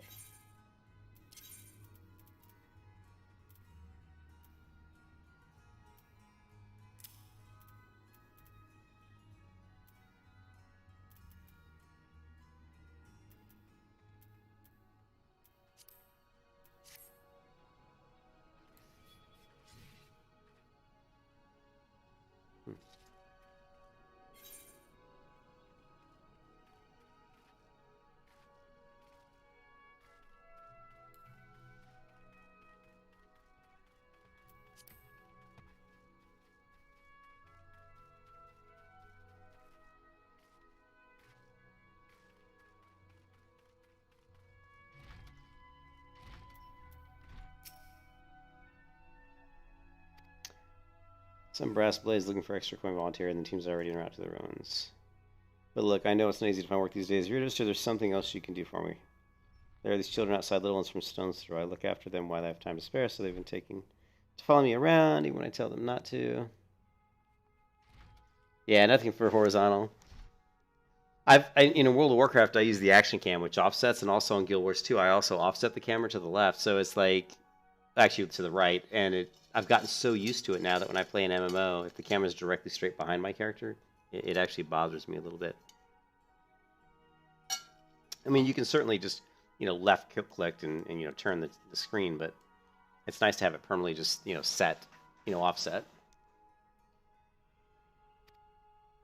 But with the overseeing and search of the vein, I'd rather have a chance to visit the privy at the moment, much less entertain younglings. Can you give me these ginger cookies? Okay, so I got to give these ginger cookies to these younglings and convince them that they need to go home. Look at this crazy girl. Your little dragon pet. That's kind of neat. I'm not gonna lie, it's kind of cool. Yeah.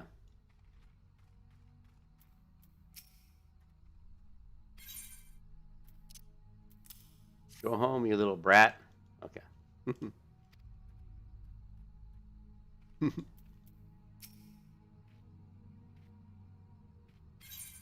No, we're not going to play. Take your cookie and get to your mama. Go home and eat it with your brother. There you go. Good choice.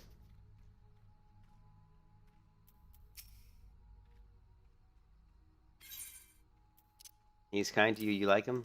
Have a cookie. I want to eat, but then again, I don't because then it'd be gone. Tell Winston thanks. I'm sorry for getting in the way. Okay. Good kid. Good. Good little munchkin. Good little rugrat. Take this cookie and beat it.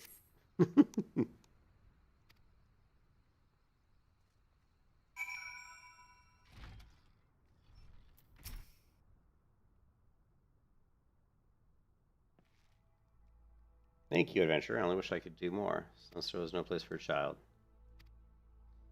I remember thinking things could only get better, yet now, after the calamity and everything else, for us who used to be forced to live outside the gates like bloody beastmen is a disgrace. They say with enough money you can change the laws here, so I'm going to make a fortune and do just that. I'll buy execution rights and start my own mining business. Then I'll give my fellow refugees the work they're crying out for and pay them fairly. My companies have profited from our suffering for too long, but in their hubris, they've grown complacent, presenting us with a golden opportunity. We'll take it eventually. We will reclaim our dignity and with our place and a place within these walls. Uh-oh, we found her. We found the vein, Winston. Let's come and see it. Leave at once.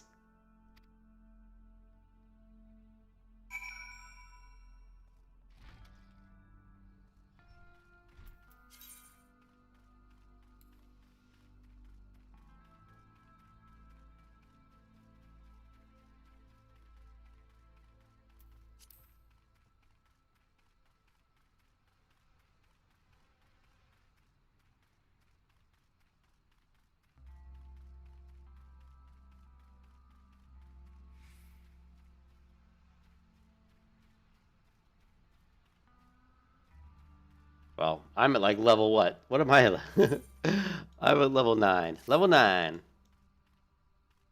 I think Einbay said he was like 42 or something on his gladiator.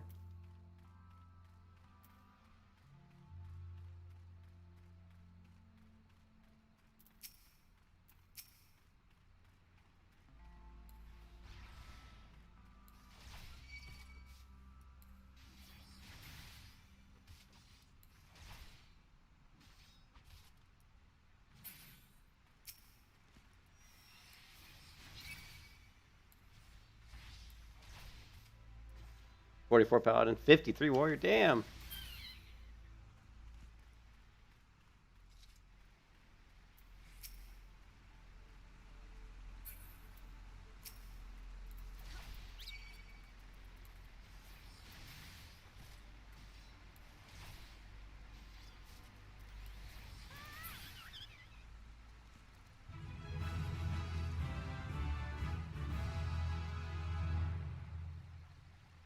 Oh, I'm level 10.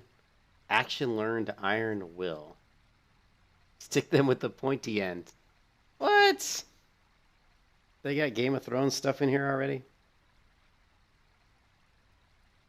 Alright,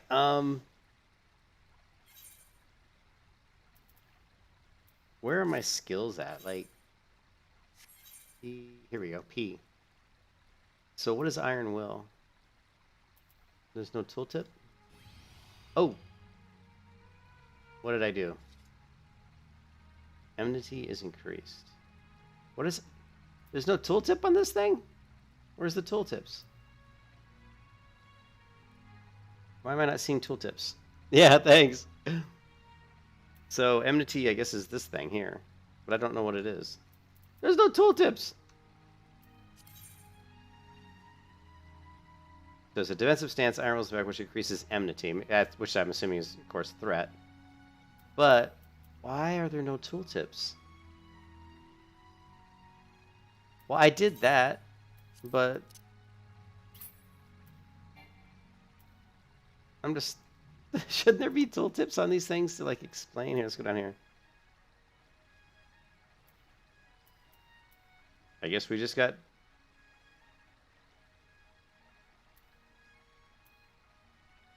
I guess we don't have any tooltips on skills in Final Fantasy, right? I know we do. We have to.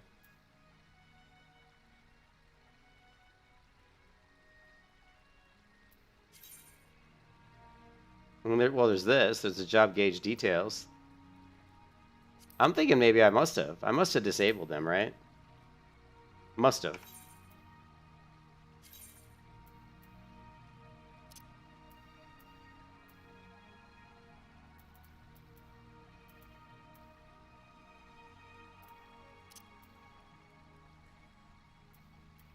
I disabled display active help windows. And I think I disabled display action help. I don't think those would be tooltips, but let's find out. Apparently one of those is tooltips.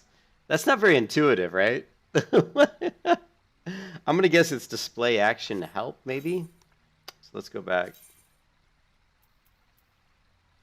This one. Yep, display action help. Yep, that's it.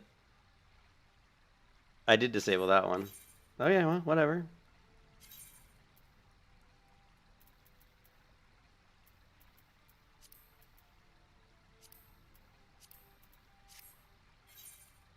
There we go. That's much better. I'm like, there's got to be tooltips, right?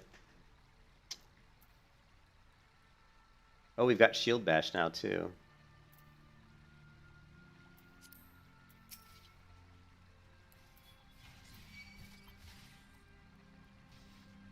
Although it's not lighting up. I don't know why.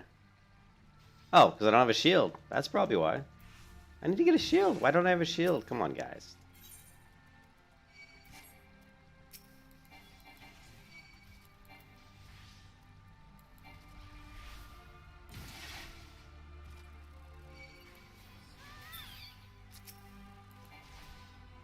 I need a shield.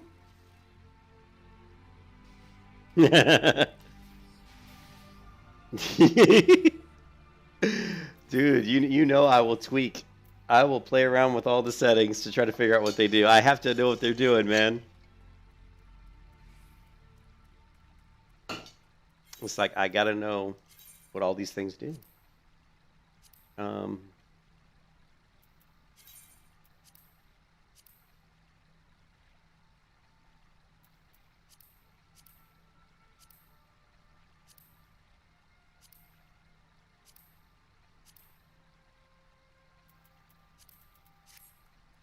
Alright, okay.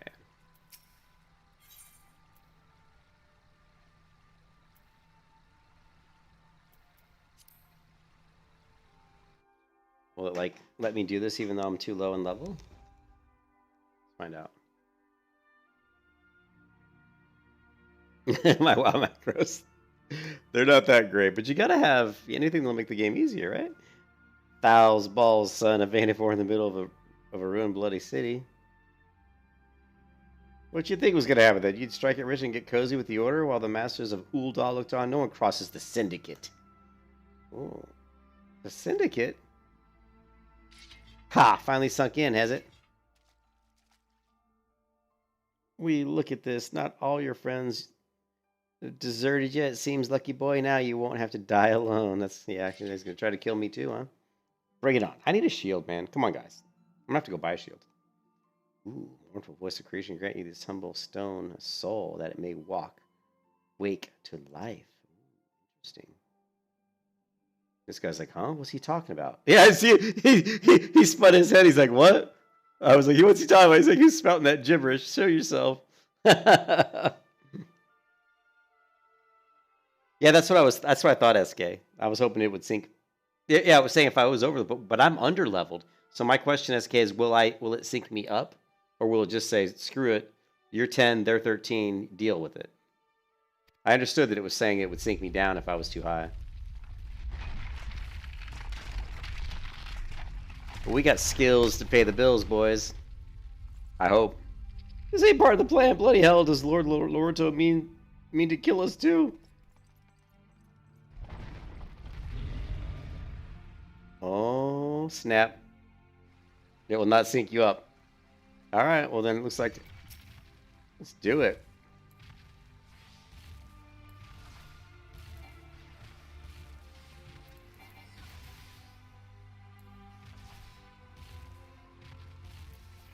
If you're moving around, it doesn't matter. Like, see how I'm moving around? This doesn't do anything, right? Like, moving doesn't help you, right? I mean, you might as well... Like, If you just stand in place, I mean, other than, the telegraph, moving out of the telegraph. But just like moving, circling around the mob doesn't give you any benefit, right?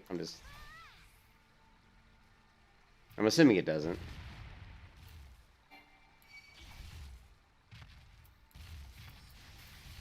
Well, this golem's pretty weak.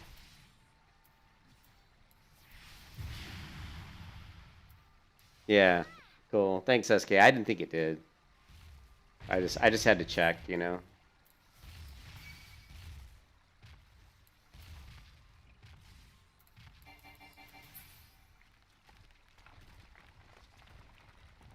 Well, that guy was really challenging. Not. Like, not. That's interesting that because I zoomed the camera out when it went into the cutscene, it did it at that camera distance, which is interesting. That the golem could be vanquished. That woman is no ordinary. Yeah, that's right.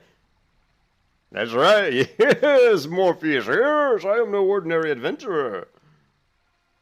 I can't be stopped. Something like that. I am not an ordinary adventurer.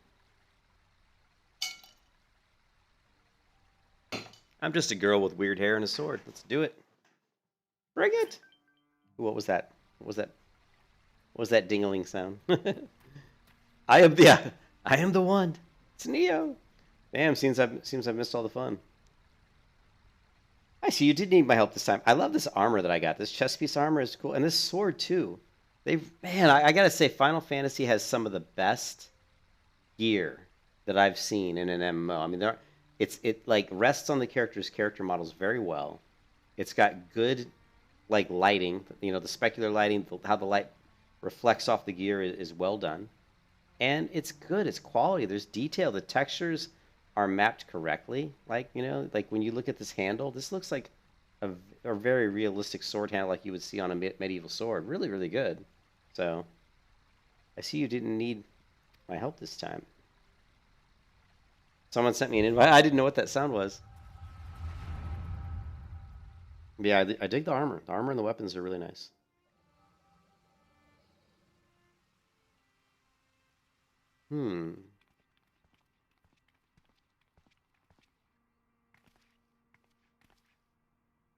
This girl on the left's creepy. I would compose a ballad in your honor, but I fear no words would do you justice. The songstress of Ulda herself could not rival your beauty. I don't know, this girl on the left's like, she's like a freaking Amazon. Mirthful maiden. Dude, she's like, I don't think you want to have sex with her. She might break you. I've often heard it said the blossom of duty can move a man to love and long. I never truly believed it until I met you two desert roses.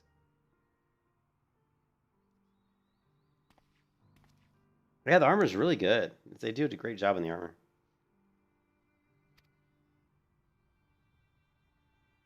And business is suffering for it. Bloody Almajah. What stirred him up, do you reckon? Probably me. Another raid, and always the caravan was carrying crystals much like the last. They truly mean to summon a primal. We must act quickly. Are you coming, love? Look at the size of this girl on the right, dude. She's like a freaking giant. What's up with those ears?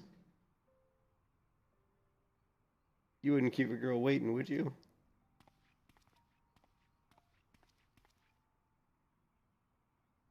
Perish the thought. So tell me, where is this marvelous city you lovely ladies might be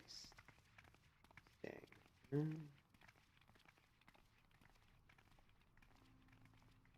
Good old Thancred.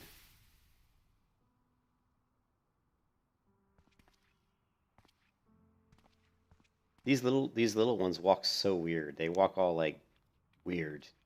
Like their hips are broken. And this trade grain will soon be more precious than gold. Looks like the city's starving. The result of the uncommonly bad harvest, to be sure. Ooh. What is this? What is this? And we have you to thank for that. Blah, blah, blah. And we have you to thank for them, do we not? Alright, this weekend of the Aetheric flow must surely be linked to Dalamud's descent. And of course to the primals. A fine mess, but we must not lose hope. Louis Soy will know what to do. We need only to trust his judgment. Looks like we're getting into the main storyline here.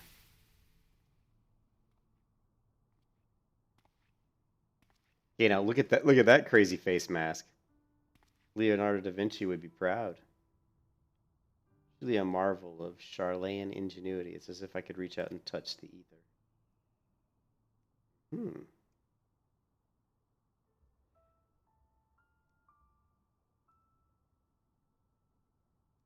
There's a little goblin face there.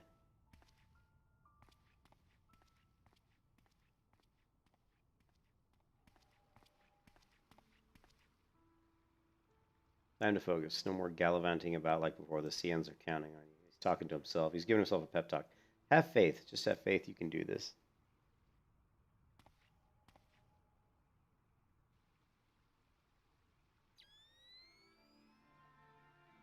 That disturbance is recent. The salt tree. Maybe Papa Shan will know something of it.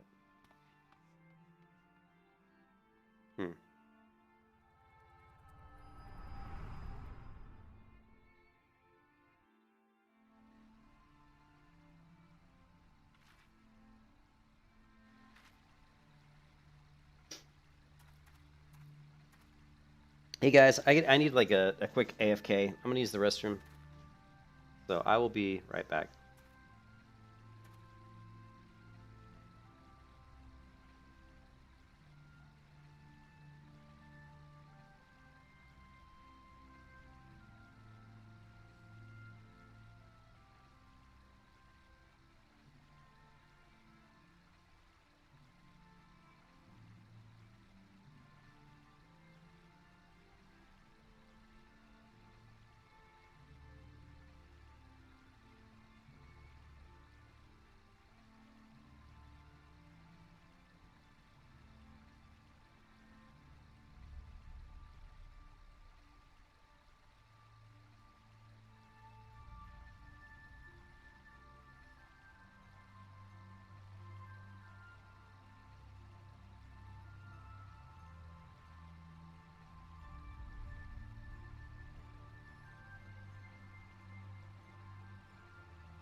Alright, I'm back.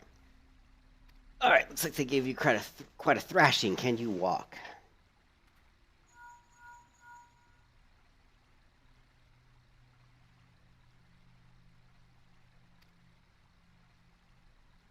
Oops, I clicked on the screen. I didn't read the text. My colleagues went great lengths to provide me with the means to detect the etheric disturbances, but every time I find one, you seem to be in the middle. I'm starting to wonder if you might not be simple to just follow you around. Sadly, I have business elsewhere.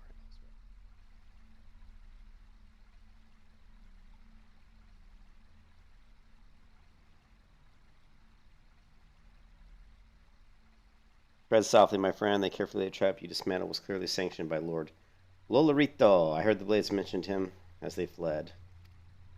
Sultana's enemies grow bolder by the day, and I suspect they have the support of outside forces. Thank you. If you hadn't come along, those bastards would surely have slaughtered us all. I will speak with you further, but it isn't safe for us to linger here. Find me at the Coffer and Coffin. I love that name, the Coffer and Coffin. Till then, stay safe.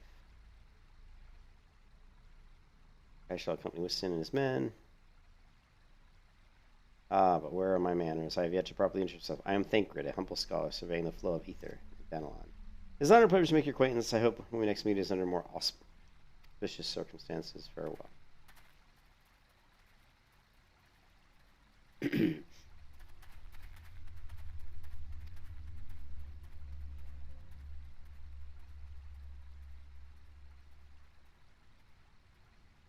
Fare thee well. That weird thing on his shoulder. I thought it was like a shoulder. I thought the thing on his shoulder was like part of his armor, but it's actually that weird face mask that allows him to see Aether. Interesting. Alright.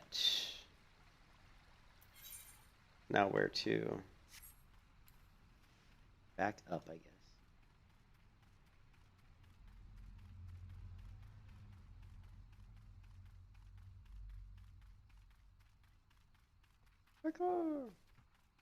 And when you jump, it's like way too fast. Like this jump is just, it's just a little too quick.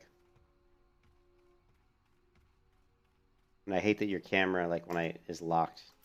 Like if I turn the camera with my left mouse click and then let go of the left mouse click, it locks back. I don't want it to do that. I want it to stay where it was, but oh well.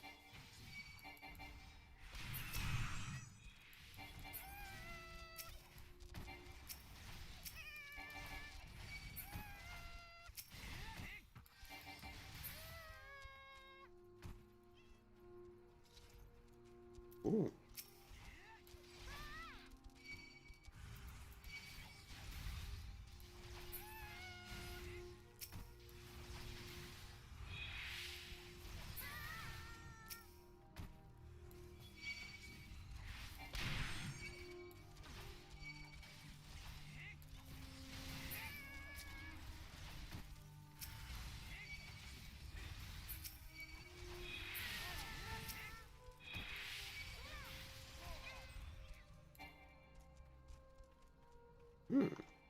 I hate that beeping.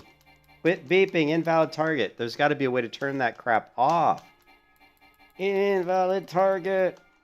That is just god awful.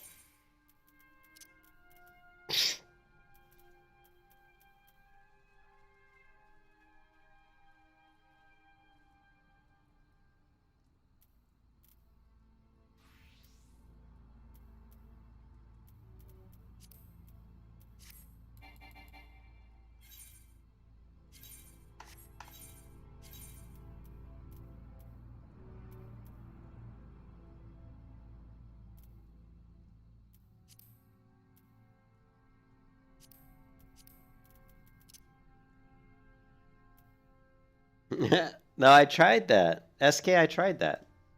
We did this before, right? Ah, shit.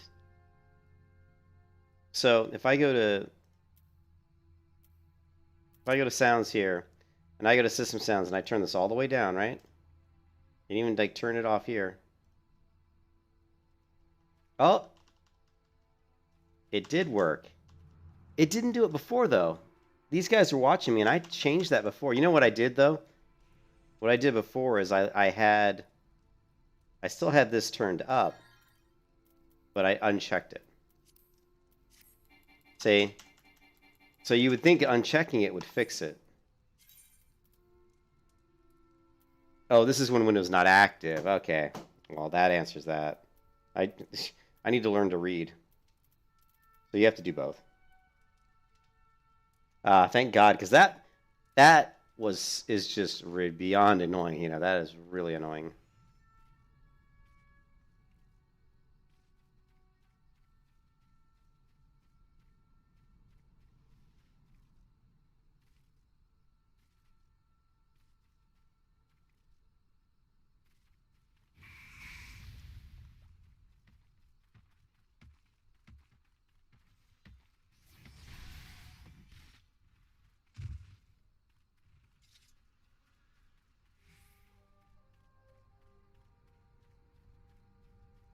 Come on, girl, run, damn you!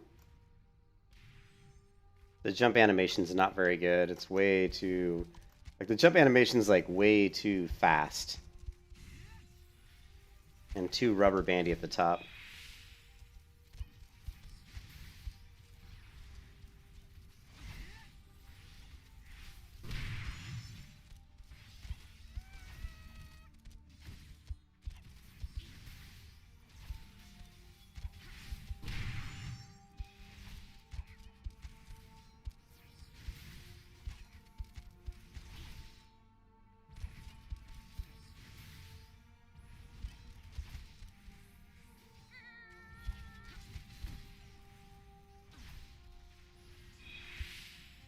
Yeah, no, that's a good point. I am a cat. But it just doesn't seem realistic enough.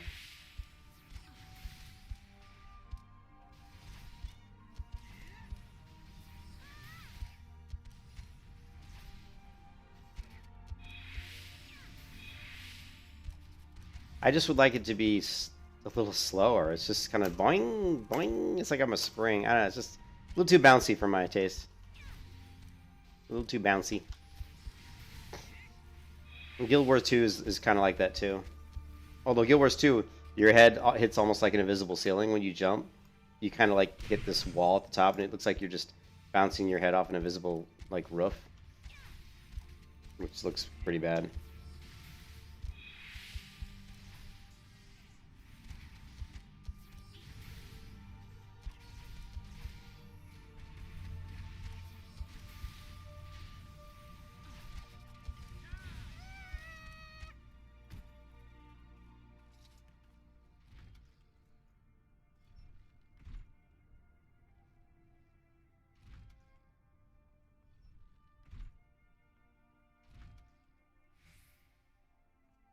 The other player has to be confused at what you're doing, pointing the boss at them. Oh, hey, I'm not trying to tank. I was just trying to kill him. Are you saying as a tank, I should point the boss away from them? That's true, but I wasn't really trying to tank. Besides, I'm not a paladin. Right now, I'm just a gladiator. Is a gladiator a tank? Dude, I'm new to this game. Don't be mean to me. Betrayed by my own guards. I was a fool to trust those men.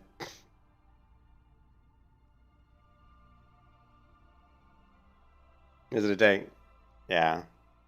Sorry, SK, but pointing that mob at him really doesn't mean anything. These mobs are nothing. There's nothing in the game yet that's been challenging yet, right? That mob's not doing any damage. Doesn't matter if I point at him or not. But I see what your point is. I understand your point, but I mean, come on. I could sit there and have my cat come up here and hit the keyboard and probably kill that guy. Even so, I could hardly predict the wealthiest man at Ul'dah would want me dead for the heinous crime of seeking to change the law. I'm just a merchant, for God's sake. The ruthless bastard and what of that monstrosity. Those were his own men. It beggars belief. Well, that's it. I'm finished. If I stay in Ul'dah any longer, I'm as good as dead. My associates, my friends, gods, even my children may not be safe. If I don't despair and use God's damn it. I like God's damn it. If Lolorito learns of your involvement, you'll be next. Speak with the others and make sure your part in this stays secret. Beyond that, I don't know what to suggest. Maybe you should seek the counsel of Mrs. Modi. She's helped countless measures of time. Maybe she'll know what to do.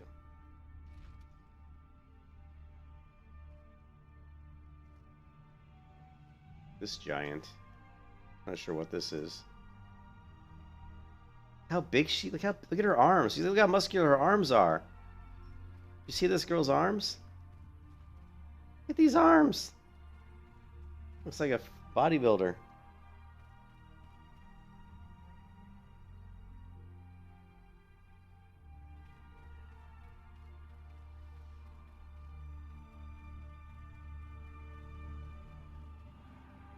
Are there any dungeons? Like, so you say Gladiator's a tank. Are there any, like... I mean, are you going to be doing dungeons from now until you become a Paladin, right? Paladin's what, 30? Are there, like, dungeons you'll be running?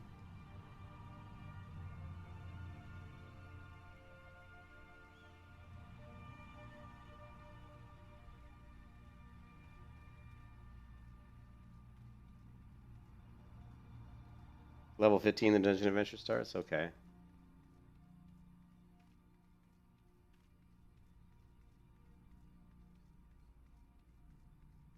There's a ton of mandatory dungeon content? Okay.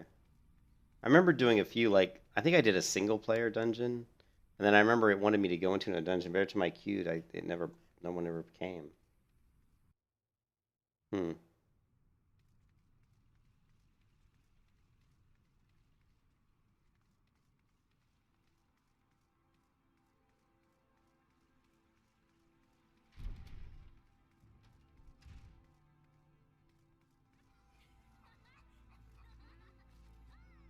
Bouncy, bouncy, bouncy.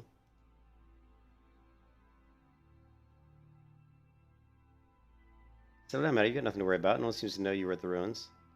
What's on the other hand is now a pariah, about as welcome around here as a rabid wolf, poor bugger. Suffice to say that boy risked the wrath of the wrong man. Lord Lorito, chairman of the East Aldenard Trading Company, generous contributor to the Order of the Nald Thal, and member of the Syndicate, didn't get where he is by leaving loose ends, that one, which is why he ain't above killing his own men. Hells, even those blades knew what it was coming. It's not like they could refuse to do the benefactor's bidding. Don't let this color your view of Alda, Meadow. It is true that there are some here who aren't afraid to crack a few skulls if it gets them what they want, but most of us are decent folk, just trying to make ends meet. You know, a lot of people would call you a damn fool for risking your life to save a marked man. But I believe you did a good thing, Meadow, and for that you have my respect. Listen, you've been through a lot lately. Why don't you rest a spell? Rest a spell? I have the boys at the Hourglass set you up with a room. My treat. Just have a word to Potapa, whenever you feel like staying. And when you get your appetite for adventure back, consider taking on the guild level. Get a lot of requests from locals looking to hire adventurers for various jobs. It'd be cool if you'd earn yourself some extra gil. Eustace can tell you more about how the system works, so go and speak with him. Guild leavies? Ooh. Oh. Yeah. Oh, nice. Sexy lady. Hey, sexy lady. Here's a choosy lady. Choosy lady.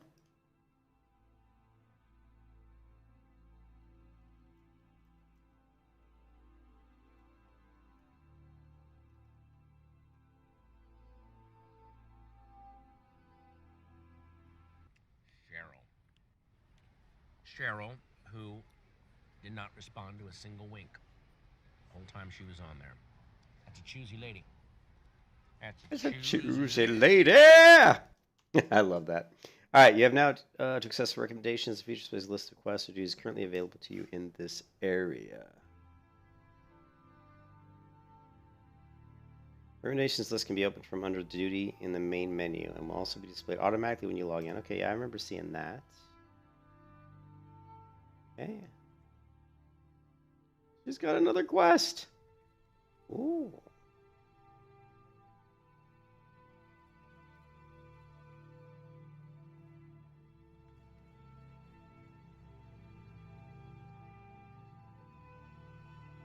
Okay, someone in Western Thanalon wants me to do some work, knowing the circles he deals in. Might be he'll have some talk of the royal family that'll interest you as well, and why not make use of the Chocobo Porter for the journey to Horizon, if you've the gil for it. Yeah, thanks, SK. Yeah, I saw that. I think, yeah, I see what says Ulda's Most Wanted, right? Yeah, I'm gonna do that. I'm gonna do that one next. I just want to go ahead and pick this one up. She wants me to use the Chocobo stables to move there. Yeah, we're gonna go to, or if I can figure out how to get there. Oh, wait, what's this? This is the other one. It's a in-game tutorial mechanic thing they want you to do, right? Blue one. And when he said you might come, I take to get you wish to undertake one of the many guild levies available here at the Adventurers Guild. The levies are millions of which we document requests for assistance from the citizenry prior to assigning them to adventurers possessed of the necessary skills. From Battlecraft levies that require the extermination of monsters to tradecraft levies that ask for the creation of goods. The tasks we term levy quests and are many and varied in their nature. Should you be interested? Should your interest be piqued, I suggest you make your way to the horizon and speak with Totonawa. He'll be happy to set your feet on the path to completing your first levy quest. Yoki? That's a choose your lady.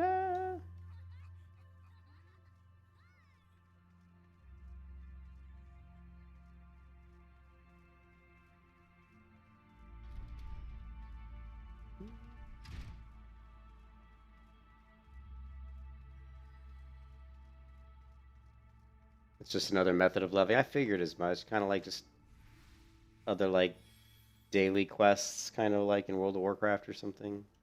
I have no idea if I'm going the right direction here. Let's do this. There we go.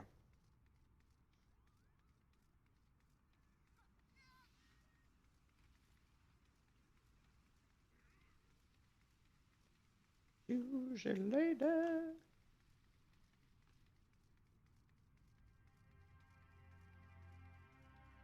And I'm definitely not going the direction I wanted to go.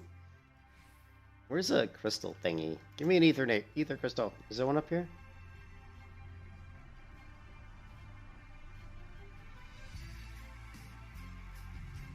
There's one.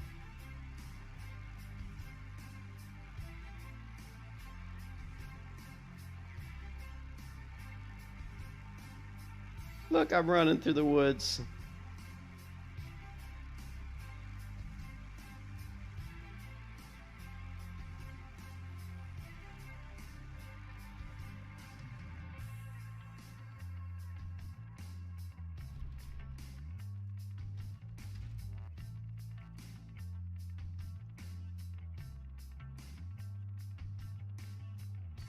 Let me pour some Mountain Dew here while we watch a little EverQuest Next, the MMO that never made it.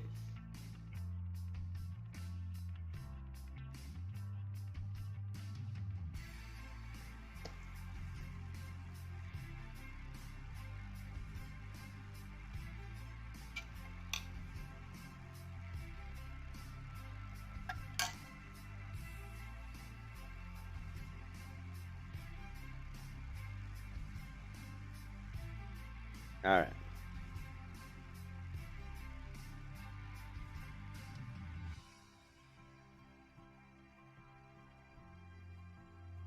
You look well, Meadow. I hope you're...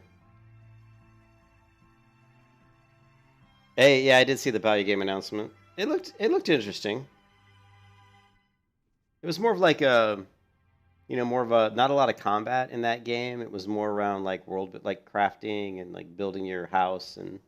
But I mean, I like games like that. I like MMOs to have that in them. Like, it's like playing a game that's just that is probably not going to be something I'd, unless it was like really good. You know what I mean? This character looks like, what is this?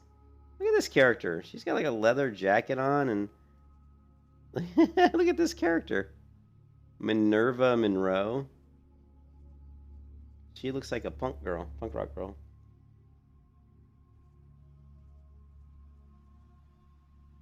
Mini MMOs, yeah.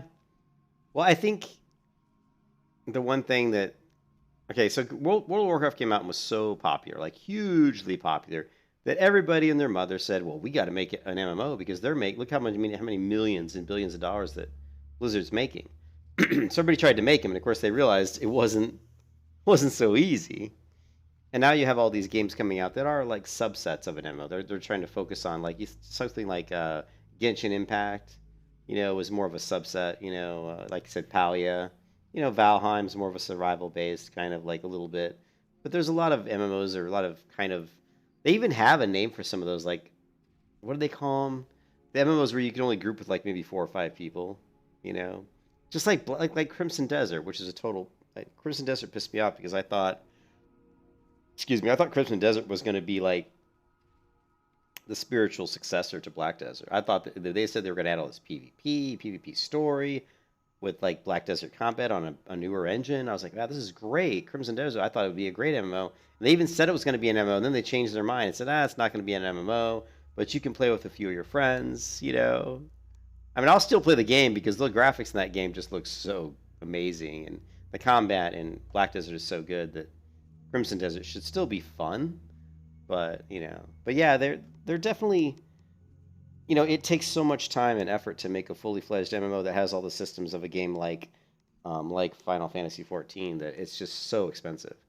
So I think companies are trying to not really go down that path. They're trying to make, you know, smaller games. That's why you have games like you said, like Palia, or even like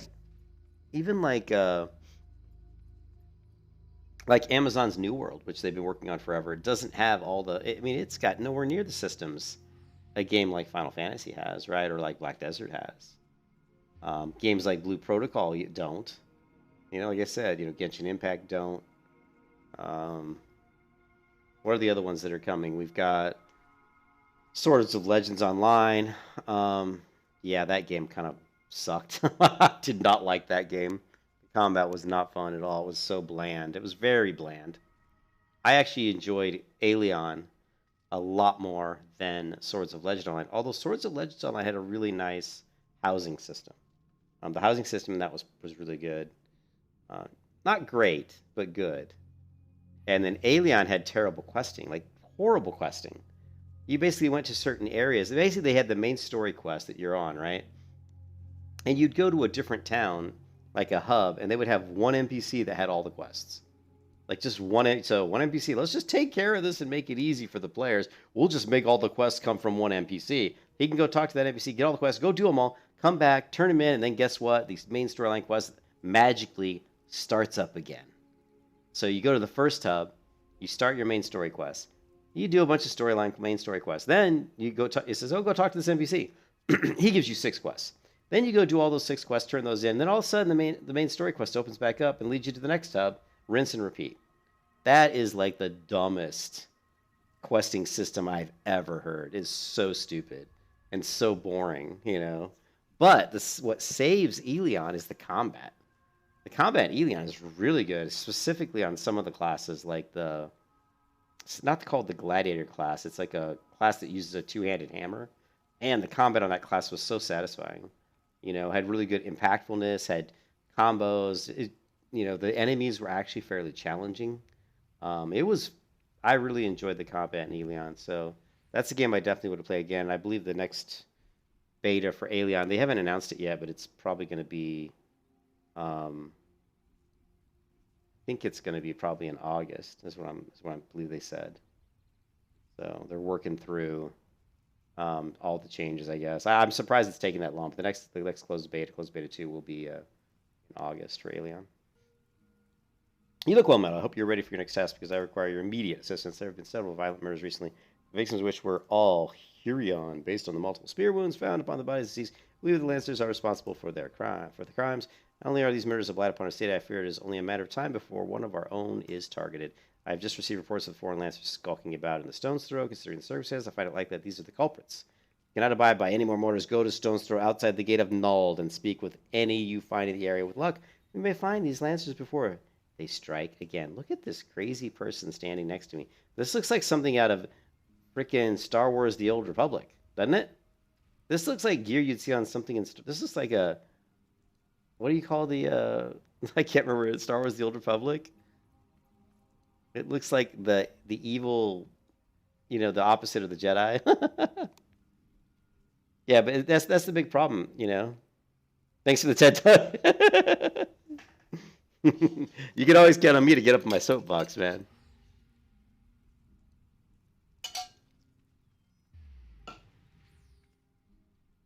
Yeah, it's such a risk, you know. It's a very risky proposition. That's why, you know, and that's why we're seeing all this big influx of the, you know, that's why we see this big influx of all the startup or like the indie MMOs, because none of the big major companies, AAA companies, want to make MMOs. The only ones that are really consistently coming out with them are usually Asian, like Korean MMOs and stuff like that. But this year's has been a good year. I mean, this year we've had a lot of stuff going on. You know what I mean? Yeah. We've had I think, a lot of interesting MMOs. I'm super excited for, League of Legends, like the League of Legends MMO. I think that could be really interesting. But the one thing I've learned myself that it dawned on me about 2 weeks ago is that I don't think that we'll ever have an MMO come out in the next 20 years probably that will be an MMO the way I would want to play an MMO, because the type of, like, the average age of the MMO player, and this is from multiple surveys that have gone out, is around 26 years of age, right? Well, people who are 26 years of age aren't like me, right? I'm 51. I look at MMOs and I play them differently. Like when I was like 25 years old, MMOs were different. They were more grindy. They were much more difficult. The internet wasn't a thing yet, so there wasn't all these guides. There wasn't all this min-maxing. It was more about community. It was more about, because there was no internet, you couldn't just Google stuff and figure it out. You couldn't go to YouTube. There was no YouTube, really. So there wasn't, I don't think, back then. So you had to actually talk to people in the game. You had to actually ask somebody, say, hey, I'm on this quest. Do you have any idea where this NPC is? Or do you know how to do this? Or can you help me do it? Or do you want to get together and do it together? And so community was a big thing. It was D&D on roids. And that's where, MMOs were a natural extension of Dungeons & Dragons. And I grew up playing Dungeons & Dragons in high school in the 80s, right? Back when dinosaurs roamed the earth, right? I was playing Dungeons & Dragons, drinking Jolt Cola, eating pizza and M&Ms with my friends, And so, MMOs were like a natural extension, and that made perfect sense. But of course, Dungeons & Dragons could also have the same problem, right? Dungeons & Dragons could have pay-to-win mechanics, right? Man, if you slip that dungeon master a few candy bars under the table, maybe you slipped him a $5 bill. He'd throw you some extra loot. D&D pay-to-win at its finest. I never, of course, I'm joking. I don't think anyone's ever done. None of my D&D campaigns were like that. I had a dungeon master who was a bastard. You were more likely to get your arm chopped off running in his campaigns than get yourself some good loot. You know what I mean? You were much more likely to get your arm chopped off. His campaigns were difficult. They were challenging. That's what made them so fun. That's the whole point. The whole point. Here's the thing. This is what kids today don't get, right? I don't understand. The greater the difficulty, the greater the challenge, the more difficult the task, the harder it is to complete, the greater the sense of accomplishment, and thus the greater the sense of enjoyment and satisfaction, right? It's that simple. It's that simple. And these kids today, they don't want to do it. They just want everything handed to them. They play these MMOs, and there's like these MMOs have like level 1 to, you'll come out with a new MMO like Elion or something. It'll be levels 1 to 60, and the first thing these kids do is figure out what's the best stats and how fast can I get to 60. That's all they care about. Race to end game, right? There's never, and the problem is the MMO makers are catering to those players because they're the majority of people that are playing MMOs right now. The average age is 26, so those are the people playing the game. So they're catering to those people, Saj, hey, what's up, Saj? So they're catering to those people. And so it's just this horrible, vicious cycle, And so someone like me, and so the MMO makers are not putting difficult content or difficult stuff out there that makes it hard for those players to race to 60 fast, right? Think about it this way. What if I put out an MMO and max level was 50, right? You're a lore nerd? Hey, what's up, Black Tiger? And max level was 50. What do you think would happen if people jumped into my MMO and let's say they got to level 10 in 2 days? Took them 2 days of playing 8 hours a day and they got to level 10. But then to get to level 20, it took them 2 weeks. Then to get to level 30, it took them 2 months. To get to level 40, it took them 4 months. And to get from 40 to 50, it took them another 4 months. What do you think those players would do? Most of them would probably quit. They'd probably leave. I wouldn't. I'd be like, this is fucking great. It's challenging. And I'm saying it's difficult because, and so the whole point of it is to force the player to stop thinking about levels, right? Levels aren't the only way to have character progression. There's lots of ways to have character progression. Like just exploring the world is character progression, right? Learning the map, like figuring out where a cave is that might have some sort of long lost scroll that might teach your magic user a different spell that no other magic user in the world knows because you found it first. That's character progression. That's progression. But that doesn't have anything to do with level, right? There's like what's the word? Like faction. There's like, getting reputation with certain cities or just learning certain bartenders and getting in good with them. Maybe like dating their daughter or something. You know what I mean? And then they give you a tip. But something, oh man, I heard that this guy came into the bar last week and he told me that he saw this really weird old kook going into some building in the woods. And it was just seemed, weird. You know what I mean? There's things that you could do that give the players stuff to do that doesn't have anything to do with level. People are so focusing on level. They don't even care about anything else. They just want to get to the max level. And then they think magically that supposedly the end game is always at max level. But that doesn't have to be that way. End game could be any level, right? It's all about having fun. And fun is accomplishing tasks that are difficult. Fun is accomplishing achievements and goals that are challenging and that give you maybe something in a reward that doesn't always have to be gear, right? That's the problem with MMOs, and they don't make them that way. What's up, Voyager? Maybe try NWN, old one? Oh, Neverwinter Nights? Neverwinter, the old one? I don't think I've ever Neverwinter Nights. You mean like the really old one, right?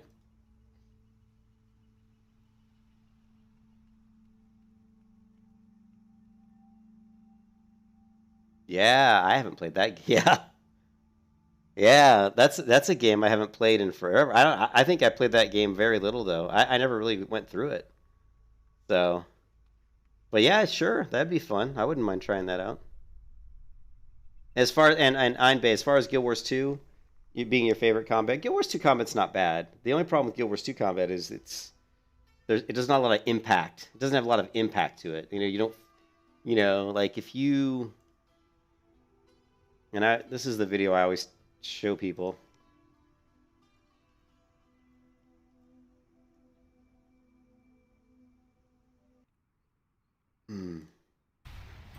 Hey, fine.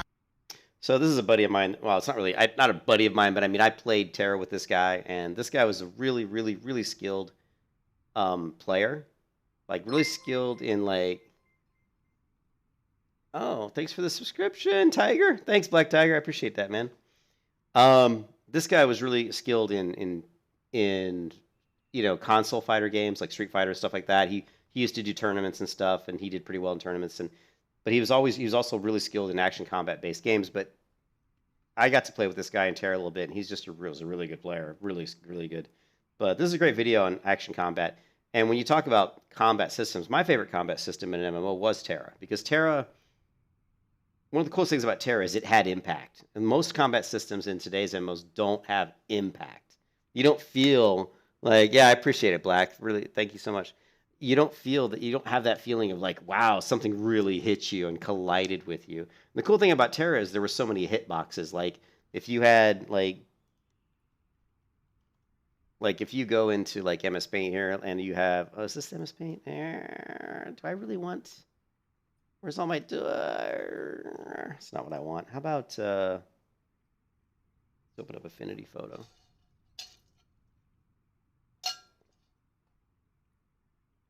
Yeah, Neverwinter Nights. I'll look into it. I'll definitely look into it, Voyager. Enhanced Edition. I'll take a look into that. I'm always eager to try something different,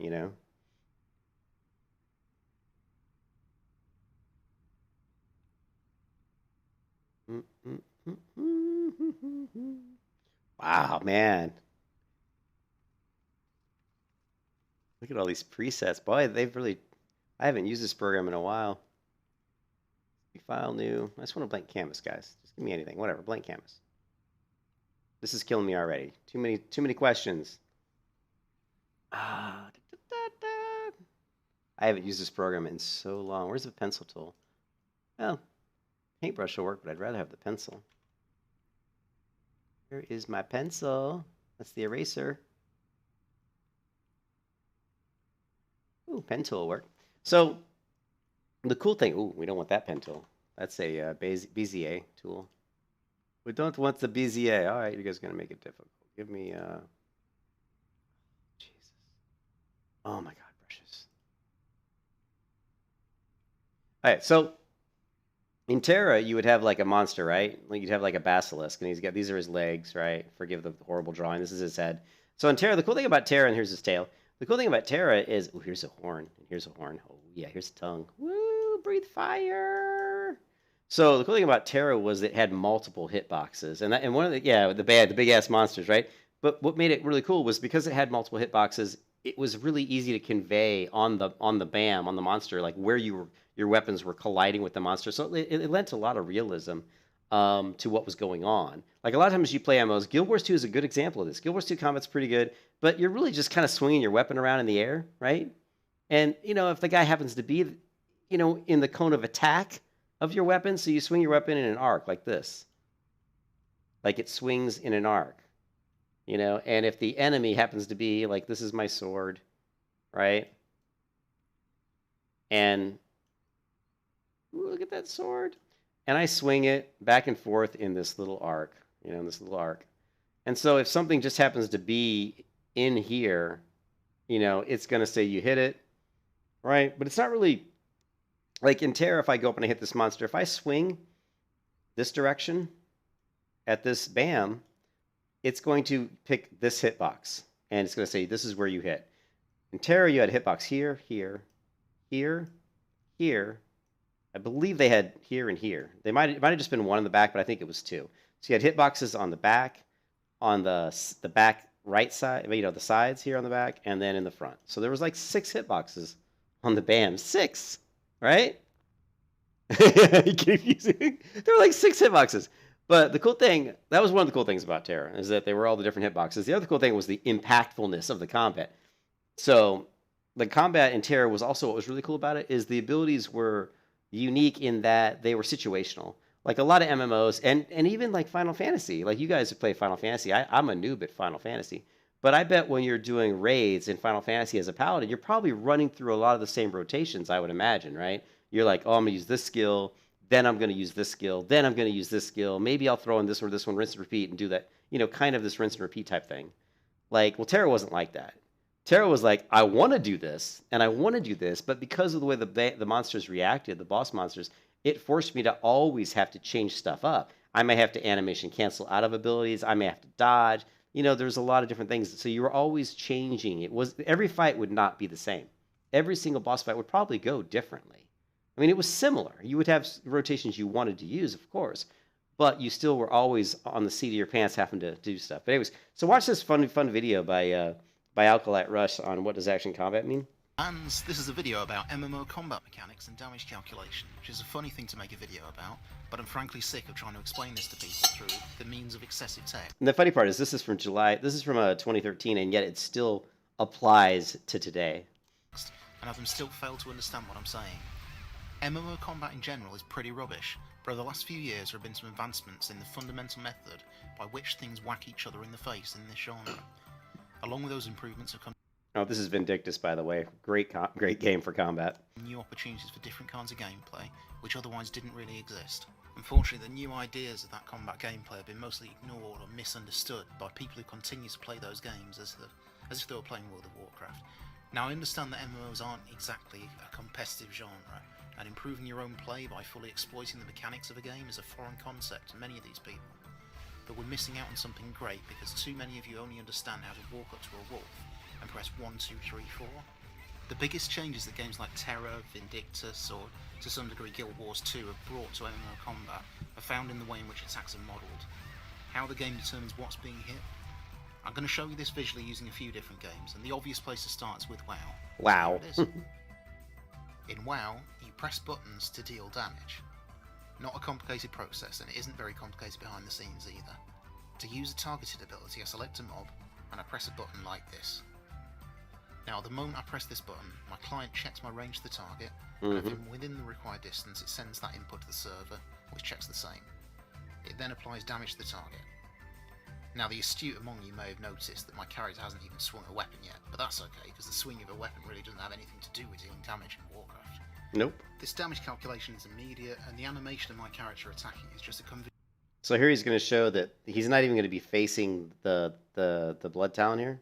He's going to be swinging in a completely different direction. But in WoW, it doesn't matter because destroyable armor, yeah, wow, that was really cool in Vindictus. What was the other games like? Horizon Zero Dawn has the same type of thing where you target certain pieces of the armor and weaken it, and also Monster Hunter. Usually the Monster Hunter type games have that, but Vindictus had it. Was really cool.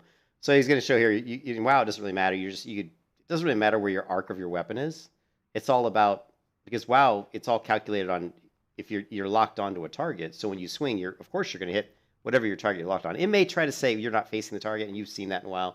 You're not, but you can get away with some pretty weird stuff like he shows here. Convenient bit of feedback that occurs afterwards. Notice, of course, that the weapon of my character also doesn't come anywhere close to the target. I wave it meekly in the air within the general vicinity, and the mob falls over. Yeah, you can see here that his sword's nowhere near colliding with this scorpion, and yet he's hitting him. This would not happen in Terra. Terra is completely the opposite end. For area attacks like Cone of Cold, which do not require a target, the server immediately decides what's in the area at the point when the button's pressed, applies damage, and then an animation is played afterwards, which may or may... I love that, how he starts the attack, flips his character away from the mob. He's actually casting the Cone of Cold this way, and yet because he started the attack facing it, it doesn't matter that the animation finished in a completely different direction. It's already said, well, you were pointing towards the target, we'll calculate the damage, boom, dead. May not come anywhere close to the target that you dealt damage to. Of course, the same applies to mob attacks. While mob wipe damage has an animation, if you ever see this animation play, it means you've already been hit. Yeah. Mobs will continuously attack anything within their attack radius, no matter how you move around, regardless of where their little animated pincers appear to be swinging. So why does attacking in Warcraft still feel solid and satisfying when your character isn't really ever hitting anything? Well, that feeling of satisfaction comes from feedback, and the feedback WoW offers comes in the form of solid sound effects and big obvious damage numbers on the user interface. When you throw an attack out in Warcraft, you don't look at the attack itself, you're not watching the animation, you wait to see the big crit damage number pop up. Now, you could argue that this is just a cosmetic issue and the gameplay isn't really impacted by these mechanics, but more recent games which change this method of hit detection have offered significantly different gameplay precisely because they do all of this differently. So moving slightly up in the world from WoW, here's Guild Wars 2. Guild Wars 2 features tab targeting, and most targeted attacks will automatically face and follow your target, which sounds a lot like Warcraft, but here are some differences. Firstly, both the mob and most player attacks do not instantly calculate damage at the point they are used. Even for melee attacks, pressing the button only starts an animation, which will eventually deal damage if, and only if, there is something in the area when the animation completes. This is a massive deal, because it means firstly that you can see incoming... Yeah, so that's a huge difference. Like, so when you start to swing at something, only if if something's there when you finish your sword swing, and it's in the area of where your sword swung, will it actually say you hit them? Attacks, even melee attacks, before they connect. And secondly, it means that if you are moving and leave the damage area after an attack has begun, it won't connect. You might compare this to a casted area damage effect in Warcraft, like a flame strike, which has a casting animation and can be avoided by leaving the area. Well, yeah, the way Blizzard did it, and you got to remember that was back in 2000. I mean, they started World of Warcraft, I think, 2001 or even 2000. You can find old videos on what it kind of looked like back in 2000, 2001, I think even. And so, yeah, back then, you're thinking about internet speeds not being as good. You're thinking about computers, hardware, and software not being as good. You're thinking about server infrastructures, the servers that they're running their server, code on isn't going to be as fast or as good. So, yeah, what they did made sense for the time. But the way the world is today, it's very easy to come up with these really, really great, action combat systems with really accurate hitbox detections. I mean, think about FPS games. FPS games with really, really good, pixel precise hitboxes have been around for a long time. A long time. They just don't have as much going on in the world as like an MMO, right? An MMO might have like 50 people on the screen at once fighting, where an FPS usually doesn't. Usually the biggest thing you'd see is maybe like a 32 versus 32 in like Battlefield or something, right? Or maybe even a not Deck 16, but whatever that Counter-Strike map is, Dust 2. What were the biggest Dust 2 map? There was like 8 versus 8. You might see 16 versus 16 or even 32 versus 32, but the amount of data going back and forth from the server to the client was nothing compared to like an MMO. MMO has to update so many different objects, thousands and thousands of game objects within relation to the character's location on the world every game cycle. So it's a huge amount of data, right? So you're right. I mean, Blizzard's the way they did at the time made sense, right? This mechanic is practically untouched in WoW and of no consequence in PvP at all. In Guild Wars 2, their animations and damage calculation mean that just about everything works in that fashion, and so it can be avoided through movement or dodged on reaction. Yeah, it's interesting. This video came out in 2013, and yet it's still pretty relevant.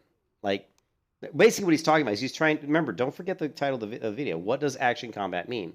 Back when this video came out, people still tried to like say that they didn't understand the difference. A lot of people back then in 2013 didn't really understand what was going on behind the scenes between World of Warcraft and Guild Wars 2, let alone World of Warcraft and Terra, right? So get back to the reason why I'm showing you this video is you talked about you liked Guild Wars 2. To me, Terra had the best combat, and it had the most impactful combat, and I'm trying to get to the point in the video where he shows that, right? Vulnerable frames. This even applies to mob basic. So here, let's... However, in Guild Wars, strafing around mobs in a admittedly open world leveling in Guild Wars 2 was trivial and boring. It turned into large-scale public event farming for money. Their decision to drop the class trinity worked out poorly for them, and their dungeon PvE encounters were bad. But those are not problems created by their way of calculating damage. And finally, at the extreme opposite end of the scale to... And now you go to Terra. And Terra's combat system is just so different, right? Warcraft, you have Terra. Wait, let me find that rogue melee clip again, because I want to put these side by side. Wet fish... Boom. Damn, do I even need to comment on that? So yeah, this is what it looks like when, instead of a big number for... Damn, do I even need to comment on that? So yeah, this is what it... Look at this. This character in Terra flying with a two-hand mace. Look at the particle effect. Everything about this is just so awesome, right? Like, now, the other thing that's really awesome about this in Terra is that if this strike on the ground doesn't hit within a certain distance of this...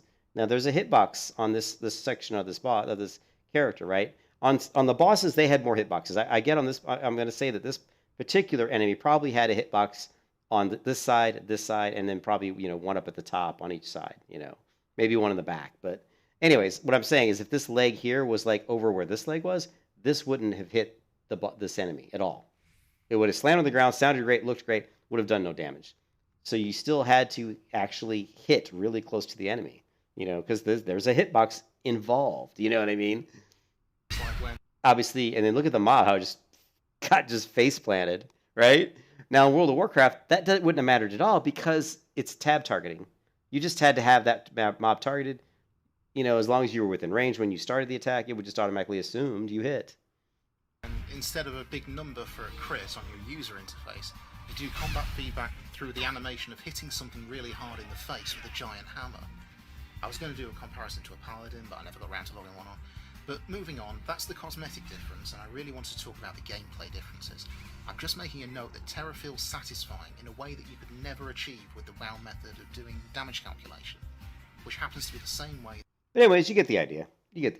It's just a completely different, type of impactful combat. And the other thing you notice in that when she was swinging that mace is there was enough flashy animations, but it wasn't too much. Like if you look here in Final Fantasy, see this? I mean, this may look kind of pretty.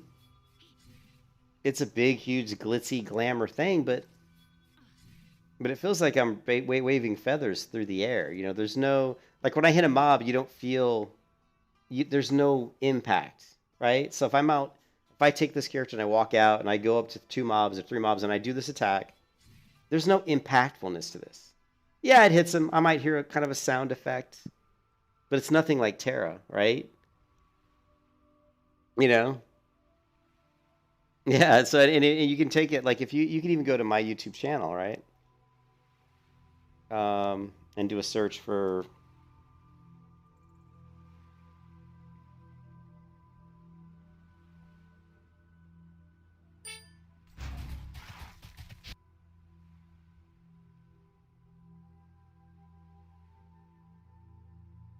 see where just listen to it.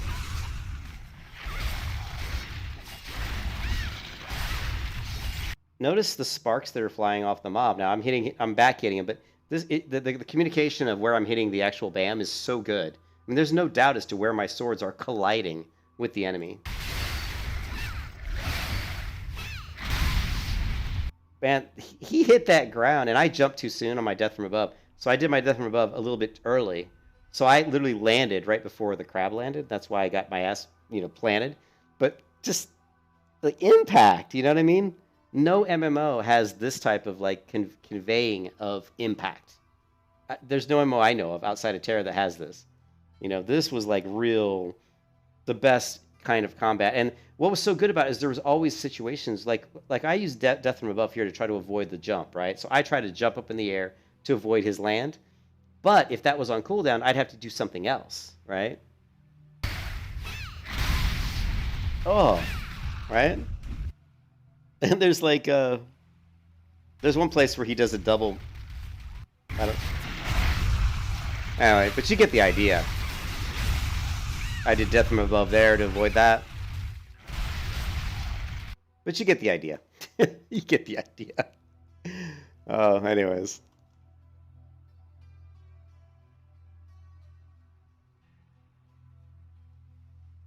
You get the idea. There's that's Terra's combat to me was the best because it was so situational. PvP in Terra was the best too, as far as I'm concerned. As far as fun, like there were times when I was playing a warrior and I would take on 2-3 people at once and I would kill them all, and they were all like same level as me, because of the fact that a skilled player could do that. It wasn't like WoW would be very very difficult to do that. No matter how good you were, if you tried to take on 3 people that were the same level as you, it'd be very difficult to kill all 3 of them because it's just tab targeting. It's not like there's a lot of skill in selecting you and casting a frostbolt, for example, or selecting you and casting, a lightning strike or something. I mean, there's not much a person could do to avoid a frostbolt. But in Terra, you can totally avoid the frostbolt. You just move out of the way. So the skill comes into play that you have to be good at aiming and anticipating where the person's going to be. And so a really good player can obviously avoid damage. Just be through sheer skill, and that's what made the combat and the PvP, 1,000 times better.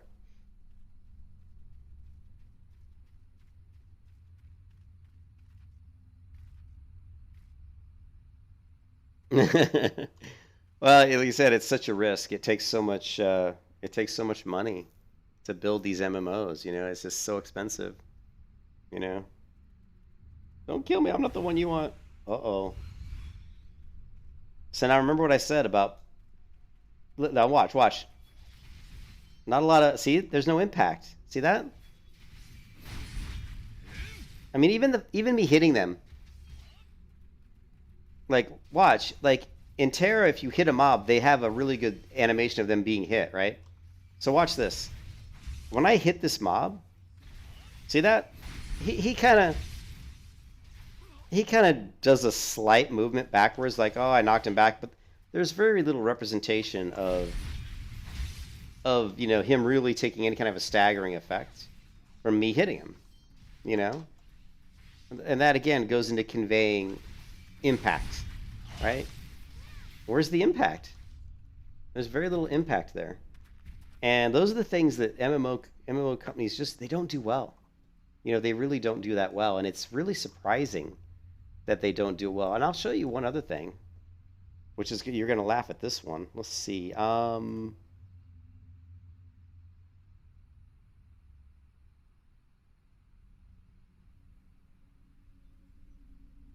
we'll take a look at an AI, enemy AI. So I wanted to show you guys what that. Here's something a guy did in Unity, right? I mean, this is a very basic, Unity thing that this guy did with some, some combat and some physics detection, right? This game has more impact than Final Fantasy. Check this out.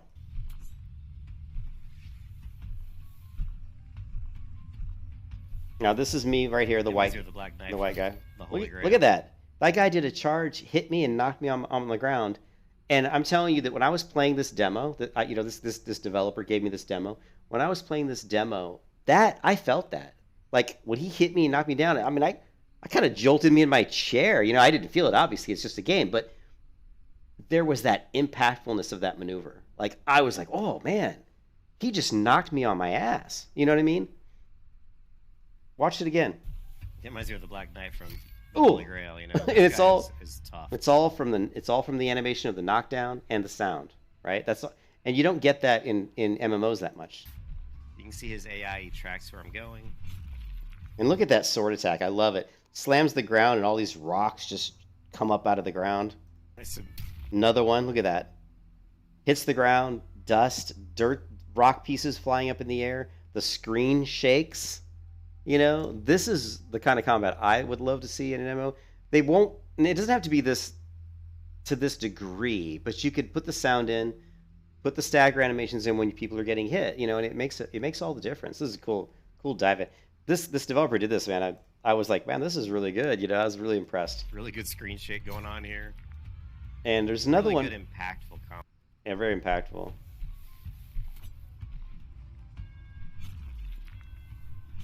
I love it. And this Bob was tough too. Like I'm hitting him, and look at his health is barely moving.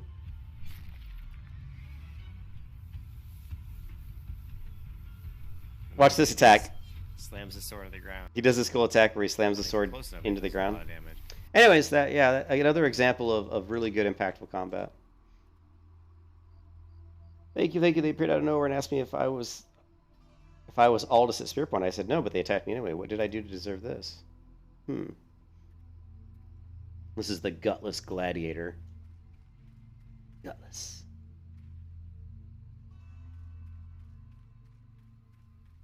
I need a mount, man.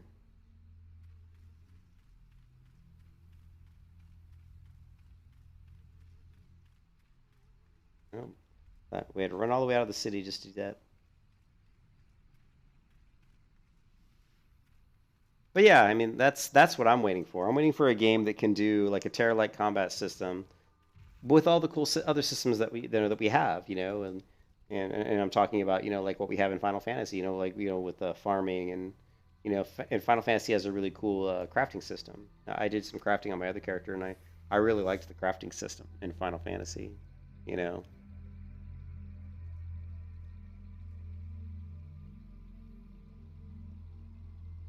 Yeah, I never. Hey, SK, I never played Final Fantasy 1 and Final Fantasy 1.0. I never got the chance to play that. I just heard it was such a failed release. Oh, Star Wars: The Old Republic is actually pretty fun. Now, Black Tiger, Star Wars: The Old Republic is more of a tab target. I can't remember. It's been so long I played it that when I swung my lightsaber, you had to be, you had to hit the target. So it definitely, man, it's been so long. But I did like the system in the Old Republic. I thought it was really fun. But it wasn't, it wasn't like Terror or anything like that. I don't remember what kind of hitboxes they were using because it's been so long. I'd have to go back in and play that game again. But I actually really did enjoy, Star Wars, the Old Republic. I thought that was really fun. And if we went to, I'm gonna bet that I probably have.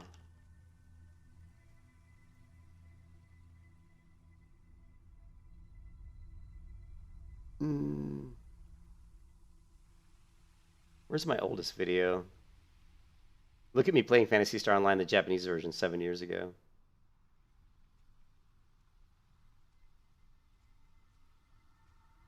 Yeah.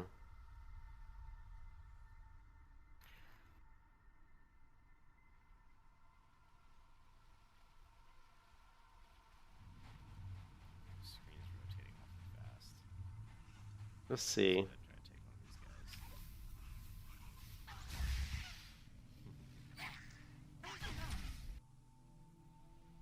Sorry.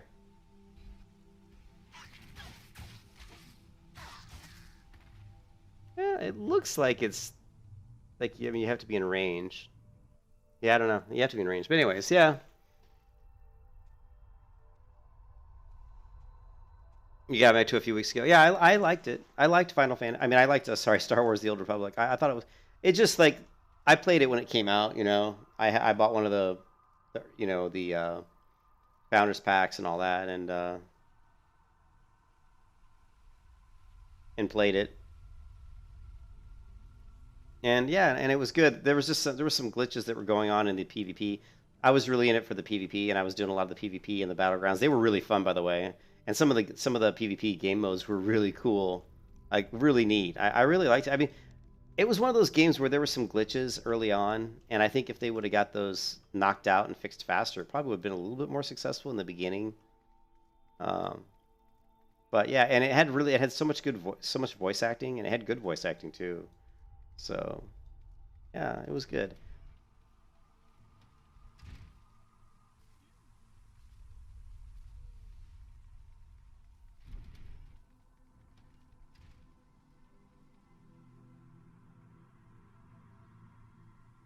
Yeah, the ball was the best. Yeah, that was so fun, that game.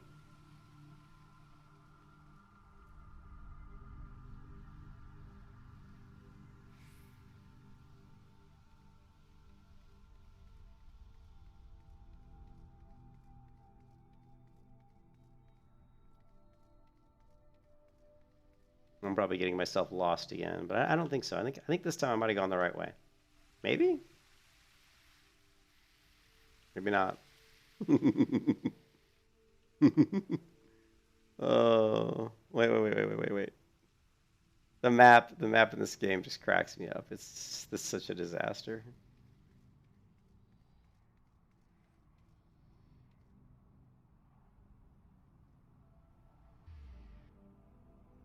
I went to the wrong place. Son of a bitch. Gladiators. So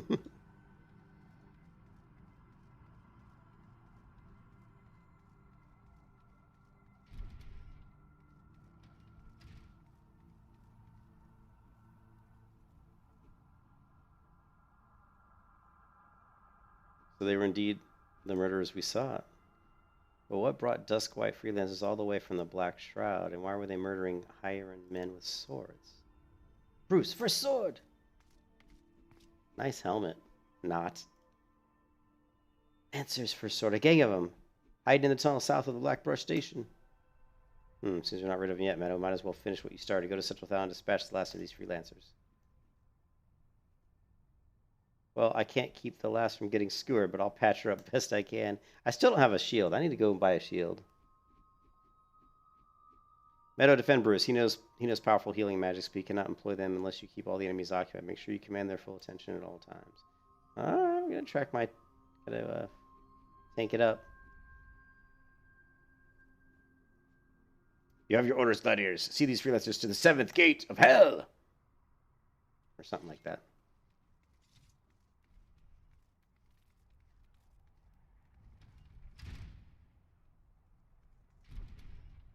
Oh, they had a sale for Final Fantasy? Yeah, well, there's all the DLCs. Yeah, I haven't bought any of the DLCs. Like I'm still going through just the Final Fantasy game, you know. So I haven't, played I haven't purchased any of the expansions or anything. I don't even know where I'm going. Here, I think if we where am I going? Every time I start walking around in this city, I just feel lost. I'm like, I don't even know where I'm going. I think going up's always a good thing. Let's see if this takes us out. There was a 60% off sale? Oh, man. Really? And of course... So wait, we're still going up. This is not where... See, this is not where I want to go. This is not where I want to go. Nope.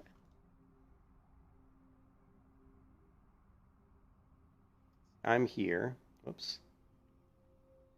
I hate the map. The map in Final Fantasy has to be the worst map.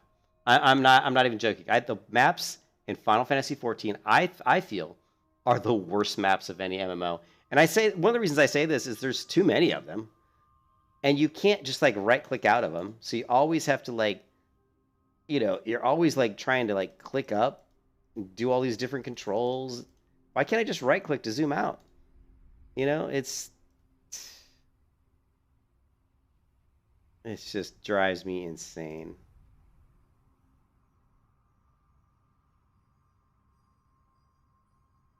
Whoop, I'm porting.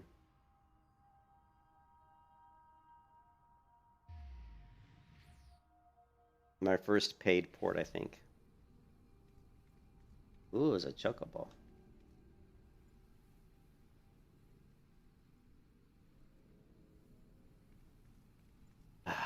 Sorry, I got a little flustered with the map, as I tend to do in this game.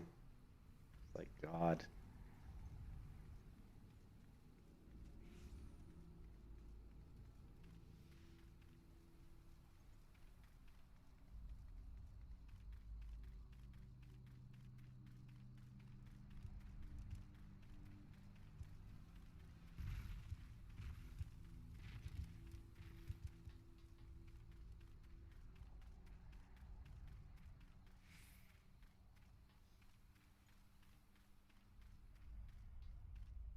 I still don't have a shield.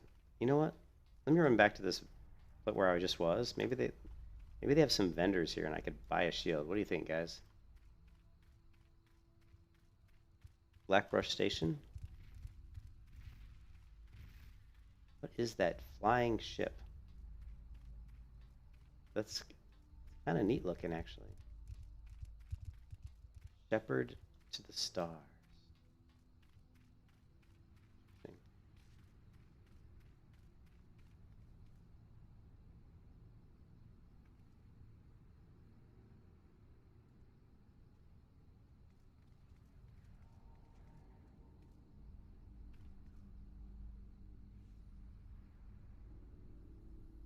Yeah, I want a shield. Do you have a shield? I don't see a shield. Come on, really? No shield? You make me sad then.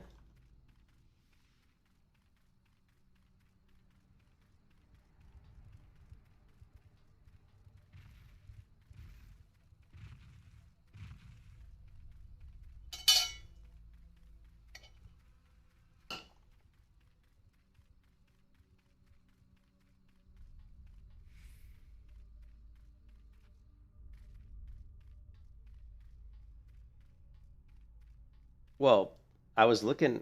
Oh, was there a weapons tab though? Hey, SK, was there a weapons tab there? I thought it was just like all gear in one thing. I actually didn't notice if there was a weapons tab.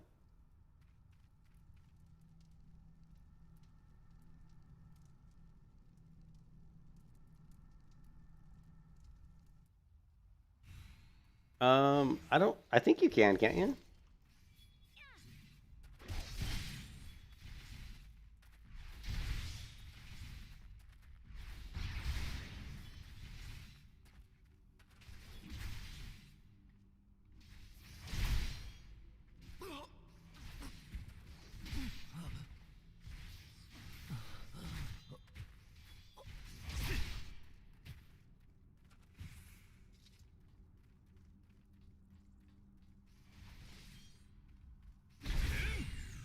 Well, you can go through all the main game content before any of the DLCs with the starter, right?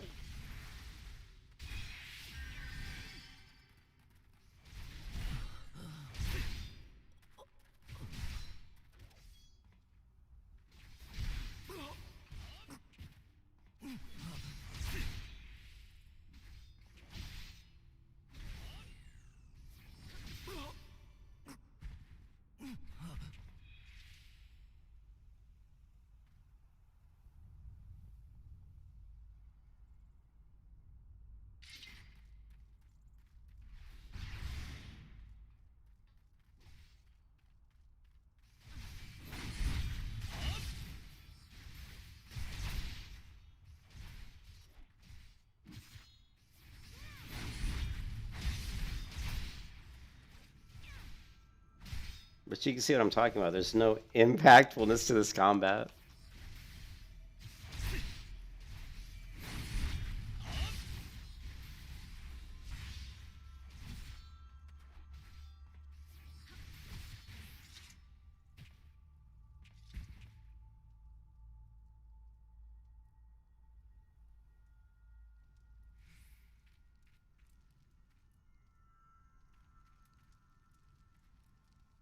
Looks like we're done here. Let's head home. I could use a drink. Raza. Okay. Funny because my cat's name is Amun Ra. My wife always says, Ra, ra, ra, ra, ra, ra, ra. All right. I guess we're going to head home. That was a. So, my complaints with Final Fantasy first is the content's like really like no challenge. Second, the combat is pretty lackluster. There's no impact, like I said. The global cooldown's too long. But the story is really good. The world is, graphically is pretty nice. Although the maps are really small. I mean, they're just, there's not, like, you're moving through areas that really don't have a lot of, no matter what direction you go in, you're going to hit something. See what I'm saying? Like, if I go this direction, I'm going to run into a wall, or if I go that direction, I'm going to run into a wall. It's not a very big open world. It's very kind of just these little pieces that you're always zoning in and out of, But the armor, oh my god, the gear in the game looks fantastic. It's really nice, beautiful. This sword is, look at the detail on this sword. I mean, look at the detail on the pommel. Look at the texture. It even looks like they've got the handle correct, like period correct, with like it was wrapped with like a cord and then layered over with some wax. They would like wax over the cord with something, and then just really good textures and detail. Gotta love that. Yeah, I'll try to get a. How far we are? I'll try to get a sword. I think this is where they probably wanted me to get the chocobo, right? So that we could ride back to the city. I don't know if there's a chocobo in this area though. I don't think there was. Oh, wait a minute.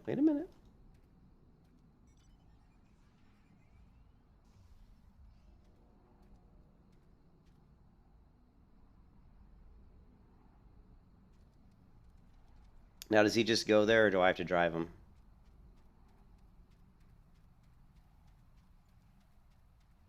Is the chocobo gonna take me there? Like it's like a taxi service? It looks like it. We are going in the right direction. But there's no fine details like sparkling weapons after. Yeah, I know, man. The sharpening stones, baby.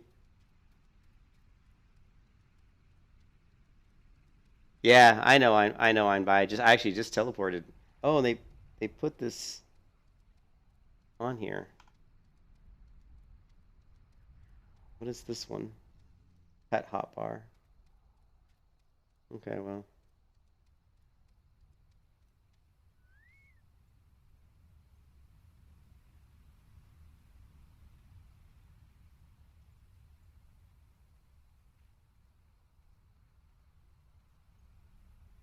Yeah, the maps are just, like I said, some of my biggest complaints with Final Fantasy XIV are just the lack of really a big open world, and just the maps are just freaking way too confusing to get around in. And you get used to it, of course. I mean, you get used to it. You figure them out, but man, it's just annoying. It's like, why would you design the maps this way? Why do it? Why the necessity to have all these? I understand that you have all these like different areas of the city, but it's like, why? Why not just have one big map? I mean, you know what I mean? It's just, I don't know. I don't really understand it. And there's so much wasted space too. Like, look at all the space in between these areas, And so there's a lot of like, and what I mean by that is there's a lot of like narrow corridors. Why, like here it's pretty open. I don't know, but there's a lot of places where you go down these narrow corridors and, fuck, knock some walls down. You could put more stuff there and maybe not have to make the overall map so big. I don't know, whatever. What do I know? I'm only a software developer of 20 frickin' 5+ years who's played video games since I was about 7. But hey, you know, whatever. I haven't written MMOs and they have.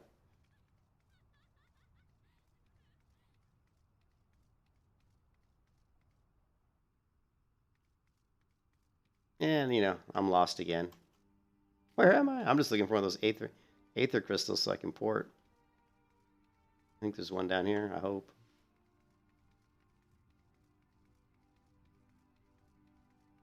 What? Oh, 101 was... Man, I have a hard time even fathoming that it could be worse. Ooh.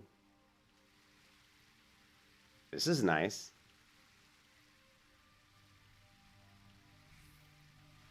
Good sound effects. Pretty good water effect. You know?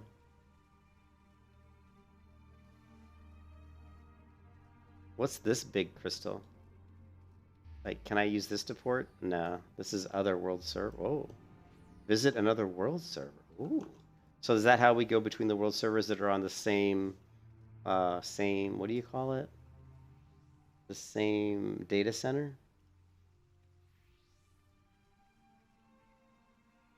Hey, Black. I don't like Elder Scrolls Online Combat either. I think it's pretty awful. In fact, a lot of people would agree with me on that one. Pretty good quests in Elder Scrolls and pretty good graphics. The graphics are really good in some areas and not so good in others. The textures are really inconsistent. But the combat system's it just isn't very good.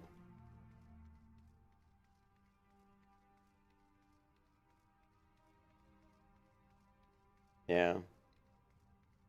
It does teleport to all small ones? I didn't see that, SK. When I went to the big one, it was talking about teleporting to a different world. Really? I didn't... Maybe I had to pick something different. Gladiators Guild.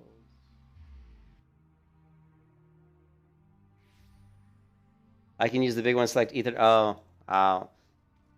See, that's what I get for not reading. I should... See, I'm too lazy. I didn't read. I just saw, like, teleporting to different worlds. I'm like, this isn't the right one. Yeah, I'm sorry. I missed it. Well, thank you for telling me. Now I know. And knowing's half the battle, G.I. Joe. So next time we'll get it right. Ald is the most complex. Bruce said, you've shown tremendous growth since you last joined us. I thought, it pays me to do this. You have earned the right. She goes, it pays me to do this, but you've earned the right. Meadow, I grant you leave to join other guilds. As you doubtless know, Ulda is home to both the Pugilist Guild and the Thaumaturgist Guild. However, there are also guilds where you may learn something of more peaceful traditions. You may even join the guilds of other nations if that is what you desire. Know that I respect your decisions, whatever they may be, so long as you don't forget that you are, above all, a gladiator. Now you have access to the armory system. Oh, wait. Quests to unlock other classes can be undertaken by speaking to the receptionist in the corresponding guild. There exists myriad disciplines in Azora that adventurers can take up. For the most rewarding experience, however, it's recommended that you first focus on mastering your current class. Before you head off, I wanted to ask you, Bruce, we freelancers were out for a bounty. What is your opinion on this? We're tracking a man named Aldous. Are you certain that is the name you heard? He's alive, but how? Okay, cool. So, -3? Ooh, +5. What are these? The hempen braces. Well, let's grab these. +5. Ooh, level up. We are now level 11.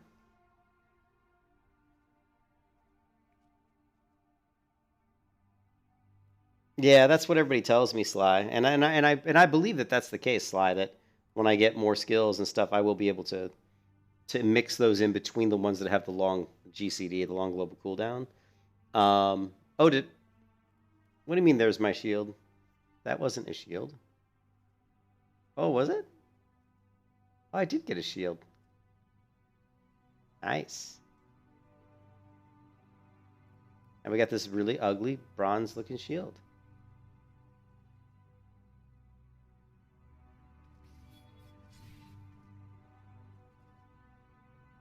Yeah. Super cool sword, super cool upper chest armor, and then this really boring, but very realistic-looking bronze shield because you can see how it's been hammered. Although it's too consistent, but you can see it was hammered with a blacksmith hammer. So yeah, we got a shield. Can now slam people with my shield bash here.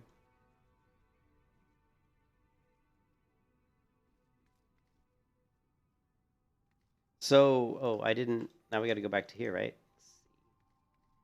Oh, now they got to go all the way back up here.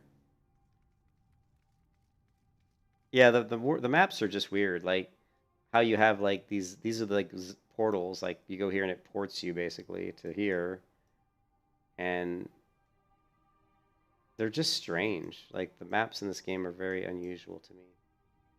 You know, they're like I mentioned this the other day, and to me the maps in Final Fantasy, you know what they look like? This doesn't look like a world map. This looks like a dungeon. This looks like a D&D dungeon more than it does a open world map. Because of these long narrow corridors would be like dungeon pathways, and then you'd open up to like a cavern. Oh, here's a really large underground cavern here, right? Like if we go, you know, here again, this one looks kind of, but I mean, look at all these little. And this looks like, you know, again, this could be an underground cavern. These dark patches here would be where the stalagmites grow up to the ceiling, right? So this is where some sort of rock formation is going from the bottom of the floor all the way to the ceiling. So you can't walk through here. It's just basically a rock formation.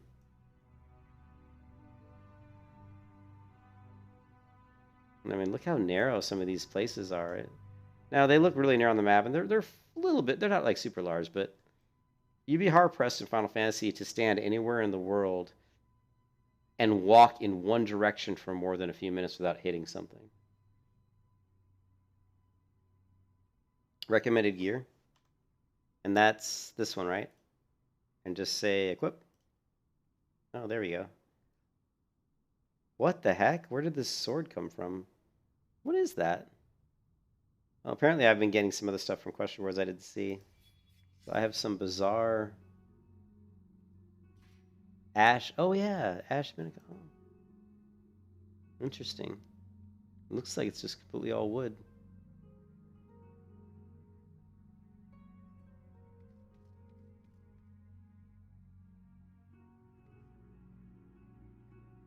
Thanks, yeah, Sly. Cool, yeah, I'll be looking forward to that shield. Is that a class quest? Yeah. Well, I'm yakking so much at people in the stream. I'm not paying attention to everything that I'm getting from the rewards. So, but I'm pretty happy with the way the character looks. She looks pretty cool.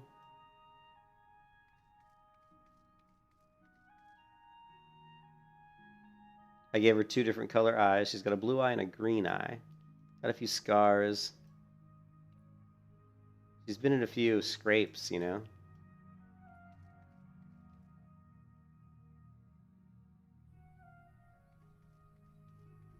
Okay, I probably went out the wrong way of the city, but that's okay.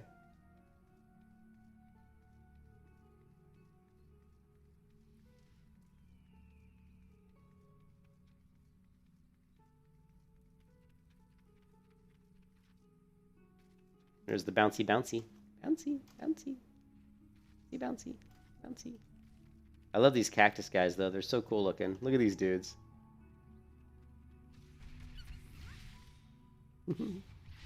Oh, she's got fist weapons. What is this class? That's pretty cool. She's like a brawler. Ooh, that looks like fun. You guys got to tell me what that class is, because that looks like fun. Oh, it's part of the level 10 class quest? Okay.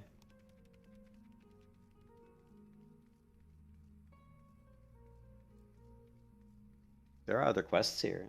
It's a pugilist monk. Is that a fun class? Because that combat looked kind of neat.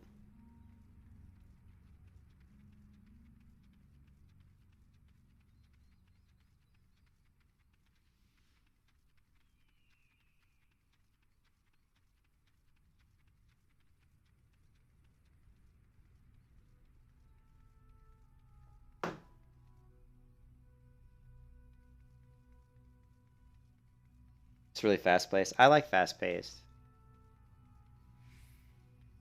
Join.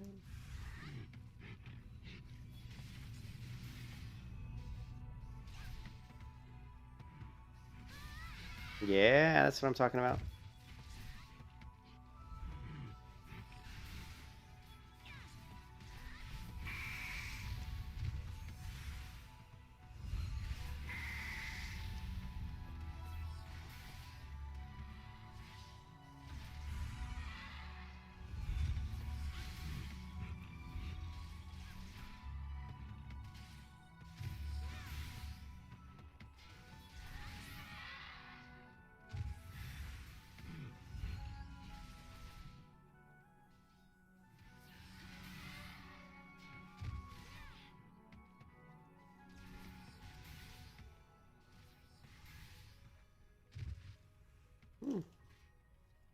Oh, what other thing about Final Fantasy that I really like actually is the variety of the monsters you encounter in Final Fantasy is some of the most varied variety that I've seen in any MMO.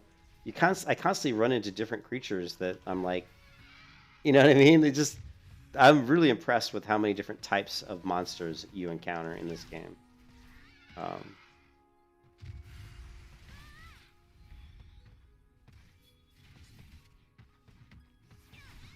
I mean, it's obvious how they come up with a lot of them because, they'll do like here you've got this fan coming out from his, which is like a dinosaur thing, right? So he's got like, they take different creatures. Like the perfect example is this one here, right? It's like a weird, it's like an ocelot mixed with a cheetah. It's like a jackal ocelot cheetah. It's the coolest thing though. These are some of the coolest looking. These little creatures here are so cool looking. These dusty mongrays. Let's see if we can get a better look. And look at these guys. They're so cool.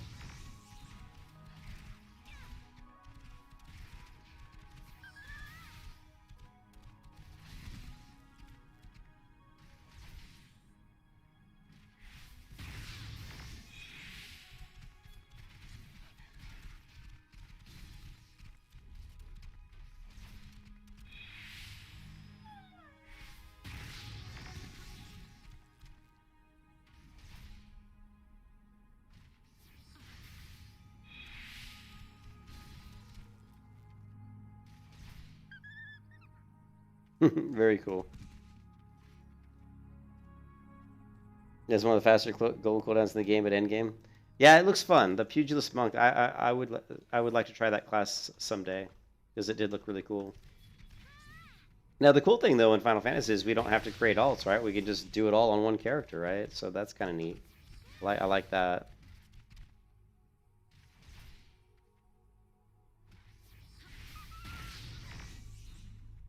Yeah, where am I at? Really going the wrong way, aren't I? Yeah. I was just getting a little bit distracted by the cool looking mobs.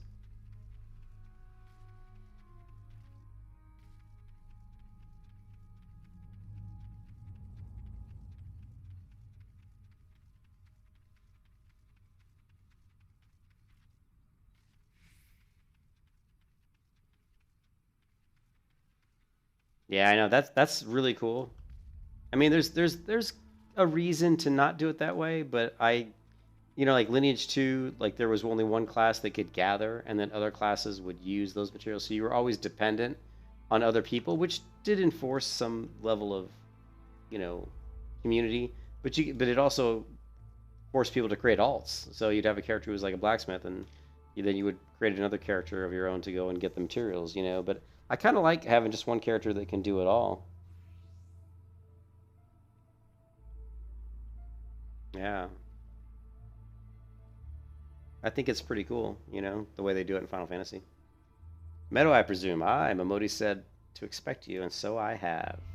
Welcome to Horizon. Ours is a trading settlement that sees goods in from the port of Vesper Bay to the west, and trade we do. Nary a day goes by that Horizon isn't bustling with some manner of merchants and officials. They keep us running about busy, they do, enough so that I wish I had chocobo legs in place of my own, and that's why I've asked Momodi to send me any souls looking for work. 12 no, there is plenty of it to be done around here. Speak to me again when you're ready to make yourself useful, I guess.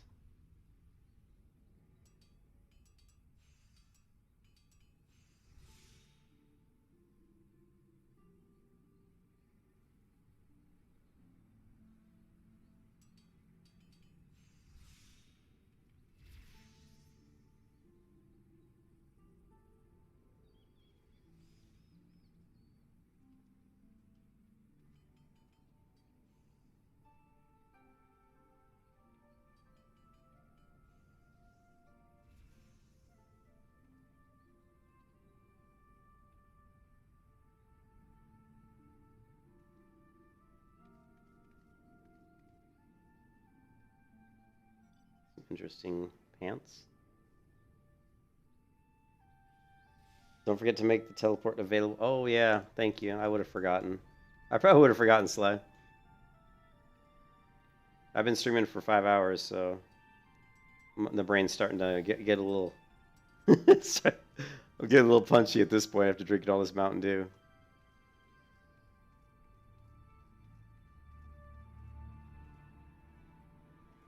So we're level 12. I'm sure this is probably not. This is not fast leveling since I don't know the game and I'm kind of yakking on stream.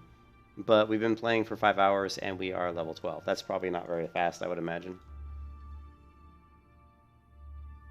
A fine morning to you, adventurer. My name is Tatanoa, and I'm in charge of assigning local levy quests here at Horizon. You are come with the best of it, Eustace, aren't you? Excellent. Allow me to set you to your first task. It shall be a simple one, mind you, before I can permit you to undertake official duties. It is essential that you prove yourself sound body and mind. Take a moment to review the task outline of this guide levy. Do you believe it within your capabilities? What is this? Return bill, Lalafell.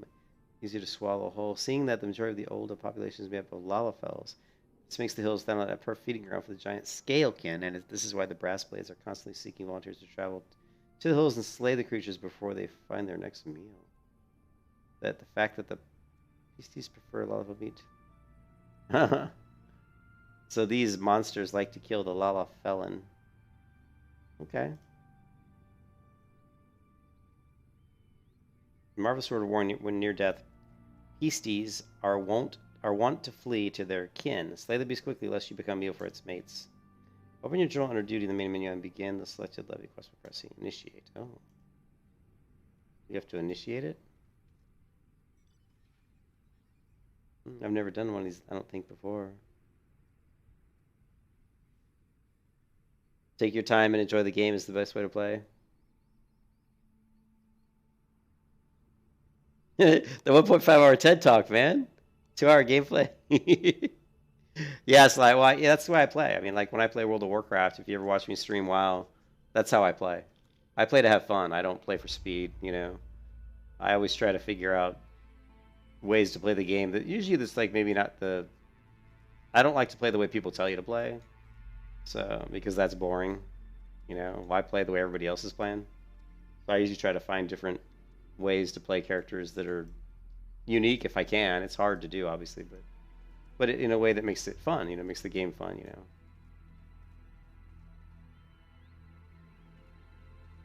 Anyways, but I think I am going to stop the stream here, guys, just because I haven't eaten anything since I started streaming, and that's been 5 hours. And it is now 10 p.m. my time. And I'm going to get some dinner and maybe watch some TV or watch a movie or something. But thank you, everybody. Hey, thanks to everybody who's been on the stream, helping me. You know, Scott, you know, SK, Sly, Einbay, Black Tiger, all you guys. You know, I appreciate you giving me advice because, like I said, I don't know Final Fantasy. I mean, so I like the game. I think the game has a lot of potential. You know, I know that it's extremely popular, and I know that it's already got over 2 million, I think, players. You know, or at least 2 million active people that play. But I definitely think there's things that could be improved in this game. You know, the combat could definitely be improved, and it wouldn't take. The one thing I would do with the combat is I would just add a little bit better staggers on the enemies when you're hitting people. I would add a little bit better stagger animations on the enemies. I also would add a little bit more impactful particle effects on where you're actually hitting the enemy. It just, you know, if you just throw a few sparks off where your sword hits the enemy, that really conveys a lot of impact. It doesn't, and it's just a visual, but it does make a difference. You know, when I go up and I do this type of stuff, this weapon swing, and you don't really see, you know, the weapon, any kind of particles flying off anybody you hit. Maybe you do. It's not real clear. It's probably something they won't do, but maybe I'll put together, from what I've heard, the developers of Final Fantasy XIV are they listen to the community, and they listen to people. And so I would love to put together, you know, my thoughts on the game and, you know, like and, you know, submit it to them for feedback. I don't know if they have a feedback channel, you know, but I would definitely, something I probably would like to do. Do they have a feedback channel? Here, they've got right here, leave a suggestion. So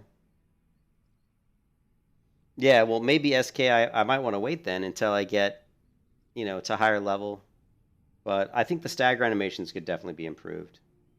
And I also think the sound effects for conveying contact could be a lot better.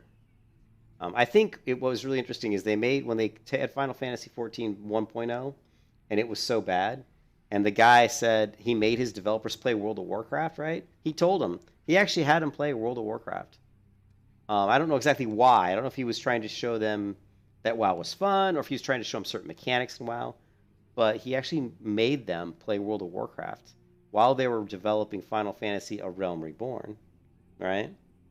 So I would love to say, you know what, go have your guys play Terra. See, you don't have to make it. You can't change the combat system to be like Terra's, but there's things in the combat system that could be tweaked that would make the combat a lot better. You know.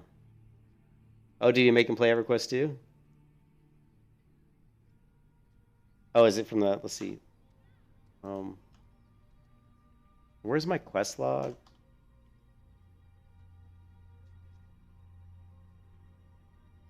I'm just trying to figure out what the keybind is for quest log.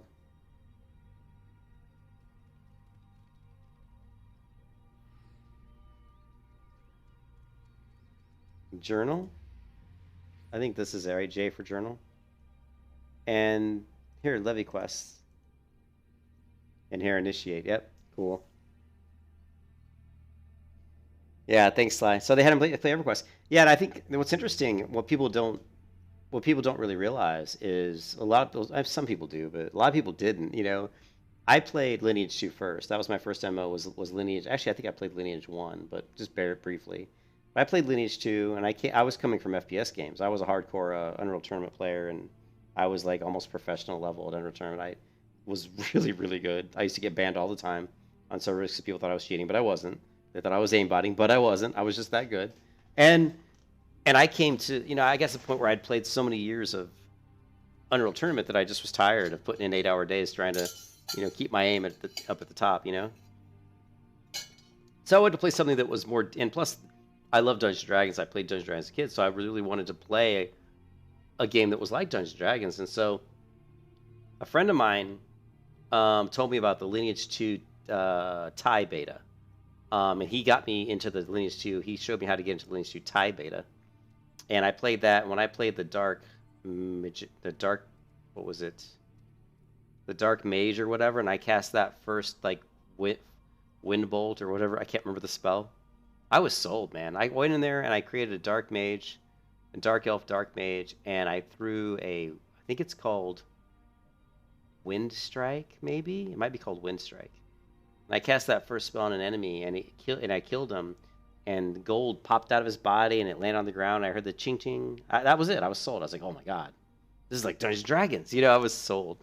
They said it was due to their 1.0 lead not even bothering looking what competition's doing. Oh, is that what happened? Their lead was that bad? How can that even happen? That's just unbelievable. How can you spend as much money as it takes to make an MMO and not even know what the competition's doing? Oh, but Final Fantasy XI wasn't an MMO, though, right? Wasn't that just... I never played any of the Final Fantasy games. None of them. I didn't play Final Fantasy 7 or 11 or 4 or any of them, right? But I mean, the only MMO they've ever done is Final Fantasy 14. They just thought they could translate it right to an MMO, I guess. Without even... Yeah. That's hubris, man. They had too much hubris, man. 11 was an MMO? Was it really? Oh. I didn't even... Final Fantasy 11. I never played it. What year did that come out? I remember now, I think I saw a video of it, like in the sewers? Somebody was playing that. It was, what's his name? Fever, I think, was doing it once. I thought Fever was playing Final Fantasy XI once. No, maybe not. Somebody was once, I remember. It was like in a sewer system. I don't know. Yeah. Yeah, I forgot about that. I forgot about Final Fantasy XI. I vaguely remember someone playing it once. What year though? Let me check. Yeah, but it was hubris. It was total hubris that caused him to screw that up.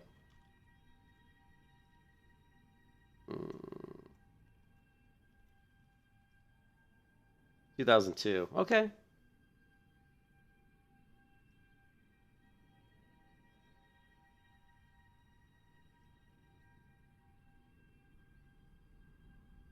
Hey, it doesn't even look that bad.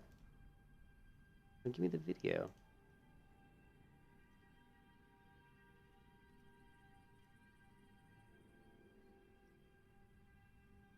In my Final Fantasy XIV video, a purely male race with high strength.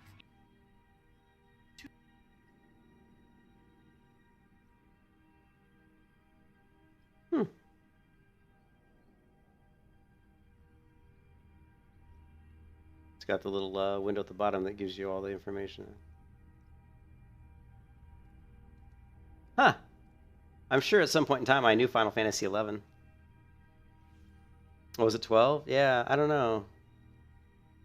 I never played any of the Final Fantasies though, so that Final Fantasy XIV was the first Final Fantasy I ever played. So I never was into these types of games really.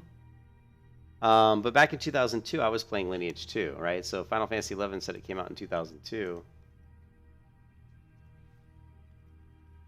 I mean, Lineage 2 came out in 2003. But anyways, my friend got me to Lineage 2 Thai beta, and I played the Thai beta. I played the Korean beta, and then I played the, the U.S. beta. But thanks for stopping by, Iron Bay, and for giving me all the help. Yeah, I'm getting tired. I gotta get something to eat. Bought a lot of elementals from Final Fantasy XI. Except much worse.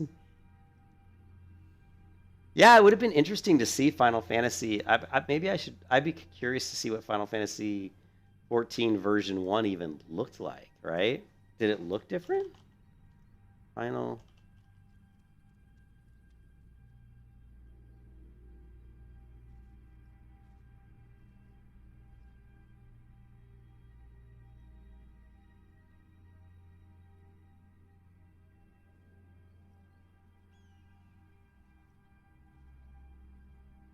Well, the graphics look different, I think.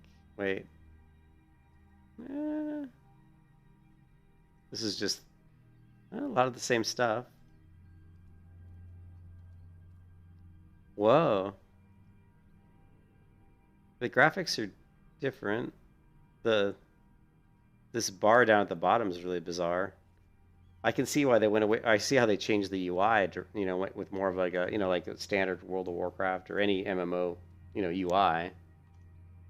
Because this is not standard.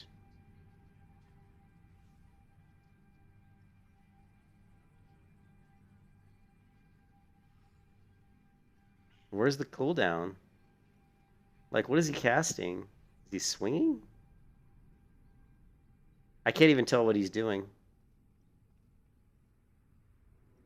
It looks like he's got a wand, maybe? Maybe this is a wand or something? But yeah, there's not a lot of... It's hard to tell what he was doing there. Banish. MP cost, cast time. Oh, he's casting Scourge, which is this spell here.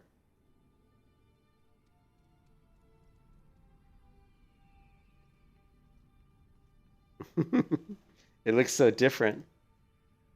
Oh, is there no... Okay, I'll watch that, SK. I'll watch that while I'm eating my dinner. Yeah, I'll watch it when I'm curious to see what it was like, But like I said, Final Fantasy XIV is,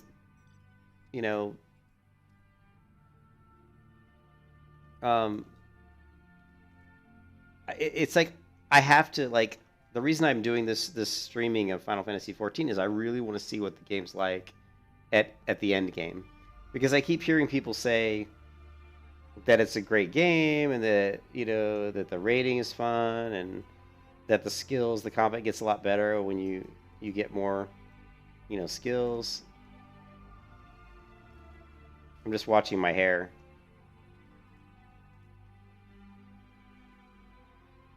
I love how her hair moves. That's cool.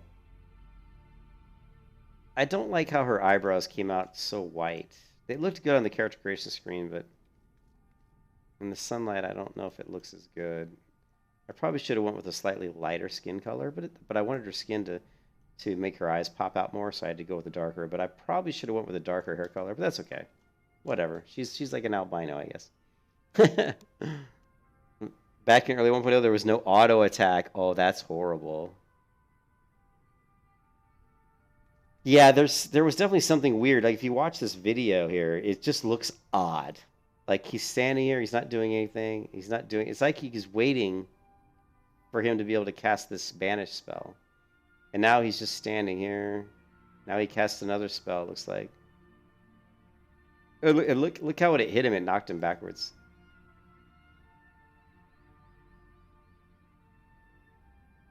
The other thing that's interesting is notice the character's offset. Do you see the character, how it's offset? That's kind of what I like. I like the character to be offset from center, and it looks like he is offset here. But the orientation is a little odd. I would rather see his shoulders rotated the other direction. You know, with his shoulders open, you know, to 1 o'clock on a clock dial, right? Like open to this direction as opposed to open to the, like, you know, 10:30 or whatever. And the hotbar is awful. These circular whatever crap is terrible. And this phantom dart text right here is terrible. I would say that I don't know if they were able to customize and move this stuff around, but if this was the default and you couldn't move it, that would be awful because you're taking up way too much of the screen with the UI. I mean, God, it's taking up too much stuff. You know, and the mini map's way too big, and it looks like they were able to reuse a lot of the city. Probably the structure, but it looks like they changed all the textures and upgraded the textures. So, yeah, I'll watch that video. It should be interesting. Yeah, the story is very good in Final Fantasy XIV, so you can move it good. I'm glad you can move it. Wow, Sly, so you've been around. Sly, you've been around the whole time. You played... How many of you guys in the stream actually played Final Fantasy version 1? There's weather mechanic and the wind moves your robes? What?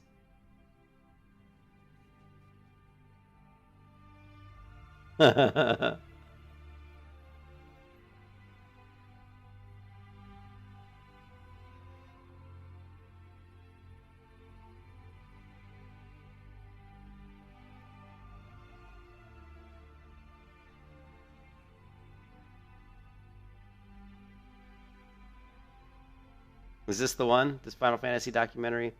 Yeah, no clip. This one. All right, guys, I'm gonna go. I'd love to sit here and chat, and I could sit here and chat for hours, but I got to get something to eat. I did get to level 11, I think.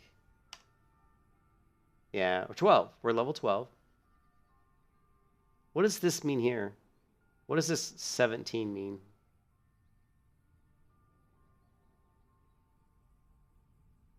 Can anyone tell me what this asterisk 17 means? He's still going? What is he? Is he? Oh, he plays Final Fantasy XIV?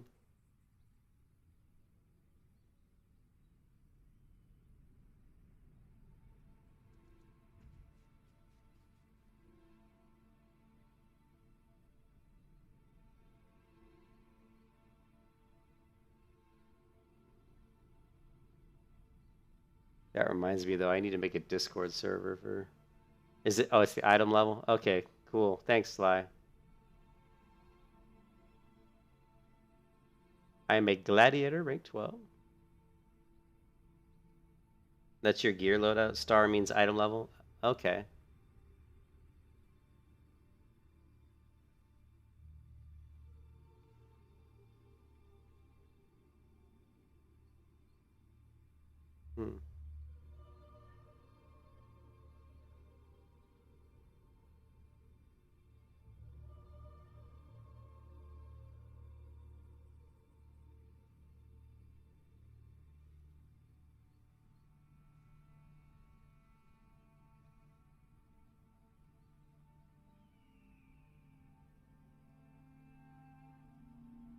Minimap's kind of like I find myself not really using the minimap.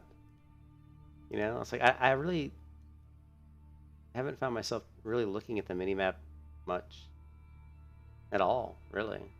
I can understand why that one guy moved it down to the bottom.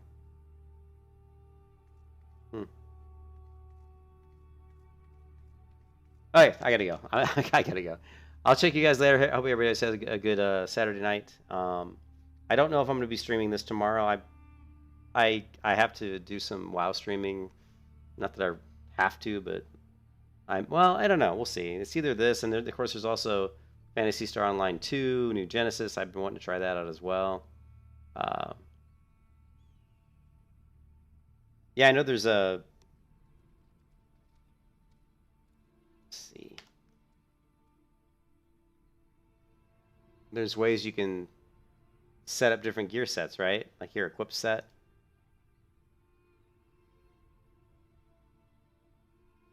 Oh, so this is gear sets for my other character. And then I have a mining in it. I guess it saved my gear sets. So these were when I copied my folder settings over. I copied some of my folder settings from my other character to this one. That's why these gear sets are here. So click on the update button. Which update button? Oh, here, this one? Oh. Why does it say 6 now?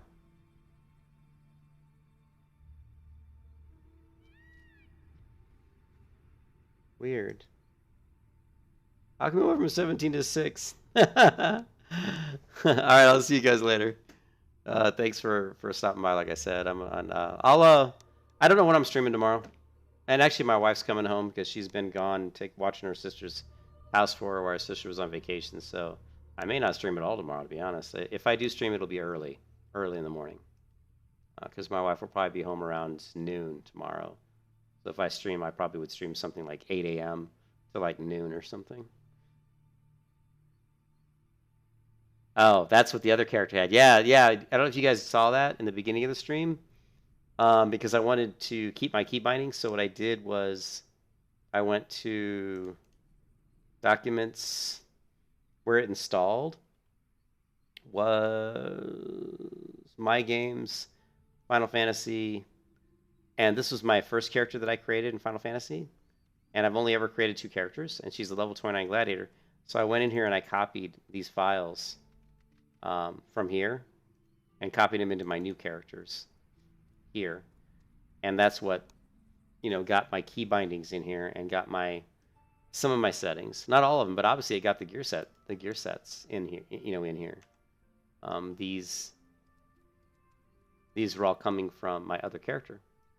I had, I guess, I don't know, I had my armory set, I guess, I had mining set. I don't know. So, yeah, my other character was 17. My other character is level 29.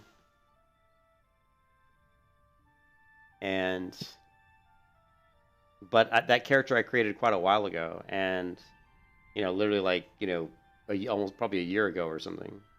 So I hadn't played her in so long. I felt like if I was going to come back and try to give Final Fantasy a good try to see if I'd really like this game, I thought it was best to start from scratch. And I think people that come in and watch you stream a game would prefer to come in and watch from the beginning.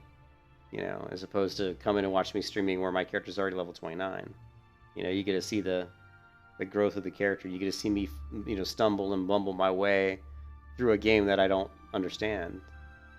I learned a million things today from people in the chat. That's the best thing about streaming, is that people that are watching you who know the game can tell you what you're doing wrong. Even when I played World of Warcraft and I knew World of Warcraft really well, I always learn a lot of stuff from people watching the stream. They'll tell me something, and I'll be like, oh, I didn't know that. Even to this day, I still learn stuff. Like, I've played World of Warcraft since beta, and I played almost 3 years private servers, vanilla WoW. And I still, when Classic came out, was playing a paladin who I'd played on private servers for years. People still come into the stream and would say stuff, and I'd be like, oh, shit, I didn't know that. It's amazing, how many things there are in these games that you may not know. Shortcuts, keybinds, tips and tricks. So that's one of the great benefits of streaming. All right, guys, I am definitely out of here now. I will catch you guys later. Peace out. Peace out!